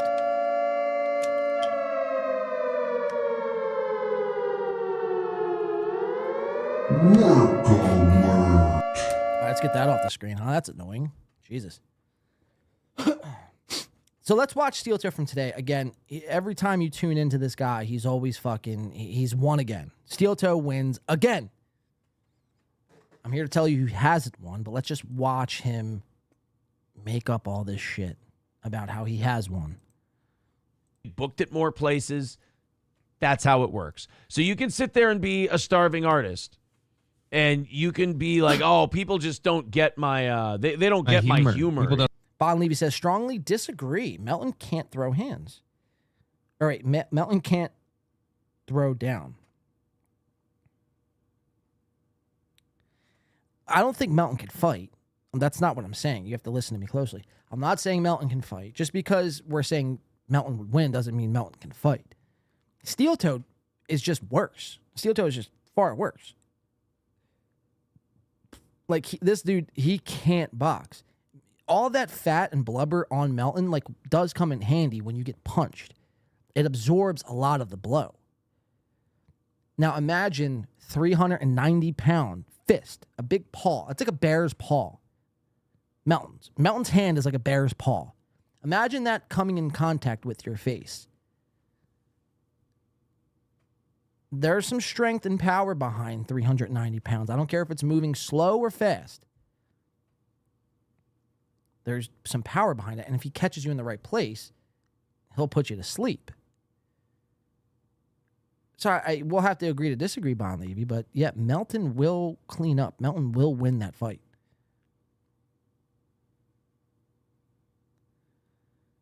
Crutch Johnny got a cool new bucket seat with all his earnings. Yeah, look at Johnny's little new gaming chair. Remember he had that egg chair? That gay fucking stupid egg chair? Oh, look at me, guys. I'm a fucking streamer. I got an egg chair. It's like, cool, dude. That thing looks tacky. Looks like you just picked that up out of a fucking Goodwill Center. So immediately after everyone kind of ripped him to shreds about this egg chair, he goes out and with his, little fucking earnings, $50 a show, he picks up a gaming chair. Ooh. Johnny Crutch is on the come up, dude. Gaming chair, Shure SM7B, the crazy looking backdrop. His shirt is transparent, mind you, but I love these guys. Like they want to have a green screen, but they have no idea how to use it. Truly amazing. I've never seen so many people try to attempt to use a green screen. I mean, it's not hard. Not hard. You don't see any of my shirts I mean, imagine if you saw through. Imagine if you were staring at me on this camera and you just saw through and you saw my background in my midsection. It's like, learn how to chroma key. It's not hard. It's a matter of changing a slider or two. But, I mean, we've seen Joey C be completely transparent with his background. Johnny Crutch is obviously. Corey Adams, another one who's been just completely transparent with his background. Aaron maybe once or twice. Shuley, his hat is always transparent with the background. Bob Levy's hair. I mean, just time and time and time again. It's just every time you turn on a show that uses a green screen, they don't know how to use it. It's like if you're going to use this green screen, man, just fucking learn how to use it. That's why I said to Dr. Char earlier, there's so many people in this universe that want to do a fucking show, but they have no idea how to do any of it. And it looks and sounds like shit. So get your fucking shit together before you, step foot on camera. Let's get back into these idiots. Don't understand my art or my craft. Yeah, but you see, you're not here for your art or your craft. They came to laugh. So you're the equivalent of a fast food employee who can't make a McDouble. Time to leave, son. Oh, but I can cook a mean steak. Then go somewhere where they serve steak, you fuck. You got to make burgers and you got to make them snappy. We're shoveling this shit down people's throats. Yeah, I mean, it's about my comedy and my art. Then go be a starving artist, and this guy will make people laugh. Oh, they don't get my art, and they don't get my genius. Of course they don't. Everyone in this room is blowing a .17. None of them are going to get your heavy shit. I'm sorry. He's drinking beer, pouring fucking high-end booze down her because he's hoping to stuff her later. Yeah. Really, your humor is just his audio. Why does he sound like he's like broadcasting inside of a box that's inside of another box that's inside of a mailbox? I mean, it sounds like this. Why does it sound like this? Why do you sound like you're broadcasting from, you know what I mean? Corey Adam has better audio than this. The Horus. Hollerus, I think you guys call him now. I think we've graduated from the Walrus. I can't even watch K-Cuck anymore, man. You turn on that show, it's like, fuck. Snooze fest. Let's get back into Steel Toe. Just the lubrication to their eventual sexual escapade. So you're really overvaluing this. And she was stupid when she came in before he started giving her drinks. Hell, she's dumb enough to go on a date with that fuck. Exactly. You know the score here. Don't be so autistic. Sources claim that Fallon's erratic behavior led to staff focus on whatever it is you have to do because Jimmy's in a bad mood, and if he sees that, he might fly off. Well, I mean, that sounds like a guy who drinks a lot and gets hungover, doesn't it? And it also sounds like a guy who has to keep the show going because I don't know. Well, this is the other problem, too, and this is one of the things I don't like about, like you were saying about those writers. A lot because he's the face. So there's a little bit more. You can't handle the pressure of working on that kind of show. Maybe you shouldn't be there. But also, couple this with the other things I've heard about Jimmy Fallon. It wouldn't surprise me if he was an unlikable little cunt. That does make like you, just like you, Aaron. Makes sense. All You Can Eat Negro says I worked bouncing in a club, and Brian Redband did a week, same show, and it sucked every night. I asked the bartender, is it always Now check this out. Aaron's going to actually give us insight and critiques on Brian Redband. Somebody who, say what you will about Brian Redband, but has done pretty well for himself. this bad? And she said, yes, but this is really bad. Look, Brian Redband is a guy who got in tight with Joe Rogan. And like, no shit. And that kind of helped, keep him in business. So and? That is what it is. It is what it is. Now that's a perfect time to use the new hot take alert. This segment has been brought to you by Aaron M. Holt, dropping dimes. Brian Redband kind of made his career from latching himself onto Joe Rogan. Wow, never thought of that one before. Holy shit, thank God for Steel Toe dropping his fucking knowledge, man. Holy shit, whatever will I have done? Dr. Child the Mega G, is Mersh really trying to get with April? I don't know. You have to ask your predecessor, Dr. Chow, or your Doppler. according to Dr. Chow, yes. I wouldn't be surprised, though, man. Like, I really wouldn't be surprised. You know? Again, April isn't respected. She's not looked at as a voice in this space. She's looked at as a piece of fucking, like a chew toy for a dog. Corey wants April. Corey wishes. It's like, if I could land a girl fucking half of April, I'd be swimming in success. I also find James' comment interesting. K, what did James say? Chow was live with Joey C, Jake Hudson, and DG until like 3 in the morning for 8 viewers. Most disturbing stream I've ever seen. Wow. Don't send me the link, please. Please don't send me the link for that. I do not want, like, some things it's fine. And this goes like to Aaron too. Like, some things it's you don't have to comment on everything. You don't have to open your mouth about everything. You can let things go. And that the same rule applies to some of these shows. It's like Jake Hudson streams. Like, you always don't have to watch everything that's live. I know it's hard because people are scrolling, they can't sleep, or they're up for whatever reason, and something's live, fuck it, I'll tune in. But you always, you know, just because there's a live link there doesn't mean you have to fucking click it, you know? You could let that link pass. You can let that link pass. On to the next link. But see, that's the problem. And that's, I think, what we need to work on is there's not too much shit to watch anymore, man. There really isn't. It's all dog shit, everything. James says, Jake Hudson ended the stream when Joey was mid-sentence OP style because he was rambling too much. That's amazing. That's amazing. It's probably the highlight of the show. It was like a fever dream. Charlie Don't Surf says. James Banks says, I guess Charlie was watching that too, huh? I had to click it played. It's how I learned how sick Joey C truly is. I mean, yeah, but I could have told you that, James. You know, I could have filled you in. You don't go to prison for 10 plus years because you're a not sick individual. Like, there's probably a couple screws loose if you've gone to prison for over 10. Now, that's according to Joey C. So I don't know where this guy finds time to go to prison for 13 years, to, you know, be in the MLB for 29, to do all this, like, shit that he's claimed to do. It's like, where does he have the time? Where does this guy have the time? Let's get back into Steel Toe.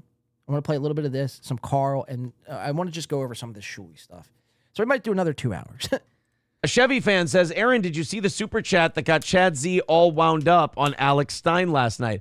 I did. I kind of skipped around a little bit and watched pieces of it. No, you watched the whole thing. Again, I've been saying this the last couple of weeks. I hate this sort of guy. And I'm going to put together a list of these sort of phrases. Oh, did you see, someone asked you, did you watch so-and-so? Yeah, nah, I just watched bits and pieces. But you'll then recite everything that happened in that show. You watch the show, man. That's fine. You don't have to, like, you're not cool if you watch bits and pieces. But a lot of people, man, they do this shit. They think they're fucking just above watching whatever it is that they're watching. Or in Aaron's case, I mean, he might be kind of fucking bummed that Chad got to do Alex Stein before he did. Either way, it's like, dog, you watch the whole thing. It's only an hour. Bits and pieces would be like you watch 10 minutes, 20 at best, and you know everything that happened in this show. Let's listen to you fucking blurt it out here. I missed that. Yeah, Alex had Chad on and treated him like a whack packer. Like, he had one of his whack pack mentally ill chicks like try to sit on his lap. Okay, so if you only watch bits and pieces, how would you know that? You wouldn't have known that until like the 37-minute mark that Alex was like trolling Chad the whole time, and he went through Chad's criminal history, and again, that was like the end of the what, listen. So Chad was literally on the show, not just like, yeah, because Chad's up. So listen, I only watch bits and pieces. Listen to him to recite everything that happened on the show. Like, try to sit on his lap the whole time, and he went through Chad's criminal history, and So Chad was literally on the show, not just like, yeah, because Chad's performing in Dallas. Okay. So Alex had one of his guys come on and tie a credit card to a string. And the guy was like, oh, So now effectively, you're telling us about the entire episode. You watched the whole thing. It wasn't bits and pieces, you fucking idiot. Only watch bits and pieces. But Chad and tied a credit card, and Alex was trolling him, and there was a girl, and he was flirting, and... Well, you watched the whole thing. You watched the whole thing. I'm setting a trap for your guest. Oh. It was really funny. I watched it, and Alex was just kind of goofing on him. But yeah, somebody sent a super chat in about Steel Toe, and you can tell that he tightened up. You mentioned this earlier. He definitely he doesn't like mentioning us. I mean, even though now we didn't play that on my show, we're gonna watch Aaron watch Chad melt down. Essentially, Steel Toe is brought up in a super chat, and Chad fucking freaks out. Let's watch. We're the ones who made him famous again. Yeah, the reason you're circulating right now, buddy, is because of the whole dust up we had and how you responded to it. It was how you left MLC and got a little more heat for yourself. Like, he built a whole thing for himself off of hating us. I mean, is it really so hard to just say thank you, Chad? Right. It's kind of like the Melton thing. Like, we hit back. It's like, Johnny, shut the fuck up. The adults are talking. Like, you add nothing to the conversation. If anything, you take away from the conversation. On Melton with just that picture once, and he's been kind of just really tight-lipped and doesn't mention Steel Toe. Melton covers you every day. What are you talking about, tight-lipped? He covers you every day of the week. Every show. Steel Toe this. Did you see what happened to Steel Toe? Let's tune in live to Steel Toe. We got to watch the first 10 minutes of Steel Toe. I mean, the way this guy is capable of rewriting history is scary, man. Is scary. If Aaron was in a position of power, I mean, our history would be completely rewritten. I wouldn't know what the fuck was real. Oh, and then I agreed to Alex Stein asking if I'd fight him, and I said, yeah. And then nothing. Then radio silence. As far as, like, these guys are so sensitive, they can sit here and like, oh, they're exes, they're children, they're this, they're that. But then you go, oh, they're overweight and really kind of overcompensating for being a bullied fat kid. And they go. And again, I offered you to come on my show and do my show, Aaron. You said no. You made so many fucking lame excuses why you couldn't do my show. It was a small show. You can never be seen doing a smaller show. But yet you're doing Dr. Chow and Little Mir. So, I mean, do you see the problem? And his audience, they love it, dude. They love it. They eat this shit up. What's his name? Zen fucking Rhino. Loves this shit, dude. Loves it. Imagine Zen Rhino watching Steel Toe. What a thought. And what a fucking image that is, huh? Zen Rhino sitting around with the lights off, completely nude, with a bottle of Jergens next to his fucking bed, with Aaron Emholt on his fucking YouTube TV. Yeah, dude, fucking, yeah. I'm Zen Rhino. This is Aaron Emholt, and this is my favorite show. Dog. That's gay. Man, you are one pathetic loser. You go, well, hey, wait a minute, that's not fair. And I'm like, dude, I didn't get this worked up when you were talking about my fucking kids, you psycho. Like, just. Yeah, that's the other thing I love with this is people who will go personal and immediately attack your physicality. And you make one thing about there, like, you're kind of fat. Right. Hey, dude, that's over the line. That's offensive. Like, is it? It is? Yeah, I'm just having some fun, buddy. Just having a little fun. Here's a super chat. This is so someone says it's at 5507.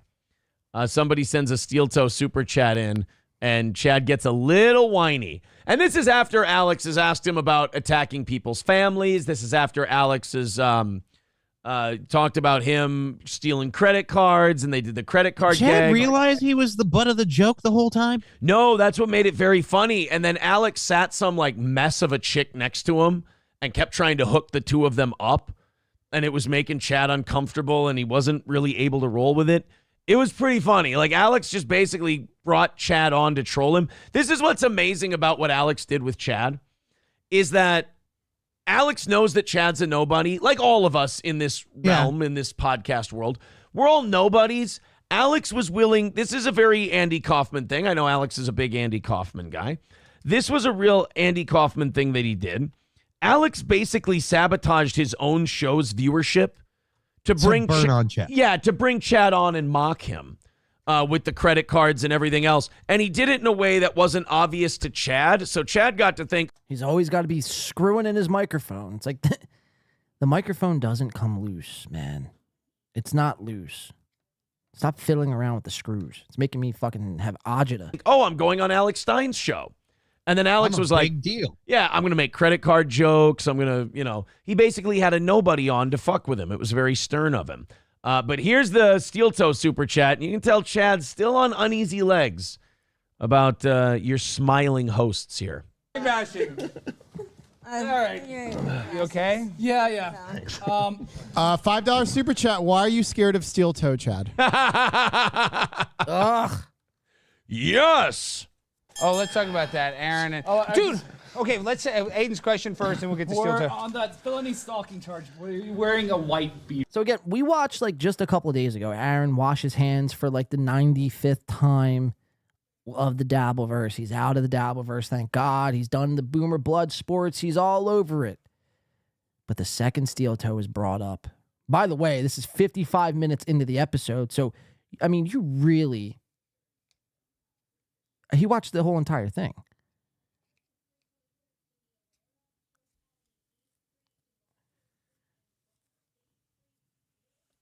It's just funny, man. As soon as Steel Toe is brought up, he's like, I gotta go back. I gotta go back. But we do a fun show. We're not into Boomer Blood sports. Zen Rhino. Fucking hacks, dude. You fucking hack. Wife beater. No. Oh, yeah, they were making fun of his felony stalking charge. Yeah, this chick was talking about how many times she's been in jail and how many drugs she's done, and Alex was trying to set... Dude, if she's throwing herself at me, I'm not saying no. Yeah. Like, dude, Chad... That's not saying much, Johnny. I mean, look at you. Chad, like, get a little action on that. And, oh, my God. What? Is he trying to copy you or what? What's with this Zumach mania that looks like a Hulkamania shirt I thing? think he's been doing that for years. He's been trying to make All right, that a well, thing. either way, that's still... Like, I'm sorry, dude. I don't think... It's like, we need a Chad Zumach shirt counter. He wears that shirt every other fucking day. that the Hulkster should, belittle himself with every person who kind of, infringes upon his kind of. But I mean, if Zumach's doing it, you got to stop this and nip it in the bud, man. kill your You brain. can't- Let's get over the riffing. Okay, White Darius, real moment from producer. I've had this conversation. I'm an adult. You're an adult. It's almost like, yeah, no, the fuck, I can't even remember it now. That my brain will do this. Your asshole. You're not always 5 years showing. old. I learned after the. I want a lower position, well, actually higher position than many people. So that means it's smaller if it's at a higher position. Small. Yes, I have a small backbone. Millimeter Peter. Oh, here we go. Here, hold on, here we Oh go. my God! Get Shut up! Okay, Chad. get your ass Let's talk about Steel Toe Morning Show. April. That is great. You're on Alex Stein. You're in fucking the great state of Texas, in this big massive studio, and like you think you're away from Kevin Brennan and Steel Toe, and that's the mistake of Chad, man. He is like fooled into thinking he's respected and known for his comedy. It's like, no, Chad, you're not. You're known and not respected for your buffoonery. That's how people know you. Like the comics, Nick Swartzen, that's how everyone knows you. They hear about all this shit. They tune in. It's very easy to watch. I mean, for Christ's sake, you have a black eye, dude. So that's what you're known for. Your complete buffoonery. Not because you're this comic and it's just funny. You thought you were going to go to Alex Stein and what? Become best buds? Aaron, I like April, and I think Aaron. Nobody on your show cares. He is. Whoa, boy, somebody found the hot button. I want to point out, Alex was bringing up Kevin Brennan. He was bringing up Chad's text to Levy, and he talked about Chad's criminal record, and Chad had no problem Alex fucking with him on all of it. But you bring up Steel Toe, and he's yelling like a psychopath. Good Lord. I really think you need that. There goes his arms crossed again. Very uncomfortable situation for Aaron.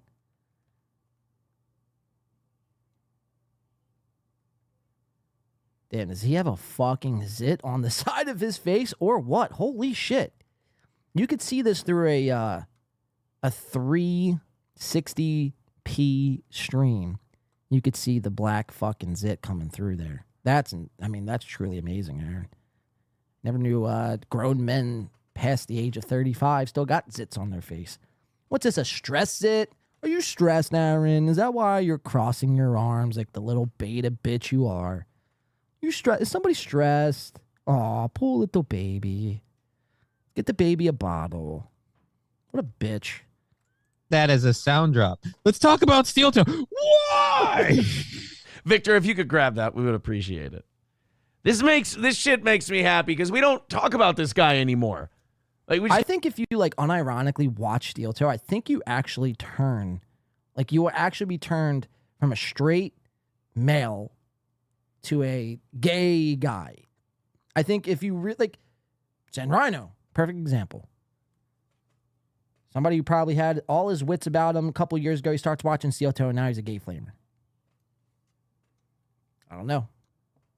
Just asking questions. Kind of moved on. We did a show, but we are in these guys' heads all the time. I love it. And bravo to Alex on this episode because it was just a troll. And it wasn't even a subtle troll of Chad the whole time. You can always tell when someone has abandoned their dignity to get the desperation views where they'll notice themselves being trolled and they won't confront the person on it. Like they've clearly set themselves up in the pecking order as far beneath the host. You don't let people punk you out like that on a show. And I think Alex did it mostly because he knew Chad would just be happy to be their guy. Yeah, because Chad will see this as an opportunity to grow. Like, I mean, it is an opportunity to grow and get some exposure, but at the same rate, too, if either lean in... is in on the gag. Yeah. Chad is the gag. And I like from the host because every time they're talking into a camera. Right. So it's kind of like he's on the outside of a conversation and that conversation is making fun of him. Right. Do you know who Steel Toe Morning Show is? Nobody. No one knows. Yes. You are. Hey, Chad, judging by this meltdown, you still know. And by the way, more people know who that is. Chad, the North remembers. Ugh. I mean, that's such a punchable face, man. Not saying I'd do it.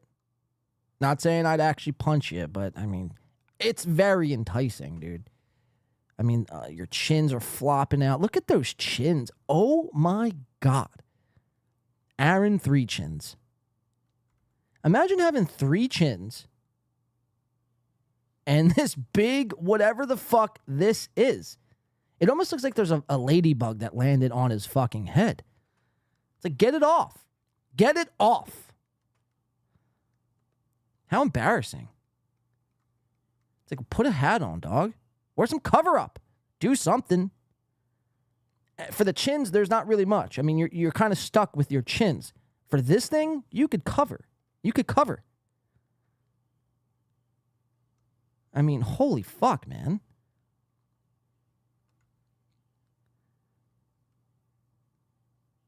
I mean, just the most punchable face I've ever seen in my life. Pop that zit. Yeah, we should start that chant. Pop that zit. Soft Weekly. I just got home from work 10 minutes ago. Welcome in, Soft. James Banks. How about those Lions, Soft? What a game. Yeah, Soft's Lions won. I'm actually pretty stoked, though, because if you've been watching this stream, I'm rooting for the Lions this year. I do think they have a great shot. Thanks. And Aaron should star in a Chinese sitcom called For the Chins. There's not very much. That would be great. Crutches as his fucking right hand man with his egg fucking crate looking chair. That game was awesome, James Soft says.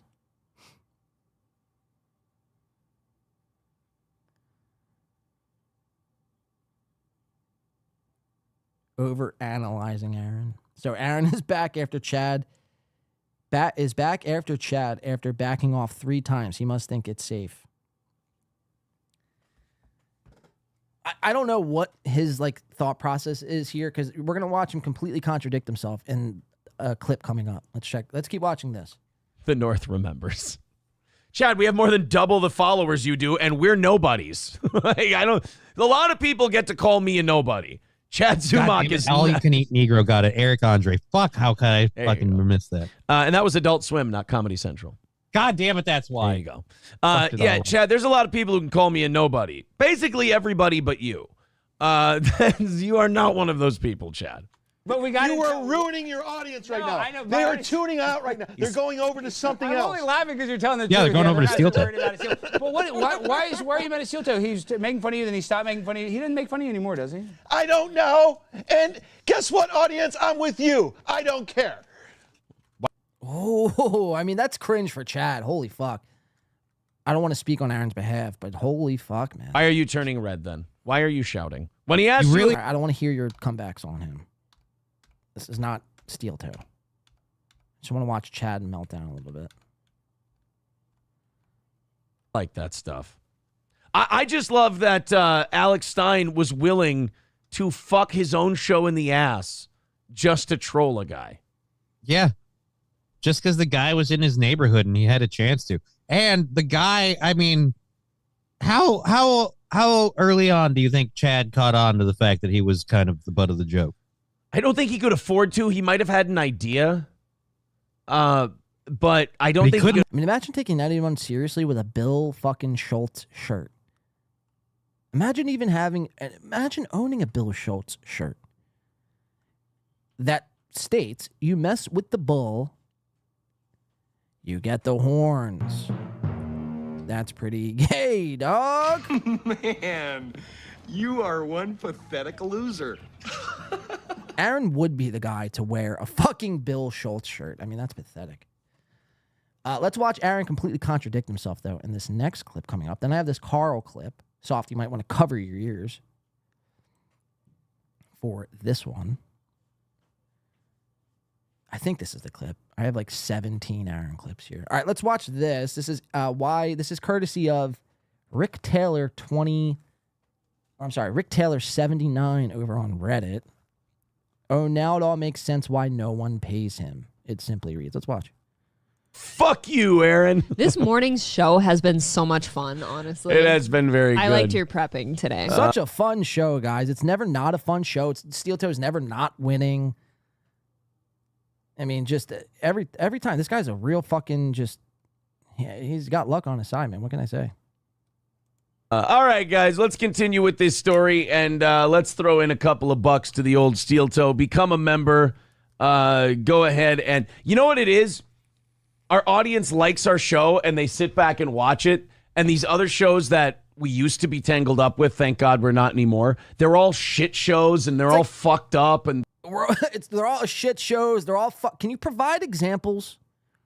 Or do we just say things now and not worry about providing any sort of examples on why they're shit shows or why they're all fucked up? And it's like, I get it. You don't want to be involved in this, whatever this is, but it's like the truth of the matter is, man, you are. You are. You just covered Chad Zumock. You're back. You're back. I mean, you never left, but you tried to fool everybody into thinking you left. But you're back, making fun of Chad.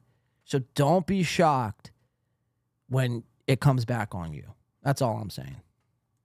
People are just giving them... We'll cover you to the end of time. You're just a fun cover.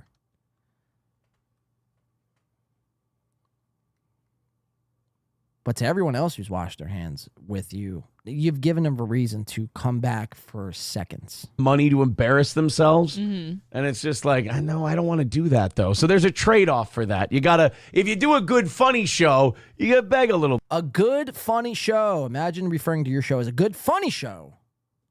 It's like, I didn't get the hint, man. I haven't laughed one fucking time. Not once. Not to myself. Not at you. This is a depressing show. This is where Drunk on Cringe went before he ultimately drunk on cringed himself. This was what he watched last. He's like, yep, you got it. There's actually no reason to live anymore. As he jumped off the top of Wagenschnitzer building in Germany. I don't even know if that's a thing. Sounds good, though. So we'll roll with it. Don't question me on it. Your show is that bad. You drove Drunk on Cringe over the ledge. Justice for cringe. Justice for Drunk on Cringe. It's fucked up. It's fucked up, man.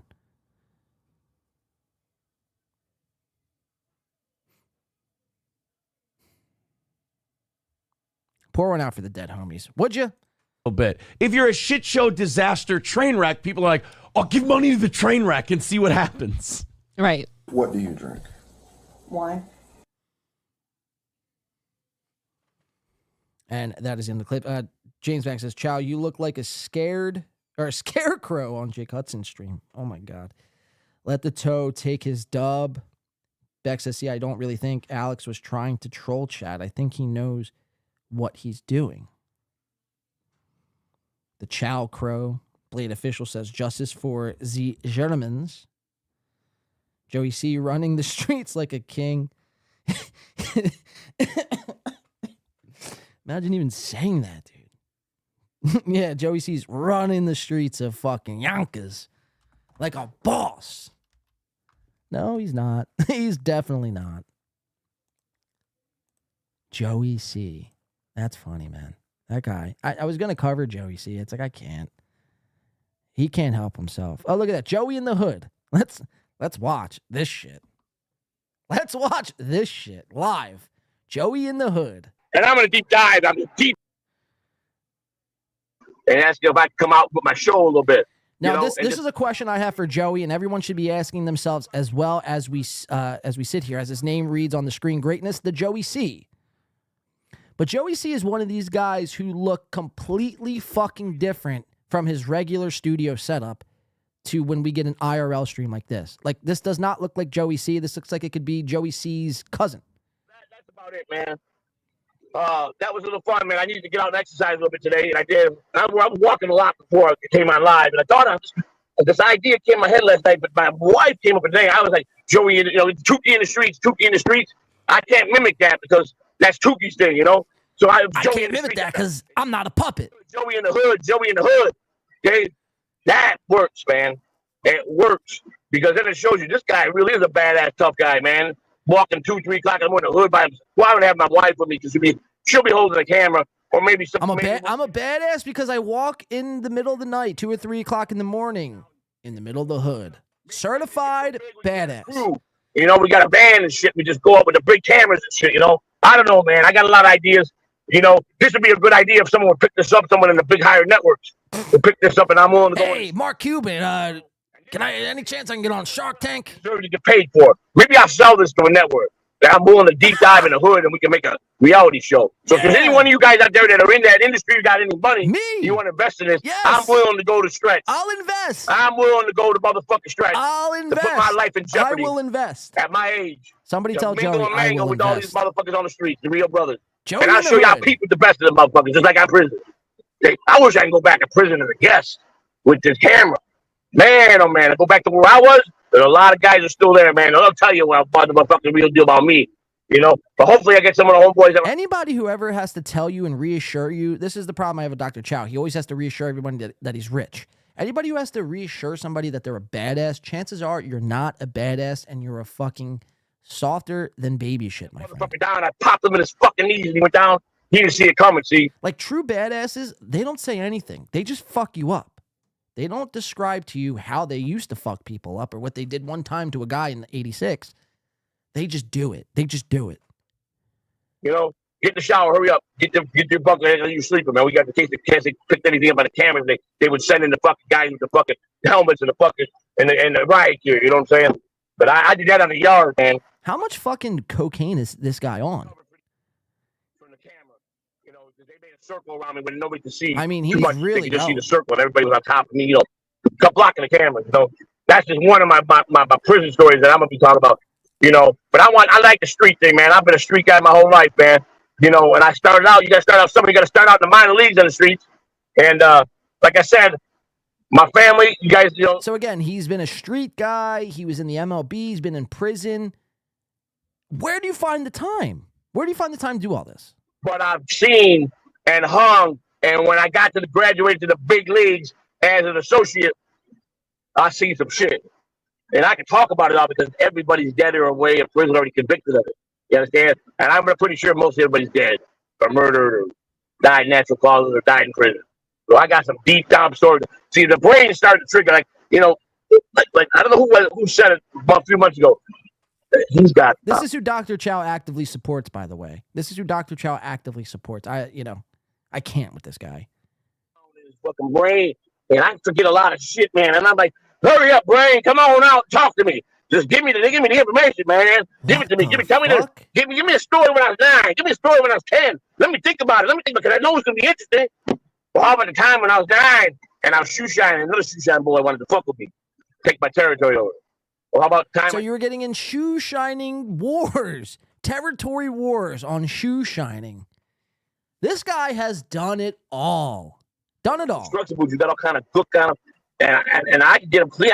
I can wash them for you here. Like I had a bottle of the soap and water, and I can brush it and get them clean. But you got stuff on there. I don't know if I start polishing, it might change your mood to different colors. How many times do you think Joey C has dropped the soap in prison?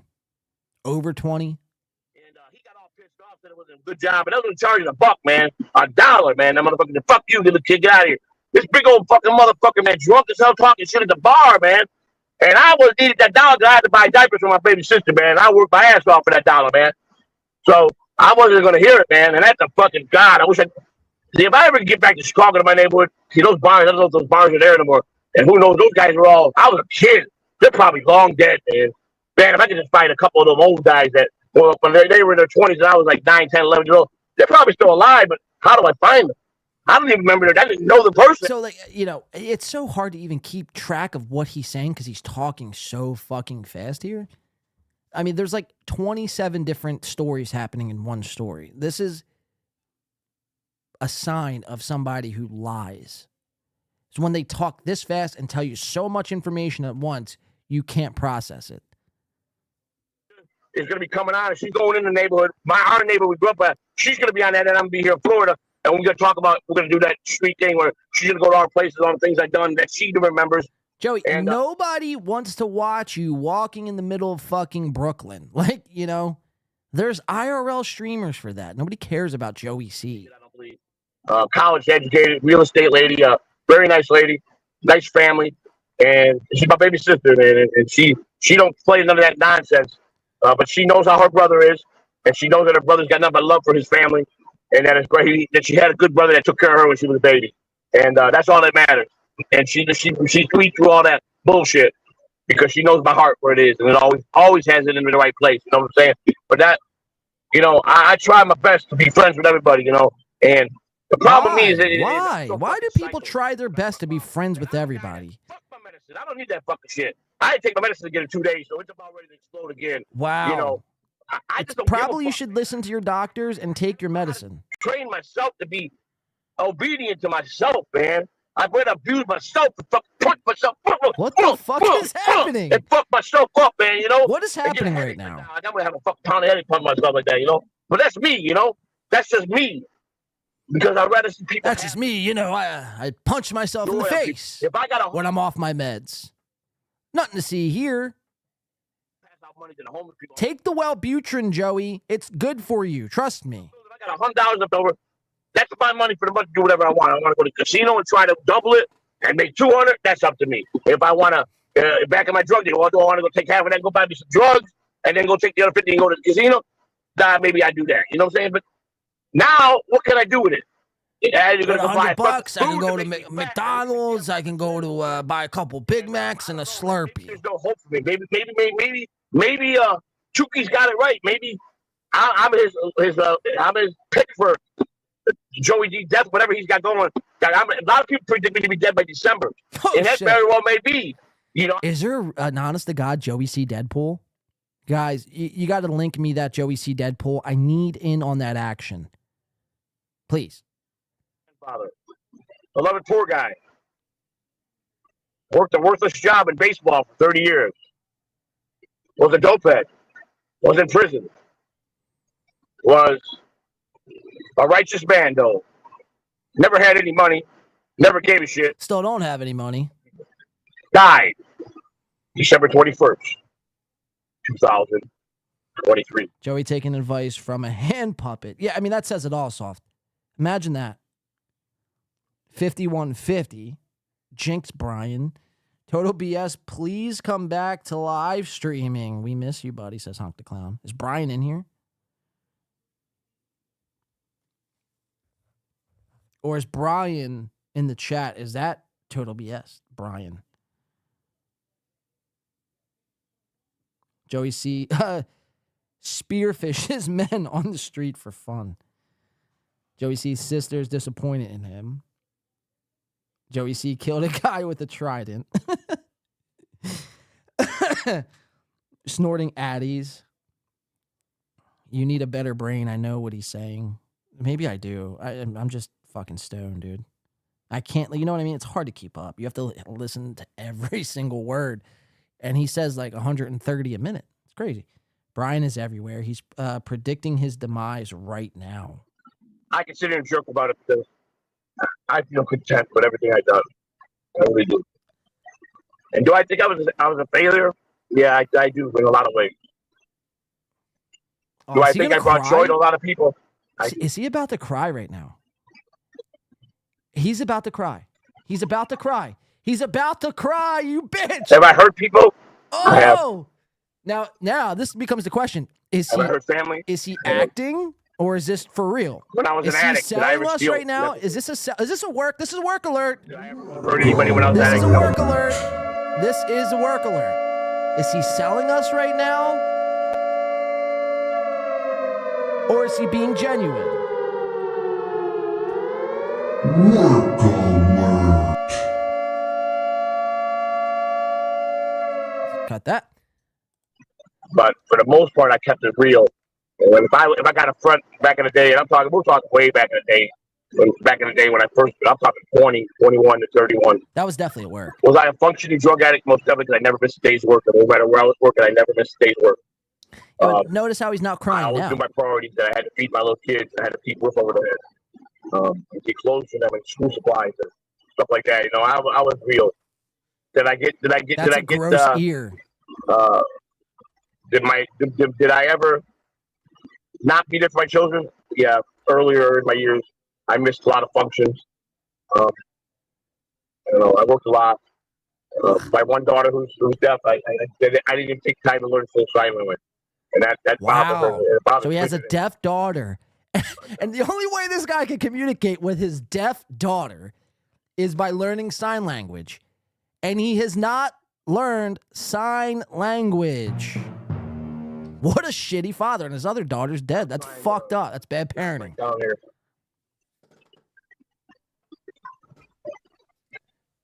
Wow, he's like really crying right now. This is a moment, guys.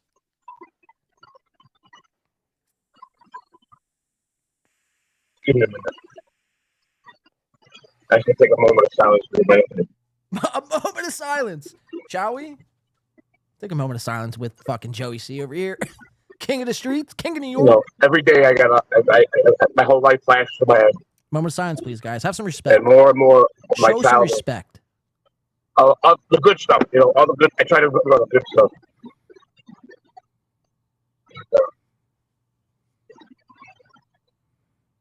I think in the long run, I did pretty damn good for not having a supervision from my father. My mother did the best she could. Oh, God. From the waterworks.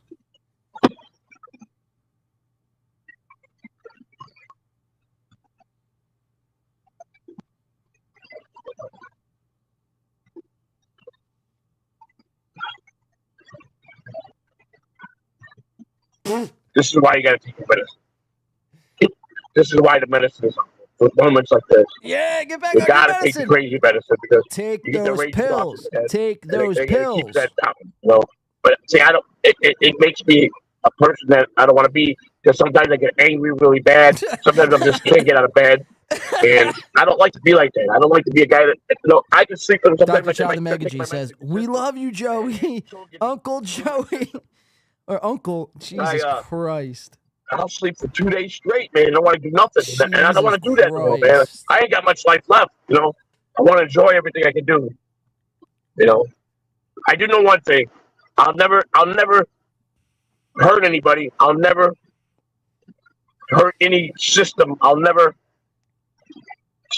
cheat anybody. I mean, all in all, the thing with the prison thing, I didn't physically do the crime, but I'm still the husband, and I still do, and I'm still part of it, and I spent the money, so that makes me still part of the crime. I And that's think what you've hurt your daughter by not learning sign language. I don't even though my know. Call me charge, crazy. make it You a guys fault, can't communicate. still part of the whole process, even though I didn't agree with it, and I didn't want to participate in it. But when it came down to the money, I spent it. I had fun spending the money. Starring John's fingernail says his pill scripts are up, and he lost his EBT card. Wow, that's amazing. I love Joey. He rules, says Dr. Chow the Vegan G. Oh my God. Yes, Blade. That's messed up. He won't learn sign language. That's fucked, bro. It's fucked. Imagine the only way you can communicate with your child is by learning simple sign language. Not Joey C. He's too busy fucking doing live streams from the hood. Bottom line is, I took away. Slipping on his Wellbutrin, by the way. That's what I did. Well, my wife did, but I still could have stopped it. I should have stopped it. I didn't, because I gambled. I wanted to gamble. I wanted to go to the casino. I wanted to do this. I wanted to do that. I wanted to travel. And it was not no big money, man. It's public record, but it's a very, very minimal amount of money, man. And, but that's where the wrong was. We done justice. A family that was a good family that needed it because something really bad happened to their home, and that's where the problem was for me. That I understood that, and so did my wife, and that's why we decided that we got to be accountable. We got to go pay our price and do the time, and then come out and pay it back. And we're paying it back. We are paying it back. That's the best part. We're paying it back every month. We make a payment every month, and we're making it right. Let me see those receipts. And that makes us whole again. And the new FEMA that's out here, the money's going back into that, and hopefully now it'll help somebody and it'll make us understand that we did wrong, but we made it correct. So that's all I'm talking about that. But like I said, back to Joey in the Hood, I think it's gonna be good because maybe this is what I need is my finale. No, you don't. Before I just decide to just straight rest and wait for my fate. I do know that the doctors are right about one thing: drinking water and losing weight is gonna help me, give me a little more life. But I haven't even deeply dove into how many drugs I've done and what I've done in my life, man. I fucking fucked up my body bad, man. I've OD'd 3 times in life, twice near death, before they had to revive me. The first time was in 1986. I was up for a week. All right, I was doing crack. It's like I can't get off this because it is pretty captivating. Like he's selling hard right now. He is on the fucking prowl. Trying to be relatable and connect with his audience and so, wholesome fucking lighthearted bullshit. Don't be fooled. This guy won't learn sign language for his own fucking flesh and blood. She probably is hungry and she's probably pointing to her stomach. Tracy, I don't know what that means, hon. I didn't learn sign. We should do a wellness check on them kids, man. Be interesting to see what kind of fucking skeletons we pulled up out of that lake, huh? I want to keep watching, but then again, I don't because it's like, I'm sick. And Charlie Don't Search said he's using his dead stepdaughter for attention. Yeah, it's gross. It's gross, man. He's selling right now. He's in sell mode. How old do you think his kids are? I don't know how old. If I had to guess, I'd imagine. He's in his 50s. When did he have the kids? Before or after prison?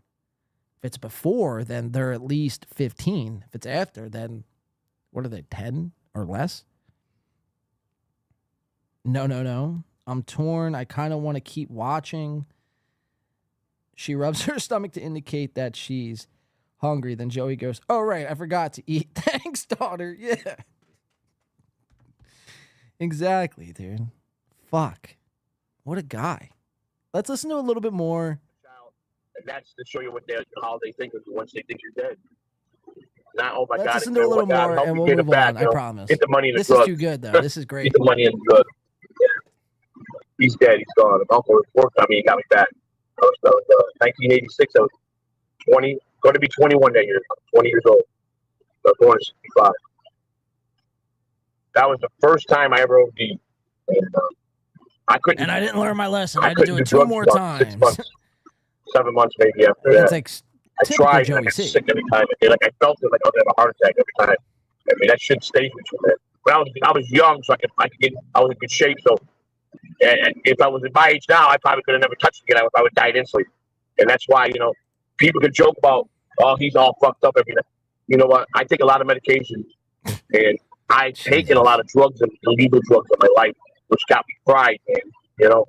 But man, I couldn't do those drugs today. I die. I dropped to the floor instantly if I inserted any type of drug in my body, man. They'd be all over it. The minute I took the intake, I dropped dead. Now maybe that's a good way if I want to end it, and just Dr. Chow, do something I used to want the to Mega enjoy. G. Nah, he had his first kid when he was 17 and he's 57.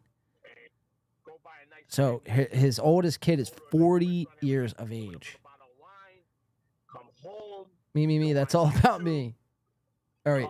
That's all he's about. Yeah, you're right. You're right, Charlie. Don't serve. Done and take a good amount of drugs. And This just is how put your nice suit on. idiocracy becomes real. These dummies out reproduce anyone worth a damn. You're right, Josie. It's always the dumb ones to reproduce in mass too. Like they don't just have one kid. They don't just spread the stupidity to one kid. It's like a whole fucking basketball team worth of kids. And it's like, you look at the parents and they're out fucking living it up, partying. They don't give a shit about the kids. All the kids really are to them is just a paycheck. When you really break it down, it's some sick shit. That's why you don't just have 15 kids because you want 15 kids. Yeah, Josie's not wrong, James. Like, right on the nose. It's like you honestly should have to pass a test, an IQ test or a genes pool test, something. I don't know, something. In order to have over 2 kids. Because otherwise, I mean, then you get shit like this. And imagine like little Joey C's running around, taking Wellbutrin, running around the hood.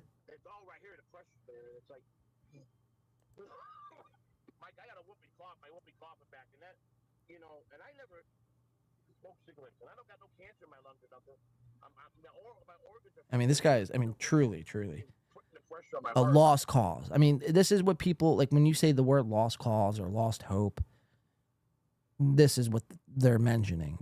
People like Joey C. He has nothing, every decision Joey C has made in his life has been an L. Now, Dr. Chow may disagree with me. He might think fucking Joey C is a fucking king. But it's like you think everyone's a king. You think Jake Hudson's a king. So, I mean, how much is that really worth? But this is a guy who's made bad decision after bad decision after bad decision after bad decision. Really should be down in the dumps. But thanks to the internet and anybody becoming their own fucking star, this guy could boot up a live stream from his fucking crack little shit Toyota fucking Prius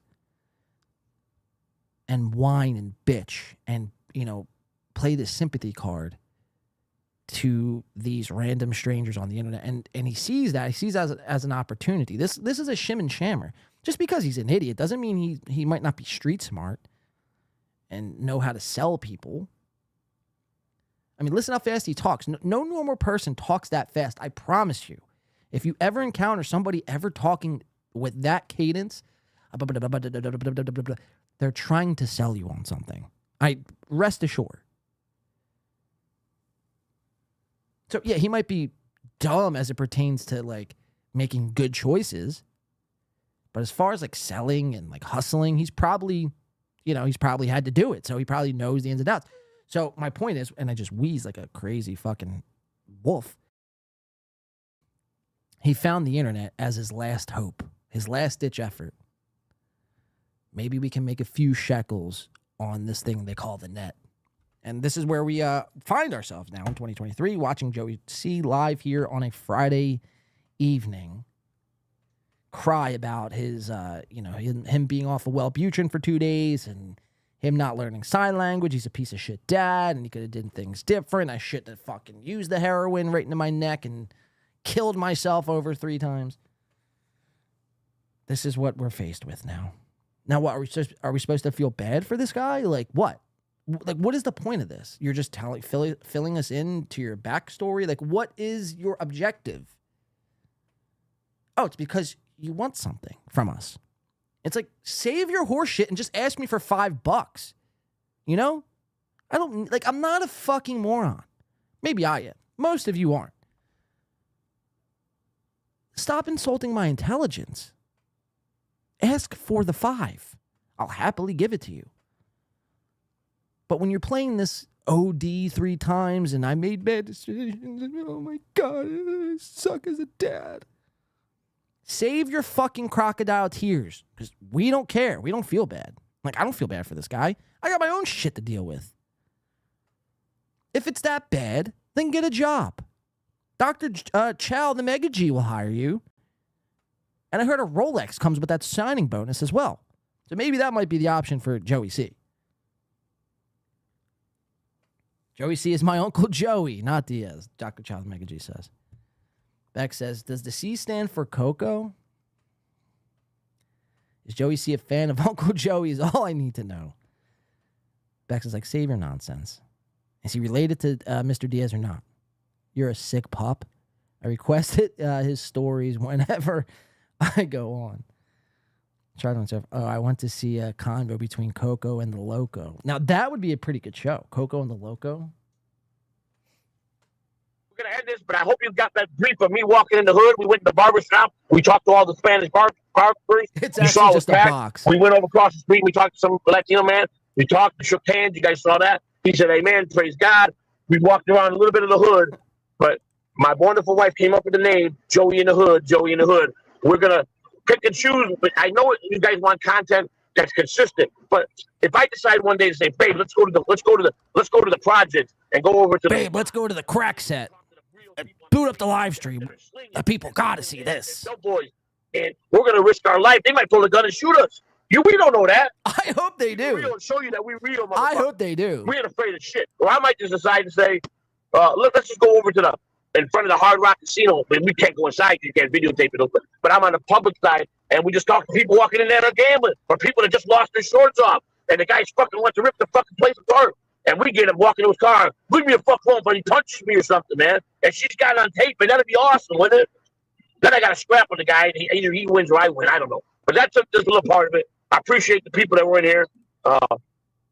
Joey in the streets. Tonight, it's Mr. Big Shot and the alpha female, the lovely Mrs. C. We'll be bringing you a show tonight, 10:45.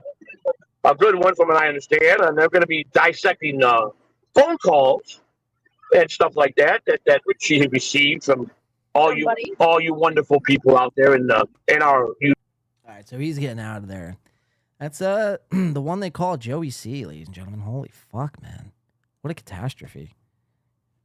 Walking fucking disaster. All right, should I do this Carl stuff? The Shuli AI bots ruining their show. Melton being bought off.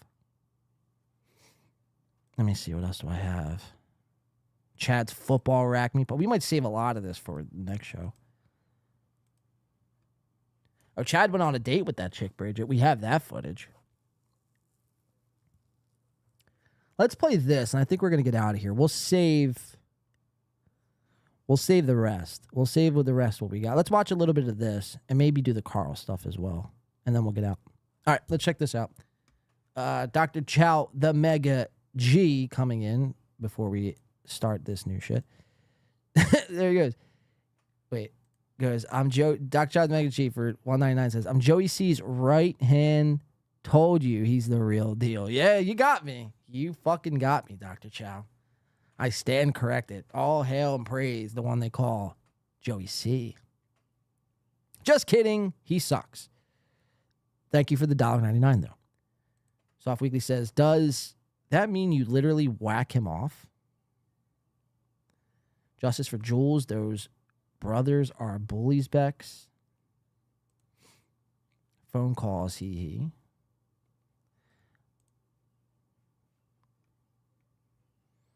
Let's just watch a little bit of Chad's date with Bridget, shall we? No, just a glass of wine. Like Merlot is good, or We Pinot never Noir. live. I didn't know. Yeah, we're live. So be careful what you say. I gotta get the microphone. Oh wait. Okay. Do you like? What are you thinking? I was thinking maybe like do you want any, like, the fruity? sweet pink Moscato glass Oh, of yes, wine. That get sounds something cute. super girly. Oh my god. I mean, I was holding my boobs so hard. I was like, yeah, oh you my great god, I just You're hurt. worried about It made what? my own boobs hurt. Wow. And I think we want to. Your meal. So, Like, what do you This reminds me of like, what's that fucking channel, Project Veritas? It's exactly what this reminds me of. Like, Chad is getting Project Veritas right now for like dropping the secrets of Pfizer. all I eat. So you just want the soup and breadsticks? Yeah, I'll show you what that is. Are they really at an Olive Garden? I mean, if so, that's amazing. You just want just the soup and breadsticks? Yeah. Is that? Or it's crap. It's the free stuff they give you. Okay, cool. All right. It's never ending salad and breadsticks right there. So they're just trying to guilt me into like giving me their credit card if it's like that, right? Yeah. Okay. Did your car get out dude, of there? so I got scammed actually not too long ago. It's probably me. So no. So I was like signing up to something online, and like I was getting a little. It was like really late at night, and so like they were asking for some information. So look, where's the chemistry at? It seems like the chemistry from the set earlier, I mean, ceases to exist here. I mean, granted, they are at the dinner, but still. I mean, they like Chad, I mean, doing his hand on the chin, elbow out. Bridget looks like she wants no parts. Bridget's almost eyeing this guy up here in his lovely jacket. This is a nice little, or fucking button-up t-shirt, whatever he's got going on here. Bridget's eyeing this guy up. While Chad gets cucked out again, the cuck shark lives on. The legend of the cuck shark lives on. It was the Tesla one. It was the Tesla one. Okay, what was it about Tesla? What was it? Tesla? Yeah, it was the Tesla thing of free energy. Some weird, Crazy. bizarre thing. It was a project that I did on getting the Tesla imaging. Yeah. And I want the. I want to watch Chad eat. You like I like sometimes you get in the mud with people, but I think like you What's need a to. mud shark? That's what you got to Google it. I googled it. Imagine saying that. Google it. Black chicks. Yeah, that's what I saw. You know, I was like, Chad doesn't even.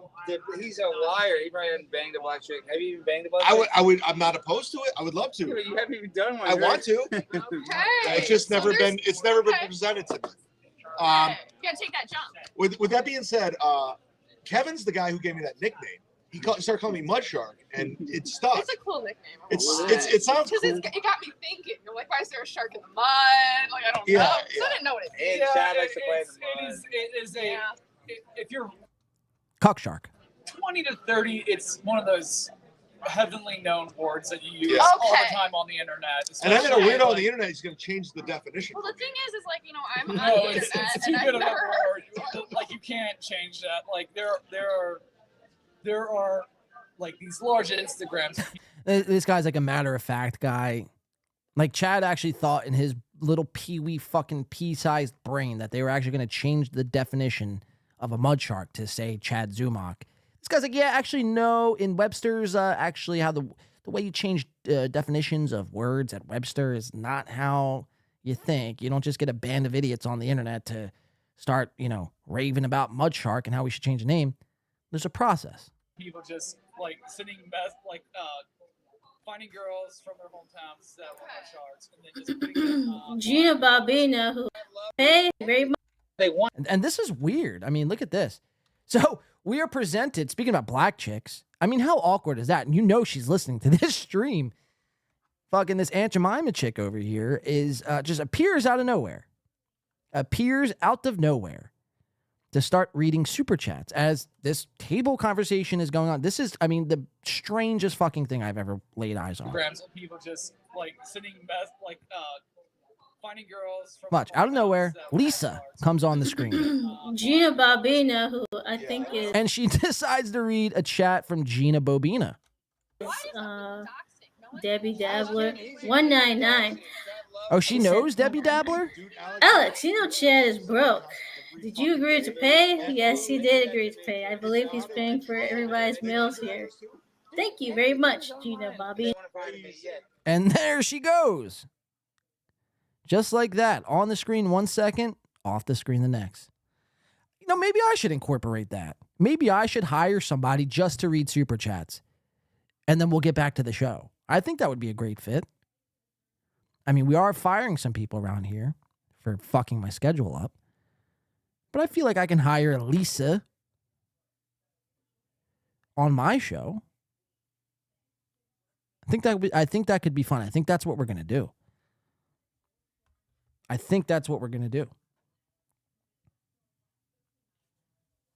Dude, they send me coleslaw. They send me pickles. They send me As the cops in there, I've been cops in the last. I don't even call the cops. I mean, so one time I was in a bad mood and I told the Uber Eats driver, I was like, do not take a picture. Get the fuck off. Because you know what they want is they want them to leave the food and take a picture, and they share the picture. Yeah. Which is whatever. They've shared pictures of my doorstep. I don't care, but I'm just like, get that food, get out of here. But now I just take it. I'm just like, see ya. Yeah, man. I wouldn't be missing. Take your picture. I I know, but they order you like a burger with no meat, or a bun with nothing else. Yeah, it's a it's waste weird of shit. money. Yeah, a coleslaw that they want you to eat. There's a guy that's like all he does is internet hate. He kind of So I think they're talking about Jesse PS here. he's funny in some stuff he does, but like the reason why they want to order coleslaw and stuff is they want you to not answer it and leave it in your house. And these people are so psycho they think it's going to start stinking soon or something. They're like, oh, there's going to be a stink ball in his house because it's mayo is going to go bad. That's like what they think. I can assure you, nobody's thinking about coleslaw going so bad it starts becoming like a stink bomb. I mean, what are we, fucking 5? Using stink bombs as pranks? Order food. Mersh, a guy, they do it too when they know and he's This at is so shocking. when he goes out of town, they order fish to his house. They order like Red Lobster to his house, hoping that it'll mold by the time it gets. Okay, that's gross. I know. That's gross. It is gross. Sue Party says, Jesse PS sent me coleslaw before and I ate every bite. It's like, why wouldn't you eat the coleslaw? I mean, if an Uber Eats driver is delivering it to your doorstep and it's coming from Applebee's or TGI Fridays, it's like, yeah, eat the fucking coleslaw. Just because it was a prank doesn't mean the coleslaw's fake. Eat the coleslaw. In Alex's mind, he's like, oh, it's going to turn into a bomb and blow up. It's like, calm the fuck down and eat it, fat boy. Gross, but like I just pick it up and I would just pick it up and throw it in the trash. I mean, it's not that big of an item. You're spending $45 to Uber Eats me food, like. Yeah. So what is? And I can assure you again, one order of coleslaw is not $45. You're maybe looking at 12 after delivery fees and taxes. Keffels, and then there's Keffels. What do they do? Okay, Keffels, a transgender streamer, and like most transgender people, he believes himself as a damsel in distress, and he fetishizes that constantly. Wait, he's a damsel? She's a damsel. Yeah. There's always that one dumb bitch at the table. It just like repeats the last sentence because she's not listening because she's probably consumed with Instagram. Wait, he's a damsel? It's like, yeah, catch up. Catch up. There's nothing I hate more than repeating myself, especially if I don't have to. It's like, just listen the first time. Okay. Yeah, but she's one of the leaders of the trans rights movement, and she constantly ratios J.K. Rowling. That's always fun. And so he started getting this. Good one, Chad. Great joke, bud. Constantly ratios J.K. Rowling. That's always fun. And so And he looks around for the laugh. he started getting this feeling that Oh, no laugh for Chad. Cock shark get cocked. No laugh for Mr. Chad here. He's got the C for the cuck shark. That's amazing. What a bitch. everyone knows where he is because people started doxing him, posting his information. So he goes to Ireland and then Europe, just be Airbnb-ing everywhere, and people would figure out which Airbnb he's Dude, how in. do people do this crazy action? Because they just look up on, they look at the place he's living in, like because he's live streaming. They'll take that, they'll look through the Airbnbs up there, and then they'll send him food. And then Look at Chad's getting nervous as this guy's discussing how to dox people. they'll look through the Airbnbs up there, and then It's like, they'll oh, fuck. You think they're going to look at where I'm staying in Dallas tonight and send me $45 worth of coleslaw? Yikes. They'll send him food. Gulp. And then Have he you seen the starts- TikToks? Why are where- they sending food? Have you not seen the TikToks where you know how you have to do like the I'm not a robot and you have to pick like a bicycle or like Yeah. there's a guy that makes TikToks where he goes and finds that location. Like This guy with the long hair seems cool. Real quick, coming in with the $9.99. Jeff Closer says, "Is that shirt on the right legal?" I don't think so, man. I don't think so. I don't think they make shirts. I think like that's a black market button up. Imagine wearing that to TGI Fridays. It's like you couldn't just put on a white t-shirt. We didn't get the memo. It was crazy shirt day. Wear your most insane shirt in your closet. Jeff, we appreciate that. $9.99, man. Thank you so much. Means a lot. Keeping the lights on around here, as we say. Sue Party says, he looks like Chris Chan to me. A little bit. I could see it. Let's keep watching these idiots. Oh, the geolocator. yes, That's have you impressive. seen that He's yet? got, like, they an can AI look, they chip. can like just see a He has random the stop AI sign chip. and figure I out swear to God. where that original picture That's is from. crazy. No, The there's like metadata. a picture of like somebody in an Who has that airplane. They time? said the seat that they were in. They said the exactly how high they were in the sky. Oh, High in the sky. Yeah. just go with it. Yeah, just yeah. watch them and just go with Yeah, it. he's Yeah, promotion. outside. Yeah, So- he said something like that. I was kinda like, why is he doing that? I get why he took the phone. I can understand that. You're being filmed. That's annoying. He did say, "I will give you this phone outside." Yeah, So- he said something like that. Like so. I see both sides. Honestly. Yeah, I don't know can if I've see. seen this clip. Well, I'll show you. So November 4th, who are you fighting? Like, what's going on? I'm fighting his producer, Mike Harrington, who's Lewis's producer. I'll show you. Luis Gomez? Yeah, he's putting it on. It's his promotion. Dude. It's not huge, but then he That's doesn't give also it why back. I don't drink during the Like, so weekdays. she wants it Yeah. back. So this is where it Make your gets gross. boundaries. I'll do Like- Thursday, but not. He's taking their phone. Yeah, and then he goes and deletes stuff off it. Like, so like, And his pants. Look at these fucking pants. Talk about gay douchey pants and a gay douchey shirt. I mean, I feel like I'm inside of a laser tag arena when I'm looking at his shirt. It's like, dude, come on. Let's get a grip. This isn't fucking 1973. What's that? yeah, right. More of a smoker. Let's watch a little more of this. See what happens. Oh, Chad's eating now. Let's go. Well, we got to be careful. Let's watch the cuck shark stuff his fat fucking face here. Yeah, I know. I mean, I can. Like, everybody has it on their phone. It's Right. Like, you try to go to Rumble or something like shooting them trying to go to Rumble. That's a clusterfuck. It's never- Yeah, it's not working. Even on our best day on Rumble, I think we've got like 600 people. It's like, I don't know. It's just hard to grow on. There's not as many people. Oh, and they lie about the numbers. Oh, did you hear that? The guy with the fucking fucked up shirt and weird pants says what we've all been thinking about Rumble.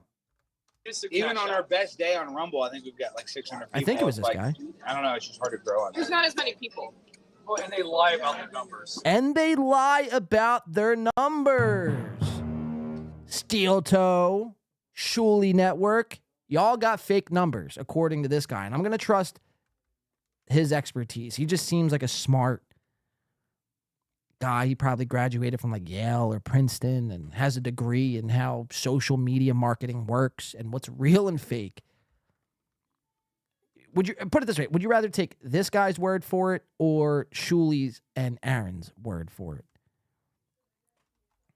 Fake numbers confirmed by, what did Sue Party say?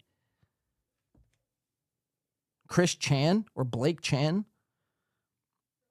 Chris Chan. Rumble lies. They do.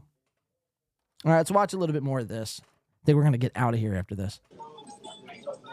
There's something's going on. I don't know. Something's going on. Yeah. Corrado has 100,000. Oh my God, this is a big fucking scoop of pasta. What's going on? I don't know. Something's going on. Yeah. There's a Corado ravioli. has 100,000 Holy live shit. viewers. I don't know how to believe it. 100,000. We got to be careful. Yeah, I know. I mean, I can say that. I think it's bizarre that he gets 100,000, but I don't want to. Dude, I hear nothing about Crowder anymore. That's just me. Well, he started his thing with Al. And isn't like Chad the guy who makes fun of Melton for watching too much Crowder? And it's like, dude, what have you heard about Steven Crowder lately? It's like, he sucks. He's still doing gay parody song videos. And him and his dad are fucking talking about Michelle Obama's dick. Like, it's the same show. Jones, you know, he worked at the Blaze. Was our big Yeah, I know. broadcaster other Of than course. Glenn. My friends are Landau, so. Chad's always trying to find a way to name drop. They're a couple. Yeah. I'm friends with Landau. But I hear nothing about him. Like, I just, there's no, like, buzz. Yeah, there's a lot of things, but we can't talk about that buzz. Yeah, we can't talk about anything disparaging. I would never disparage Steven. But he used it, when he was on the Blaze, he used a trend. He doesn't trend anymore. It's like, I don't see it.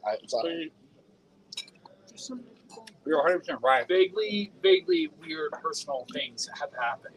Well, he's having all the relationship stuff, so that's going to hurt him a little. I'm more of that, but. And I have nothing against him. I don't know. No, I don't have anything against Steven. Yeah. It's just very strange that, like, I don't see anything. Like, he used to be the biggest guy. I like how he completely dogs though Ben Shapiro's his contract with him. Oh yeah, that was stupid though, dude. Why would he give away that contract? He tried to look like a victim, yet he was making how many million a year? 25 million. Felt like it was just like he was going to get fucked over by Everybody's a victim nowadays. Well, it was like Playing that victim card. Shapiro essentially saying it's. I mean, how many carbs do you think Chad ate this night? It's like, do you think any vegetables or salad or a soup, a lentil soup, was in this general facility? I mean, I see the salad bowl here, but how much do you think Chad actually ate of the salad bowl? And how much bread do you think he ate? They probably needed to order like 7 cases of bread and 1 to go because Chad ate so much.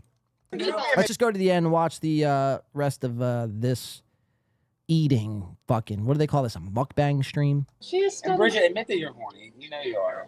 Oh yeah, I stay 20. 24/7. All right, guys, this has been a great dinner. Thank you guys for watching. Of course you would be a dumb blonde. Of course. Like, I didn't even have to fucking see you. Like, the whole conversation, you've just been adding nothing and saying the most dumbest shit. Super chat, everybody. Super chat. Oh, speaking of, did we get any super chats? One last goodbye. One last goodbye, everybody. We're ending the stream. What do you want to say? Do not say anything controversial. Don't talk. Vaccines. No vax. All right, guys. We love you guys. Let me see if I I'm can hit it triple on my- vaxxed. Okay, that you can say. You're allowed to say that. Yeah, I got a million. I'm going to get one tonight. We love you, Dr. Fauci. Okay, Chad, say goodbye. It's been a great night. We love you all. It's like this is like a sick, twisted home video. You mud sharks out there, make sure to go like and subscribe. That's And- actually the most controversial thing you said. Hey guys, Chad's a good guy. He's made some mistakes. We've all made mistakes, but America's built on second chances. This man deserves a second chance. So I've really never done anything that bad. never done anything bad. The only things I I murdered someone. I've never. I mean, Chad, I mean, I know you don't even believe that. I mean, you stolen credit card. You have like 37 different charges. I mean, you've showed family and kids on stream, whether or not, you know, you guys think that's right. I mean, it's still questionable. It's a questionable decision. I mean, you've said some outlandish things about April. Like, you've done a lot. You've done a lot. The whole Bob Levy stepdaughter thing. I mean, that was pretty fucking crazy. You were trying to dox Cardiff. So, I mean, like, yeah, you've done some shit. We're done, Eddie. We're not supposed to be part of the cancel culture. Follow my Instagram. Follow Instagram. What is it, Chad? Chad Zumach. Chad Zumach. Hypocrite police. Hypocrite police. All right, we love you guys. Oh, my God. Nobody knows what that means besides him. And there you have it, guys. Holy shit. Holy shit. What a fucking fun atmosphere that must have been, huh? I'd have loved to have been the fucking piece of cheese stuck between both those raviolis. If you guys catch my drift. All right. I think that's where we're going to fucking wrap up shop. It's been a wild outing. Where we're at almost 5.5 hours. That's pretty solid. I was only planning on doing 3.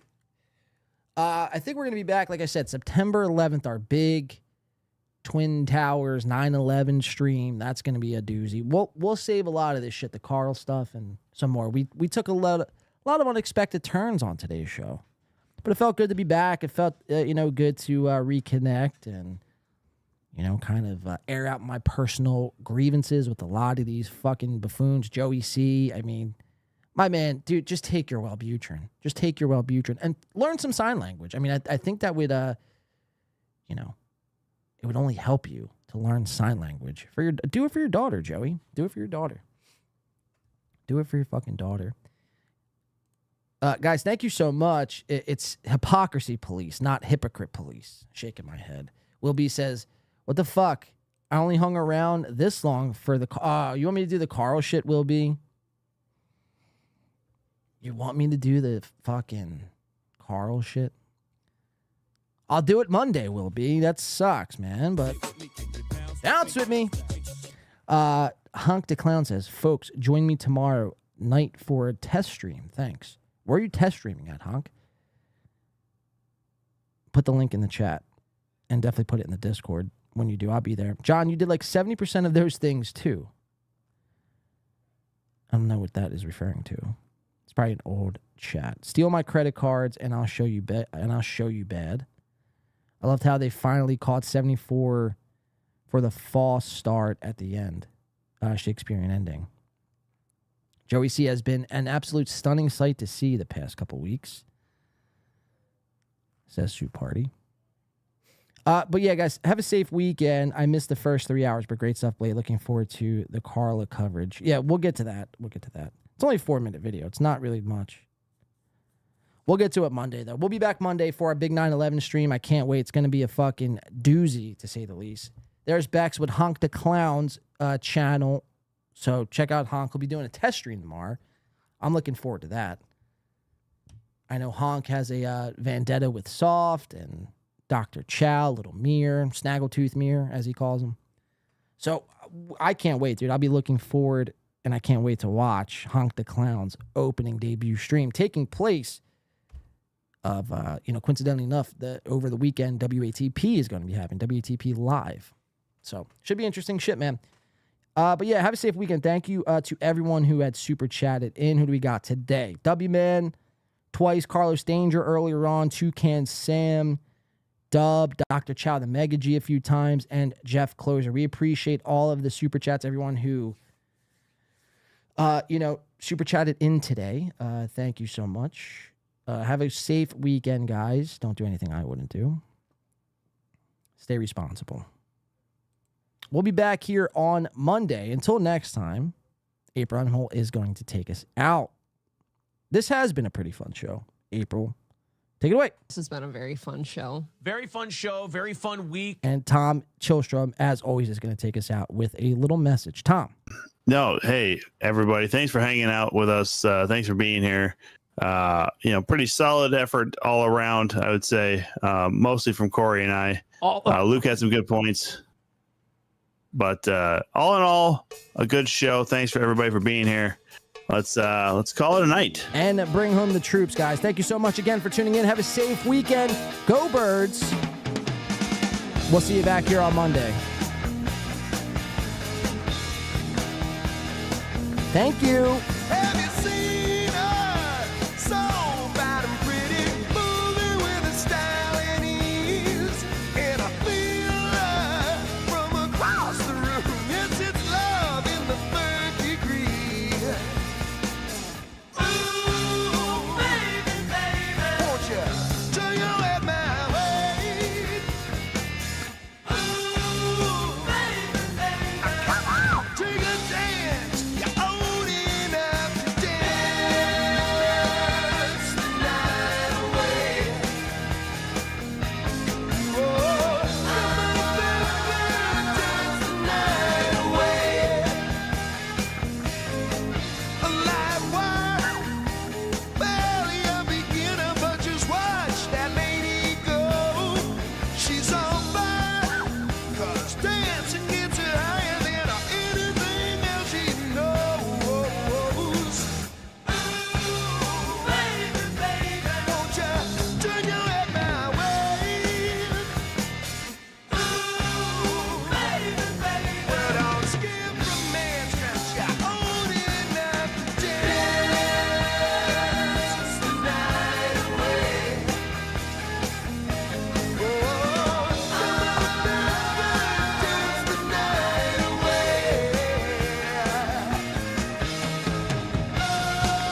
Thank you, everyone. Hopefully your tomatoes are being launched. Muhammad Ali weighed in at 220 pounds for the Rumble in the Jungle. Muhammad Ali was 60.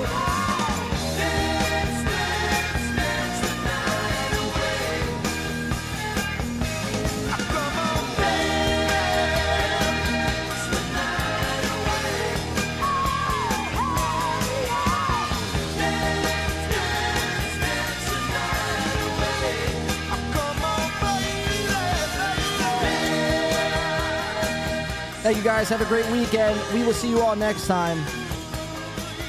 Stay safe out there. Until next time, we will see you later. Thanks again, guys. Man, you are one pathetic loser.